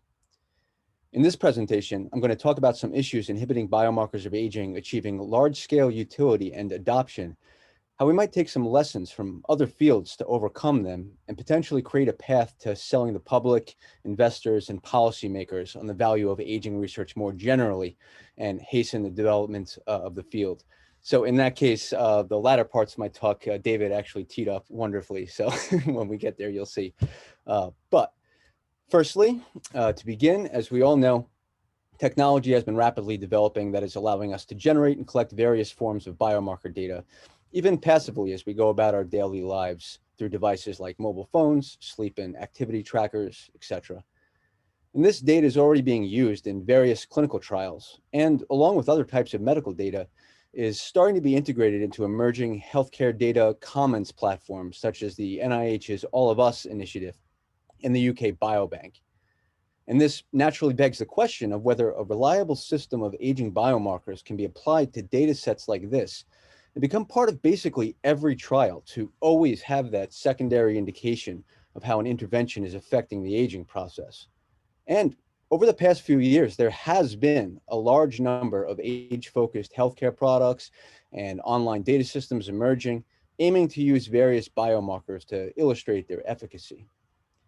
But one of the main problems thus far has been that everyone's doing their own thing, using different data sets of biomarkers for testing similar interventions and or formatting their data in a proprietary way that doesn't interoperate with other systems. And this siloing of data, fragmentation of analysis methods, and lack of clarity on which biomarkers to use how and in what combinations creates a scenario that slows progress in comparison to one where everyone is operating within a standardized, goal-oriented framework. And this state of affairs indicates that we might be able to apply a lesson from the history of another field, with what we might actually need right now being a grand standardization initiative with authority and funding at the national and international level, like Didier was just speaking about, similar to what happened with the birth of the internet after the creation of the ARPANET in the 70s. This basically took the form of international councils set up to agree upon a set of protocols and standards so that everyone's work could interoperate. And this resulted in the backbone for protocols like TCP and HTTP, which are still used today and part of the infrastructure that's allowing us to communicate here right now. And importantly, analogous standards for health data like FHIR, or Fast Healthcare Interoperability Resource, are emerging now and starting to be integrated into ubiquitous technologies like smartphones, part of Apple's Health Kit, for example. And thus, now is the time to perhaps push for a similar grand initiative formed to select biomarker targets and interoperability standards so that the entire field can work together as we're working on our individual projects, studies, and companies, etc. Now, this is usually the part where statements like biology is not the same as software are made, and that is totally valid. And this is why it's important to note that the standardization we're talking about here doesn't mean standardization of the tests themselves, but rather of the format of the data that results from these tests, as well as in the process of how analysis and meta-analysis is conducted across various data sets. For example, simplified, let's say this hypothetical council is first able to agree upon some desired metric for biological age that, if magically achieved, would be unequivocally useful as a diagnostic to detect rate of aging throughout any clinical trial, specifically aging focused or otherwise. Say, for instance, a property of this is that it will be testable by being able to predict the chronological age of a normal person not undergoing any specific intervention, with a mean absolute error of less than X, with the X years, with a correlation above Y, etc. Whatever that is, whatever is deemed to be universally useful. Then, once that is determined, the requirements of how this goal could be achieved can be worked backwards from. Which types of biomarkers with which properties we think cover each other's weaknesses that we think are minimally necessary so that a composite metric based upon them will fulfill the desired properties of the goal metric. And it's important to note that this can be mathed out to some degree. Whether every biomarker potentially contributing to this is actually real or implemented yet or not. And then we can further work backwards to determine subcomponents in a similar process, creating a network of interrelations that I think Aubrey was talking about earlier. Solutions can then be analyzed by the council and debated upon with respect to considerations like Aubrey talked about, overfitting, etc., to determine which paths are the most feasible in the near term with the fewest amount of currently unrealized holes in biomarkers, what those holes are, creating essentially a scaffold that allows fulfillment of the true initial goal to be distributed and worked on by everybody, component-wise. Because we're all building individual projects to fit into the same overall spec and generating interoperable data while we're doing whatever else we're doing. Furthermore, because it is the goal that we're standardizing to, not the exact way in which we get there, this allows for iteration and flexibility regarding which tests and analysis methods are appropriate for which circumstances. For example, if we have a trial where we're collecting stool samples and blood samples, this combination of 10 will eventually decide will be the best route to the goal. Or what if we're doing a crowdsourced trial and all we can get is physiological biomarker data? What configuration of those markers and analysis methods to use in that scenario would fulfill the goal to the best of that ability. Now, If this seems a bit abstract or unrealistic, allow me to illustrate an analogous example involving data from technology you likely use all the time, video streaming platforms. With such systems, it's common for a company to want to predict things like a user's likelihood of staying with the service year after year, and to determine the most useful combination of contributing metrics that can be measured right now that accurately represent this future behavior. Furthermore, this process can be iterated upon, as with each year you can check it. The accuracy of various approaches and combinations can be validated to see which ones, which markers, and what combinations led to the most accurate predictions, and thus identify the most impactful targets for intervention. For example, let's say a higher number of sub-profiles on an account that also uses party mode frequently greatly contributes to user retention, then it'll be smart for the service to work on interventions that promote use of party mode amongst multiple profiles on an account if they want more user retention. And now, it's important to note that this isn't really just an analogy. Some of these measures are actually biomarkers, such as decision-making speed. And this is gathered typically longitudinally, sometimes on a daily basis from millions of people. So this ties into the second main point I want to make, and which David was alluding to, the opportunity to use physiological biomarkers as a key of sorts to convince and excite the public regarding the value of biomarkers in aging research generally. As mentioned, ubiquitous devices like smartphones are already passively collecting a variety of biomarker data, and many have built-in diagnostics and frameworks like the research kit we mentioned, which facilitate the usage of this data in clinical trials. And online, people frequently submit data, like with FaceApp, that could be repurposed towards relevant ends, such as training facial biomarkers of aging. And this sort of physiological biomarker data will only become more regularly collected on a massive scale as technologies like voice recognition, augmented reality, and gesture tracking become part of those ubiquitous platforms, such as the streaming services, visual reaction time, tremor detection, etc. And this allows opportunities to really do something significant with just physiological data that can not only be useful, but also build significant public pressure for age-related biomarkers. As an example, what if it turned out that a marker related to aging, such as slowed reaction time, was an early symptom of COVID-19, which could be detected by the aforementioned platforms at a population level, a large percentage of people in a certain city, for example? You'd have potentially an early warning system. And you could imagine the headlines, your Netflix queue could save your life, etc.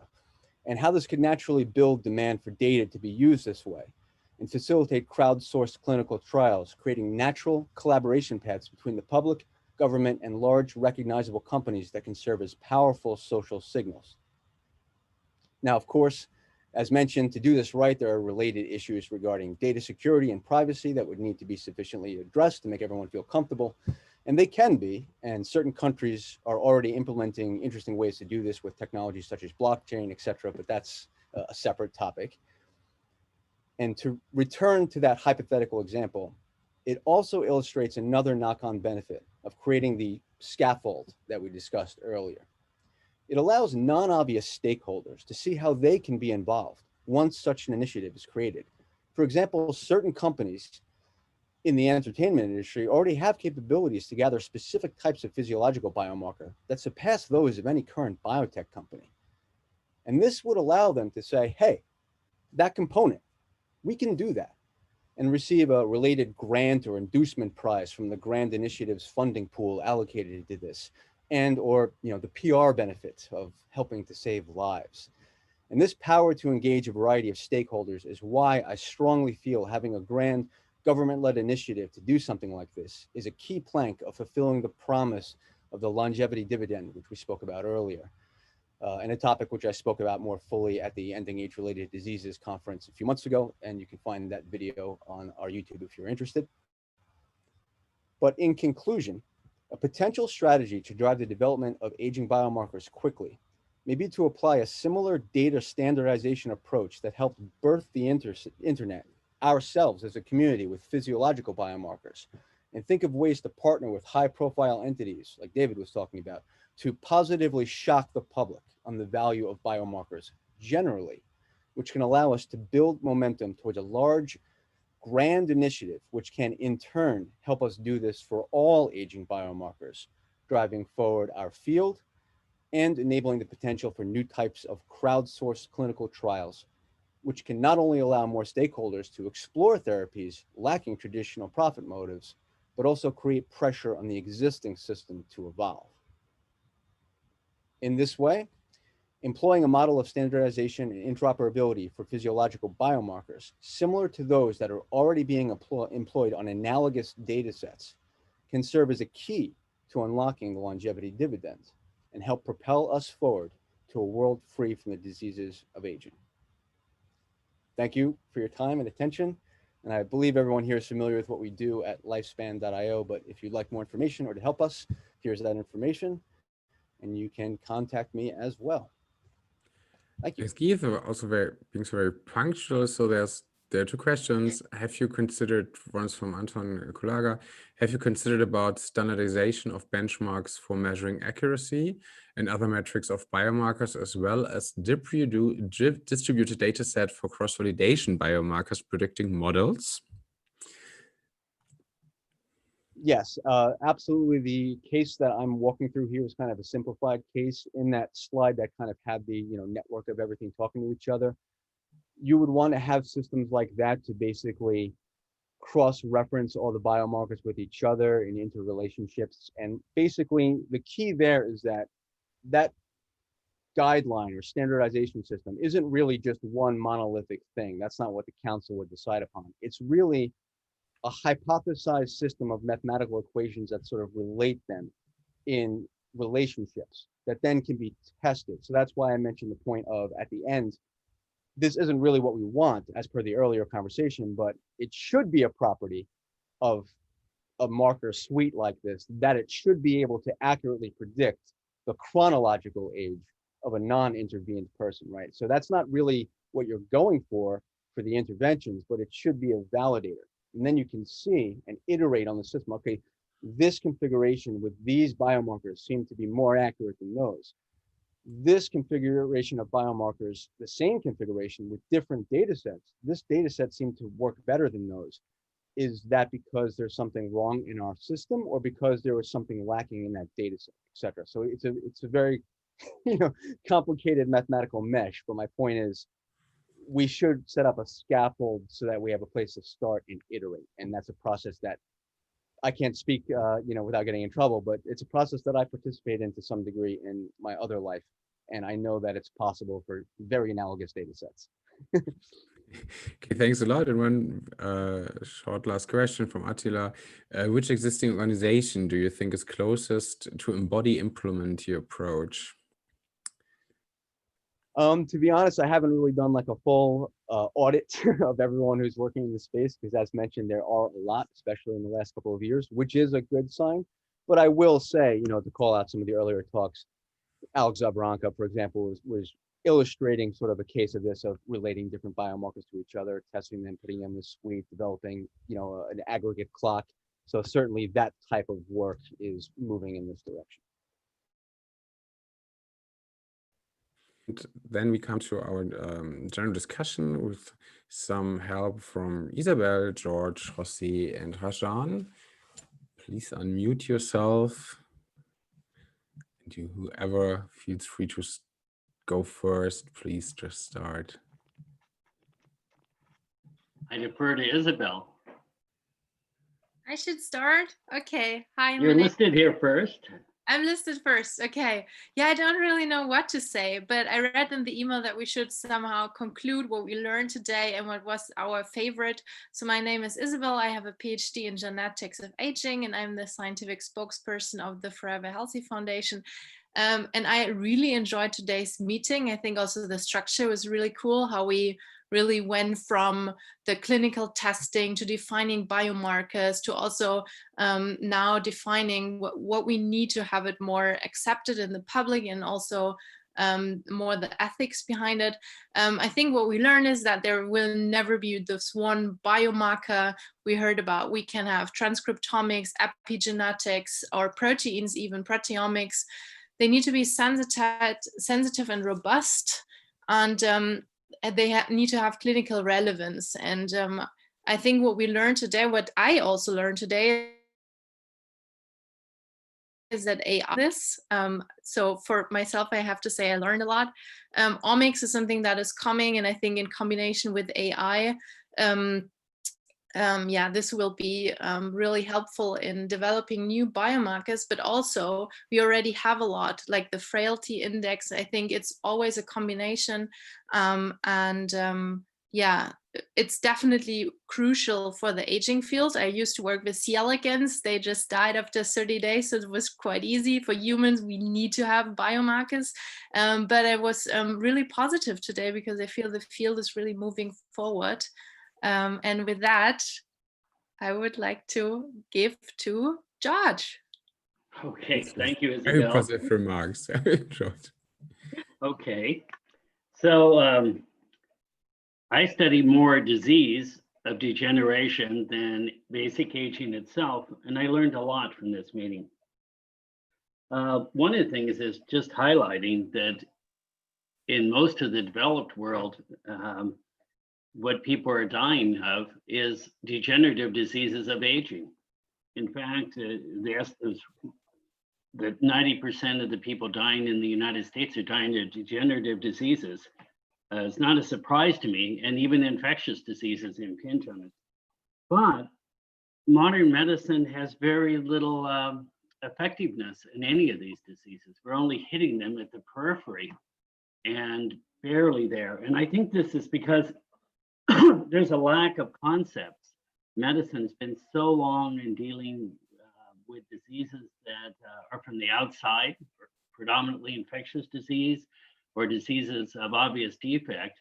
We don't know how to deal with diseases that are part of our normal biology, and aging is part of our normal biology. And I think the type of approach used here, which is you need new concepts, but it's hard to get to new concepts when you don't even have an idea what concept to fill it with, and you need data.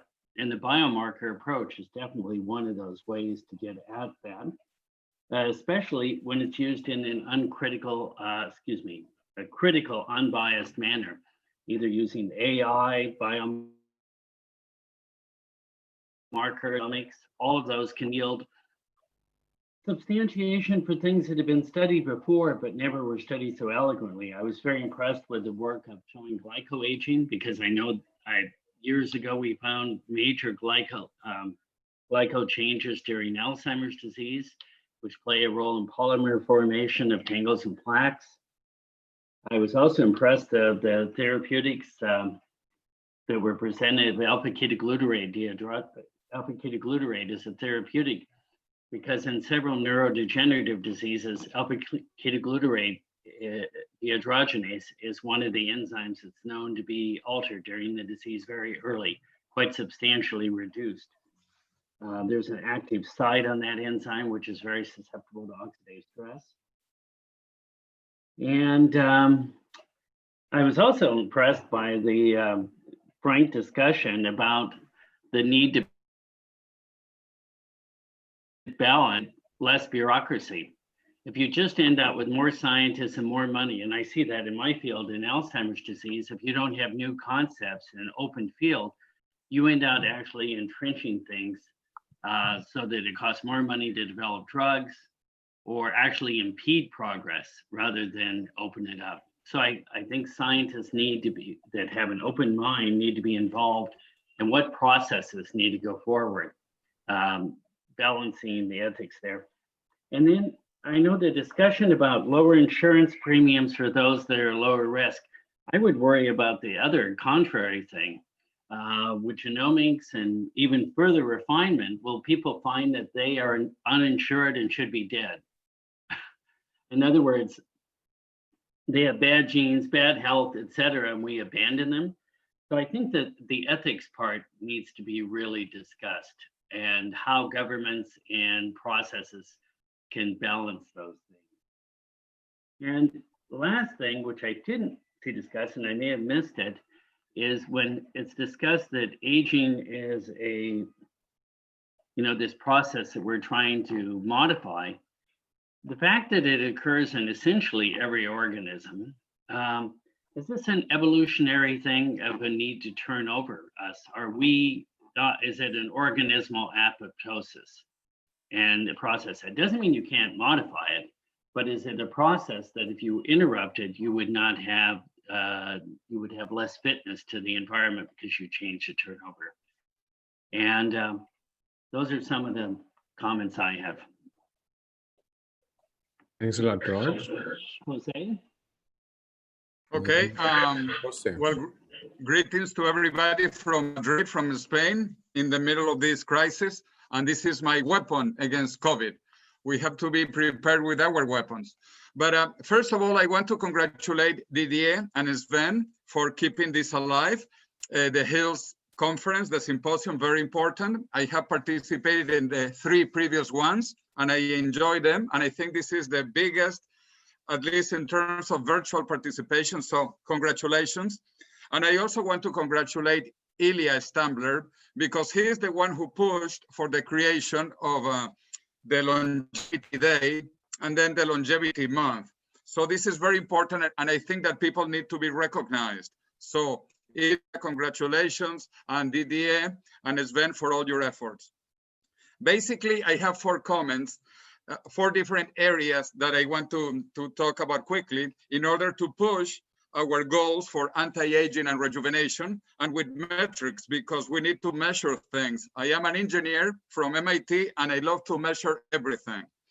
So we need to measure, and in terms of social issues, I think David Wood, who is, by the way, my proud co-author in our book, The Death of Death, he gave some insightful ideas on how to get the public excited about this, and how we can get more and more information socially and acceptable. So I think this is very important. So that is the social issue. Now let me talk about the political issue, because Didier has also been involved politically in Belgium, and I have been also, I ran for the European Parliament. Actually, many of us here have been running for the European Parliament. Attila Sordas in England, he got 3,000 votes for the European Parliament. I got 7,000 votes in Spain from Madrid, 7,000 votes, which is pretty good in a quick campaign of 3 months for the European Parliament. And then Felix Wirth, he got 71,000 votes in Germany. And this is remarkable. Obviously, Germany is much bigger, and they have existed for 5 years, the German Party for Health Research. But taking these ideas into politics is fundamental. And my master idea for Spain was the creation of the European Agency for Anti-Aging. European Agency for Anti-Aging. And we wanted to copy, in a way, the US National Institute on Aging, but put a lot of data, a lot of information, so all these biomarkers and all of these epigenetic clocks would be fundamental for that. So after talking about politics and social, let me talk about technology, because we live in the most amazing time in human history, and technology is changing exponentially. I like to say that in the next 20 years, we are going to see more changes than in the last 2,000 years. This is exponential change, and the idea of the singularity with my friend Ray Kurzweil, where we worked at Singularity University 10 years ago. Anyway, so in terms of our field, absolutely remarkable. First, senolytics, CRISPR, the TAME trials, all the biomarking, epigenetic clocks, the Yamanaka factors, telomerase treatments, it's incredible. Nothing of this existed 10 years ago. So this is moving very fast. Technology keeps on advancing. And so I am very excited that we are going in the right trend. I would like it to be even faster, but I am not terribly disappointed, because I think we are getting to a tipping point, Also, we can see that in conferences. Today, I have been in 3 longevity conferences, 3. In the morning, the Longevity Investors Conference from Zurich. At midday, the Ibero-American Conference, Longevity Conference in Spanish and Portuguese, Latin America, and Spain. And finally, this other conference. So 3 conferences in a day is absolutely remarkable. And this year, there have been about I don't know, but at least between 10, 15 longevity conferences. So this is becoming very popular. And so I get to the final point about this popularity, which is economics. And this is important, economics. And then obviously the longevity dividend initiative also didn't really exist 10 years ago. And now, thanks to Keith and Liv, I think now there will be a relaunch with the longevity dividend version 2.0. And this is very important because people need to understand that this is actually economically intelligent. This is positive economically. This will create more revenue and less expenses if people are healthy, if people are youthful. So I think just to recap, we are going in the right trend, socially, politically, technologically, and even economically. So I want to be positive, and I am pretty sure in the next European Health Symposium, we are going to have better ideas and better results. So thank you very much. Thank you, Jose. Energetic as always. So please now the final comments or even slides from Ranjan.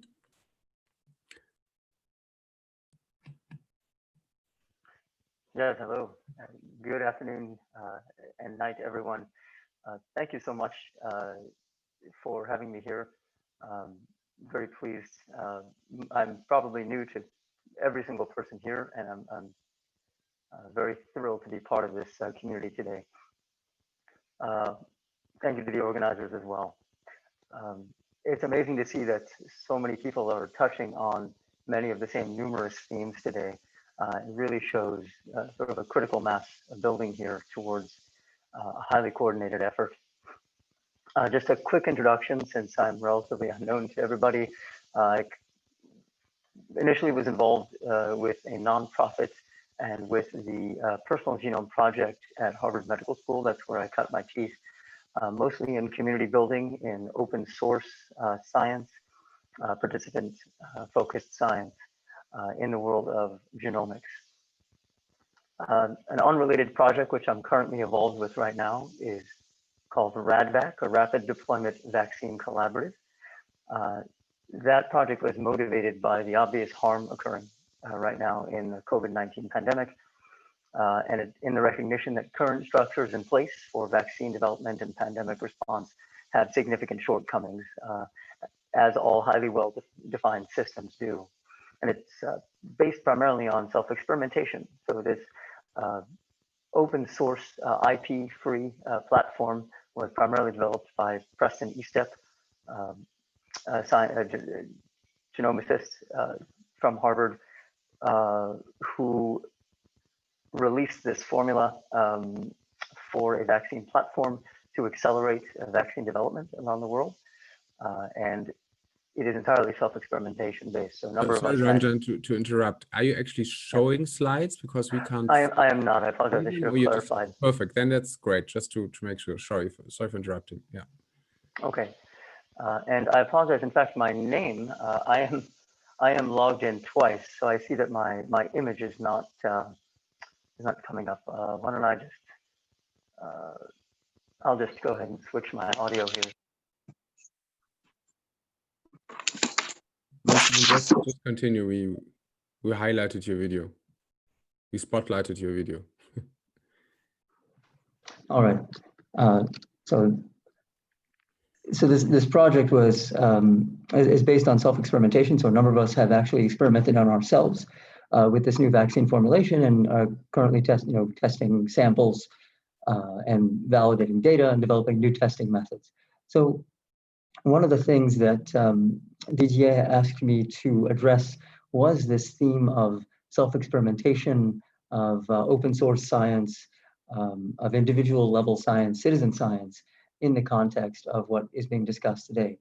And this, of course, varies by jurisdiction, but these sorts of things obviously depend highly on a well-informed public and citizen scientists who may not be professional scientists, although in some cases they are professional scientists working outside the boundaries of institutions, but citizen scientists who are interested and willing and educated enough to carry out some of this experimentation on themselves. And that, of course, relates to what was discussed here. Josh Middledorf's talk, in particular, on the observational trial, points to the fact that a large number of people are using interventions on themselves. And so there is significant value in following them, collecting that data and maintaining connections with them. It's also about accessibility. In light of the vaccine effort, we know that with the vaccine situation, higher income countries are going to have access almost immediately to the vaccines when they're approved. They've been pre-manufactured, of course, in some cases, whereas lower income countries will have to wait 6 months or a year or longer. And so this was motivated also by creating an independent effort that was outside the bounds of the conventional way of doing things to bypass this delay in saving lives or preventing morbidities in light of the vaccine crisis, which I would say also applies quite a bit to longevity technologies. The landscape is completely changing, of course.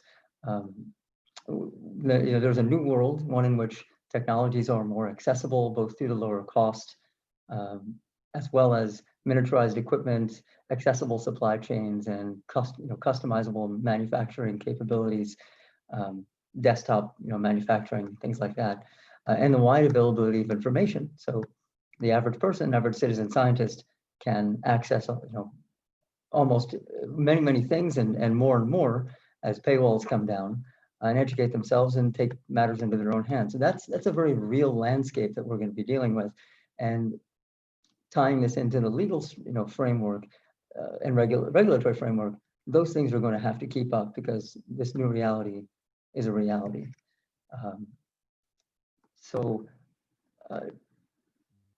Just a few words on citizen science. I agree with much of what was said. Citizen science is an incredibly powerful, untapped resource.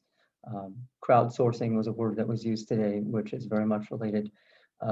By inviting participants in observational trials or in distributed research efforts to be co-investigators and bringing them into the conduct of certain studies, we can leverage this to enable easier iteration on research.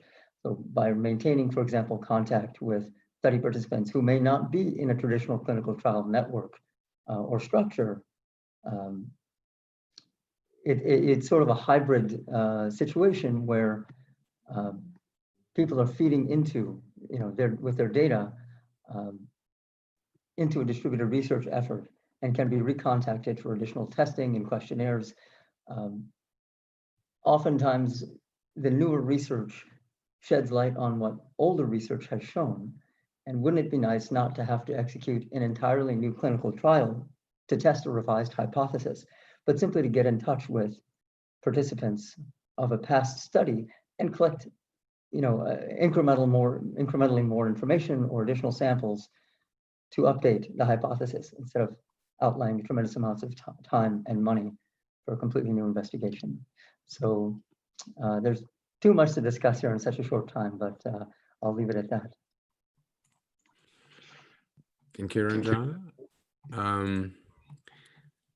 So this being German as I am, I'm very happy that we saved all the time again, and now it's 10:15. So we take a very short break of 10 minutes to finalize the text or the declaration. Yeah, Jose kind of took already the words I wanted to say, but I just gonna say the names again. Really, Sven, Didier, Ilya, also Virginie, awesome what you did. I really enjoyed it. But nevertheless, I'm really looking very much forward to seeing you or meeting all in person again, hopefully next year in Brussels. So bear with us, 10-minute break, and then we are there for the very, very final session.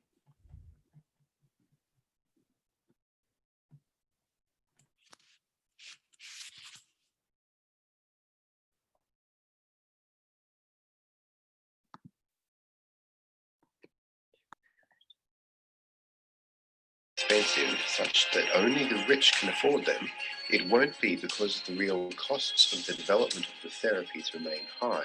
It will be because inflated profit margins are put on top of the real costs of production.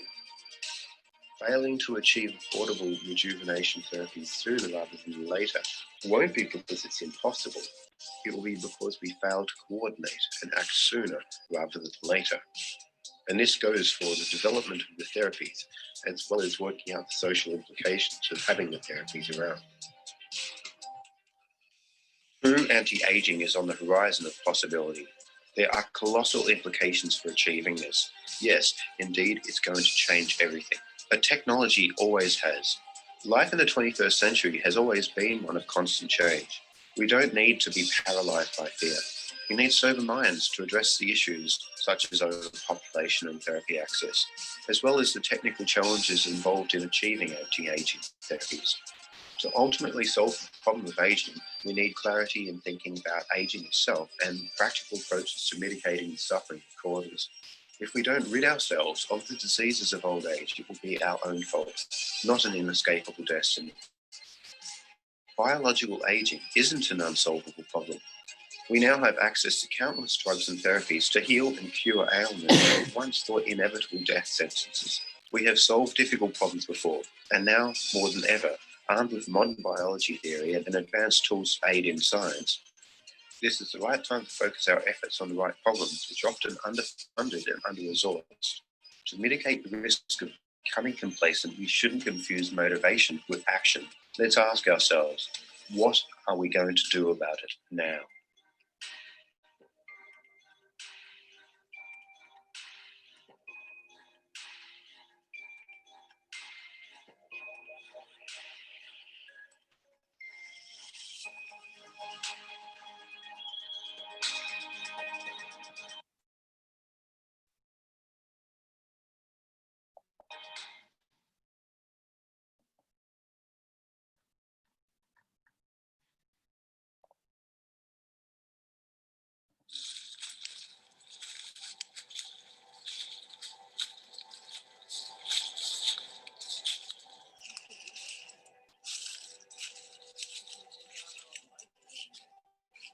I remember taking a walk in the woods with my dad a few years ago. We talk more now than we used to. We walked through pools of light and dark and talked about life.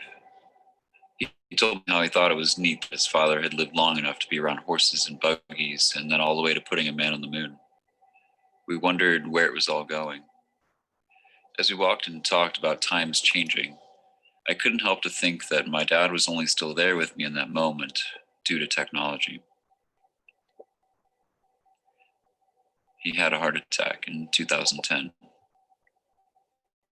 I remember getting the news in the cold and final week of January. He had always had high blood pressure, and add to that a stressful job, and heart disease found him. They opened his chest, stopped his heart as a machine took over, took veins from his legs, and with them rerouted the blocked vessels to his heart, and brought him back. I thought about how miraculous that really was. The rapid advancements and dramatic increase in survival rates of heart attack victims is truly a hallmark of modern human technology. Only later did I realize that really what happened with my dad was a form of life extension. This could not have happened, say, 100 years ago, and now he was expected to live another 15 to 20 years longer than he would have. So really, life extension already exists today. Many of us may not think about the fact that some of our medications, surgeries, and better general health care are really forms of extension.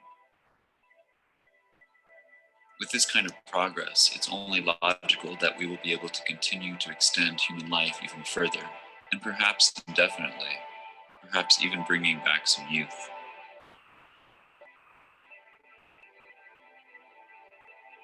If we're already doing it to some degree and accepting it, and we think it's beautiful when someone makes it to 100, and we think it's tragic if someone dies in an accident or from cancer, I sometimes wonder why we accept death at all. I think it's all relative to what we're used to. Maybe in the not too distant future, it won't even be a second thought for someone to reach 150 or 200.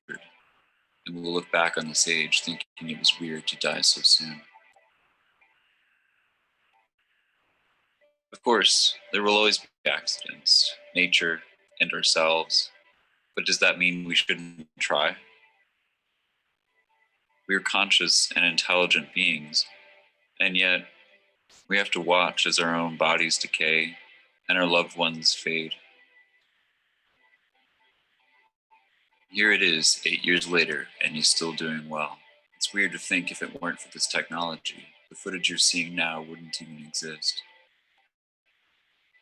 I'm sure glad we have some form of life extension today, and hope that it grows so that us and future generations can say the same thing with even more time to share.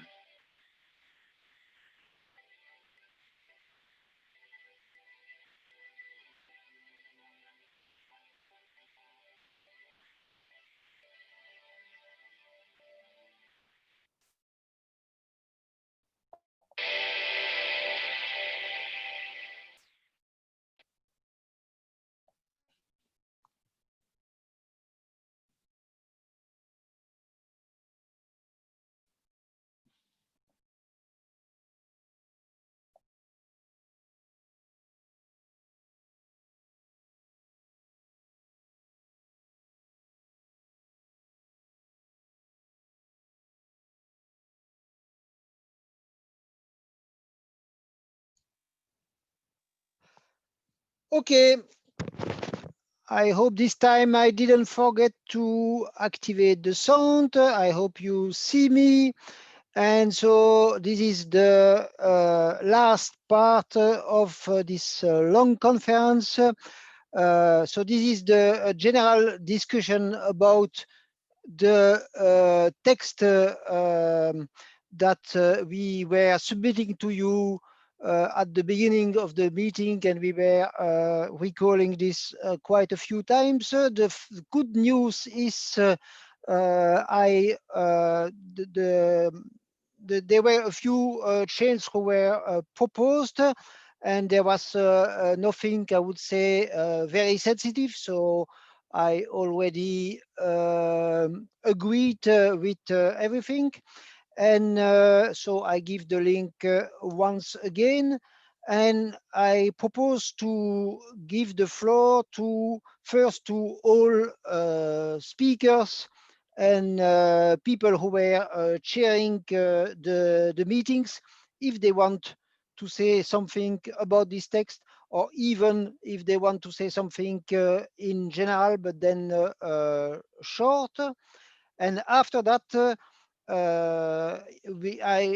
if there are people in the general audience who want to speak, they can also speak still about this text.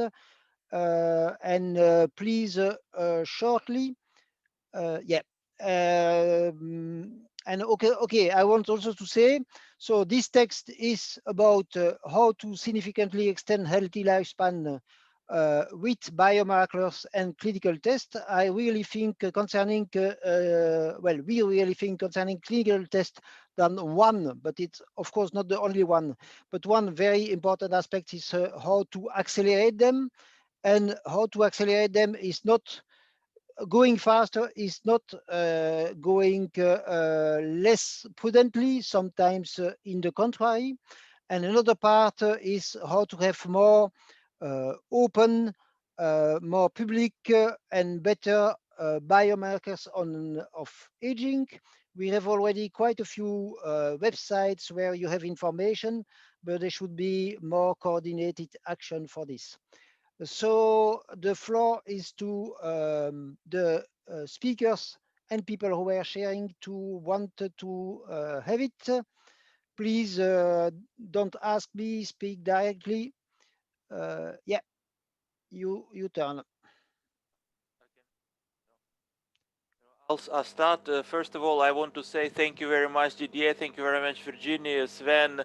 Was a really exciting event and very helpful, if everybody admits.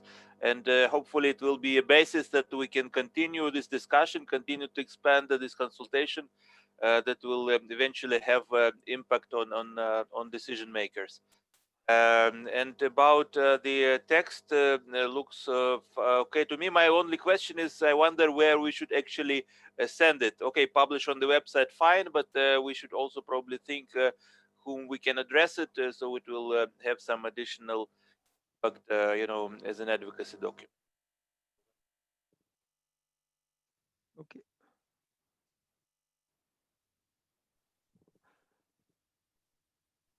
Okay. Yes, thank you for, I like the text for me, or thanks for accepting the modifications. I really like it. Yeah, I said thank you to everybody already, but really in these challenging times of COVID, I really like that we got so many people together for working on other really pressing matters for humanity. Thanks. Okay. So I see, David, that you were writing normally a little bit too late, but okay. Two things that I will share the screen to let see what you were saying and writing. So the can you normally you can see the chair the so one is about the time limit is, and one other is about the fact that an authorization in one place should be valid or for other place.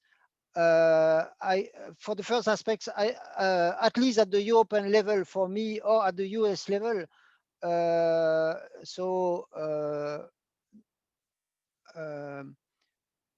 for me, it doesn't mean that it has to be valid in the US and in Europe, but in the US together or in Europe together. So if this is enough for you, let us know. And okay, never more than 1 month. That could be going too far. Yeah, the first aspect is you can say never more than 1 month, something like without justification. But you know, in my country, Belgium, you have this mechanism. And in other countries also, that you are obliged to decide in a certain period of time. And this is working, and this is working quite good. And this doesn't make it a less good legal system in general. So I think 1 month also for health questions should be, and it's also only to authorize or to refuse medical tests. I think this is enough. But I'm listening to you. Not sure whether I'm speaking or not. Yes, yes.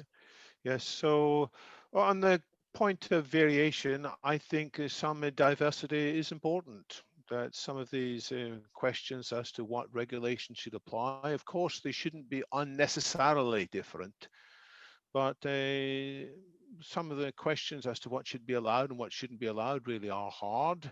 And instead of insisting that every country adopt the changes at the same time, we should take advantage of some countries being more open-minded on some things than other countries. So that's why I'm just advocating a bit of support for diversity. In terms of timescales, yeah, we should put pressure on people not to take a long time unnecessarily. Again, though, I think some of these ethical decisions are hard, you know, as to what should be done. And if we're not careful, we might sound a bit like the people who want to rush through dangerous changes without proper consideration. Like there are risks with the new vaccines that are coming out. You know, these vaccines for COVID, of course, we want to see them in place quickly, but not too quickly. And there are dangers to vaccines being approved before they are properly ready and then causing a public backlash. You know, why are there some people who are anti-vaxxers? It's because some vaccinations do cause harm or have caused harm. Some of the first polio vaccines did give people polio and killed numbers of people. So that's why I don't want to appear just gung-ho. Oh, these stupid ethical committees, they're just slowing things down. They are doing an important job. So we should put pressure on them without coming up with an arbitrary milestone of 1 month. Anyway, but I do need to go. I'm sorry, so I will leave you to finish this off. You've done a great job today, but I'm going to duck out of this discussion now. Just David, to say it again. I mean, the idea was to say concerning the authorization that you have to have one authorization in the US, one authorization in Europe, and not in each part of the US and each part of Europe. And I mean European Union, of course. Well, I'm a fan of the European Union, but not everybody is. And maybe some countries like Switzerland may want to do something different. So yeah, so Switzerland is not in the European Union. That's right, yeah. but it is in Europe. So so I'm European Union. Yeah, okay. Anyway, I mean, these are nitpicking, but I think we must understand why people are nervous about a uniform system being imposed. There are some merits to diversity. Yeah, sure. And then when we see, oh, this is working well, other countries can adopt it, and other experiments will turn out to be mistakes. And but we won't know in advance which will succeed. It's like we don't know in advance which biomarkers will work. We don't know which in advance which therapies will work. In the same way, we don't always know in advance which regulatory innovations will turn out to be successes or mistakes. So we want to apply great thinking to this, not just a uniform thinking. Okay. I know you're trying to finish the document, and I'm sorry for not reading it earlier, but I was paying attention to the talks earlier. Yeah. It's thank you for your opinion, David. And so maybe no, the word is to all other people who were speakers today. So you probably have an opinion about this, and well, those who are still here, of course.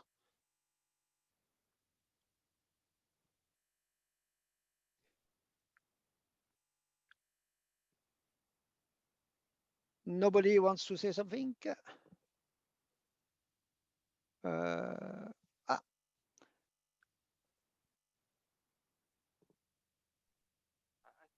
We can, discuss it later. We don't have to, accept everything this moment. We can let people think a little bit and, come up with a consensus in a couple of days. Frankly, I'm not so much in favor. I prefer to have some kind of, let's say, weaker document, but that we can, or weaker in my opinion, but that we can,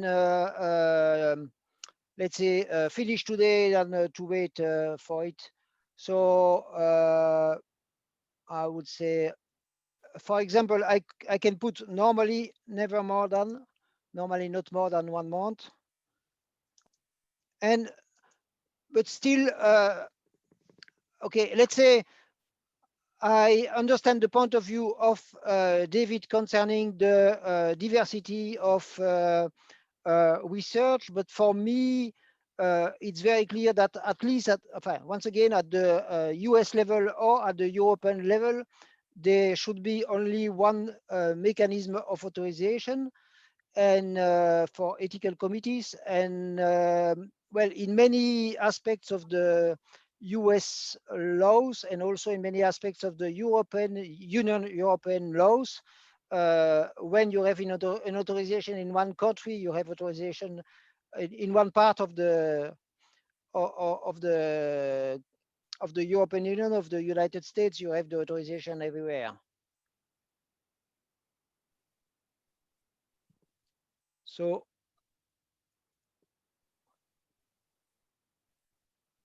okay. It's also a point to make a discussion. If somebody agrees, somebody doesn't agree. It will be boring if everybody agrees on everything. Our point is to make people think about it, so it's not so. Yeah. Okay. Yeah, Daria, I see that you are changing many things now. This is a little bit complicated because normally it was, I wrote quite a few times on the text, please give your proposals now. Okay. Okay, I don't know how to, or maybe how can we do that? Maybe another way then is to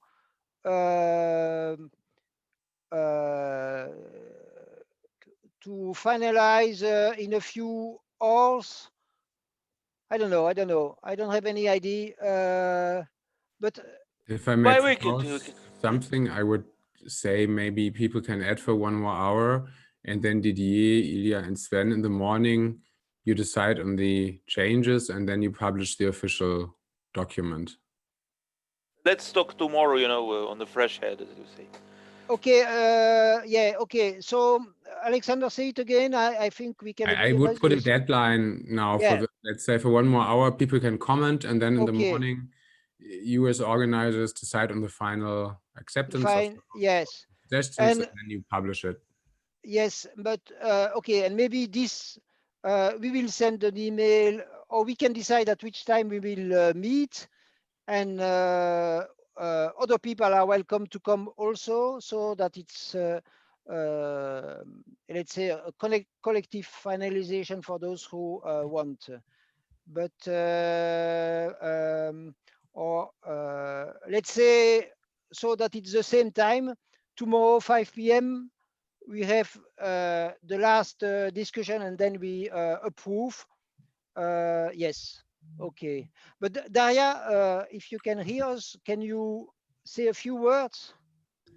Yeah, sure. Great text. Generally. Okay.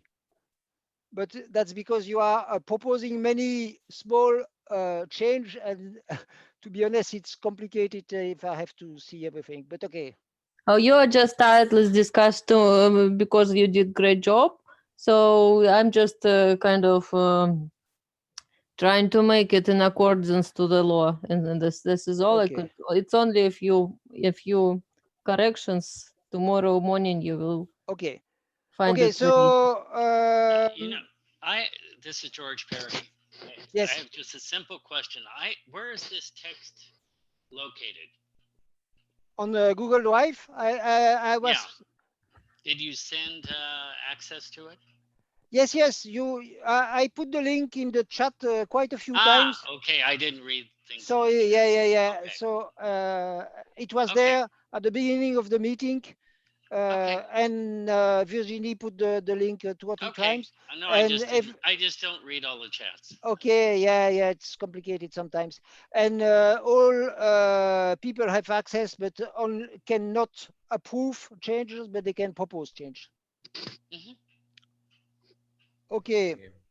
So great, thank you. I would really propose just 1 hour now to comment, and then you decide tomorrow. So yeah, so the proposal of Alexander plus me is so you can propose things until let's say until midnight Belgian time, and after that tomorrow at 5 p.m. Belgian time, so the same time as today for the beginning of the meeting, the people who were chairing will decide, but everybody can come, and it will be the same link as today for this final finalization of the text.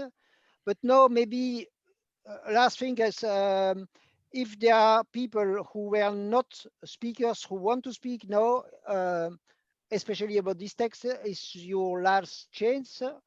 Otherwise, we will have the end of the meeting, of the conference. Nobody? No. Okay. So I'm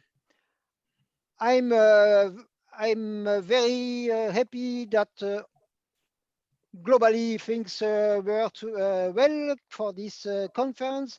I'm very sorry that I think Alex, no, who was not, one person was not recorded on Facebook during a few minutes, but we will try to find a solution. this should normally be available later on YouTube. I hope that there will be other conferences also trying to discuss, let's say, specific aspects about aging, because there are many conferences, but maybe not enough specific, and also discussing text and ideas.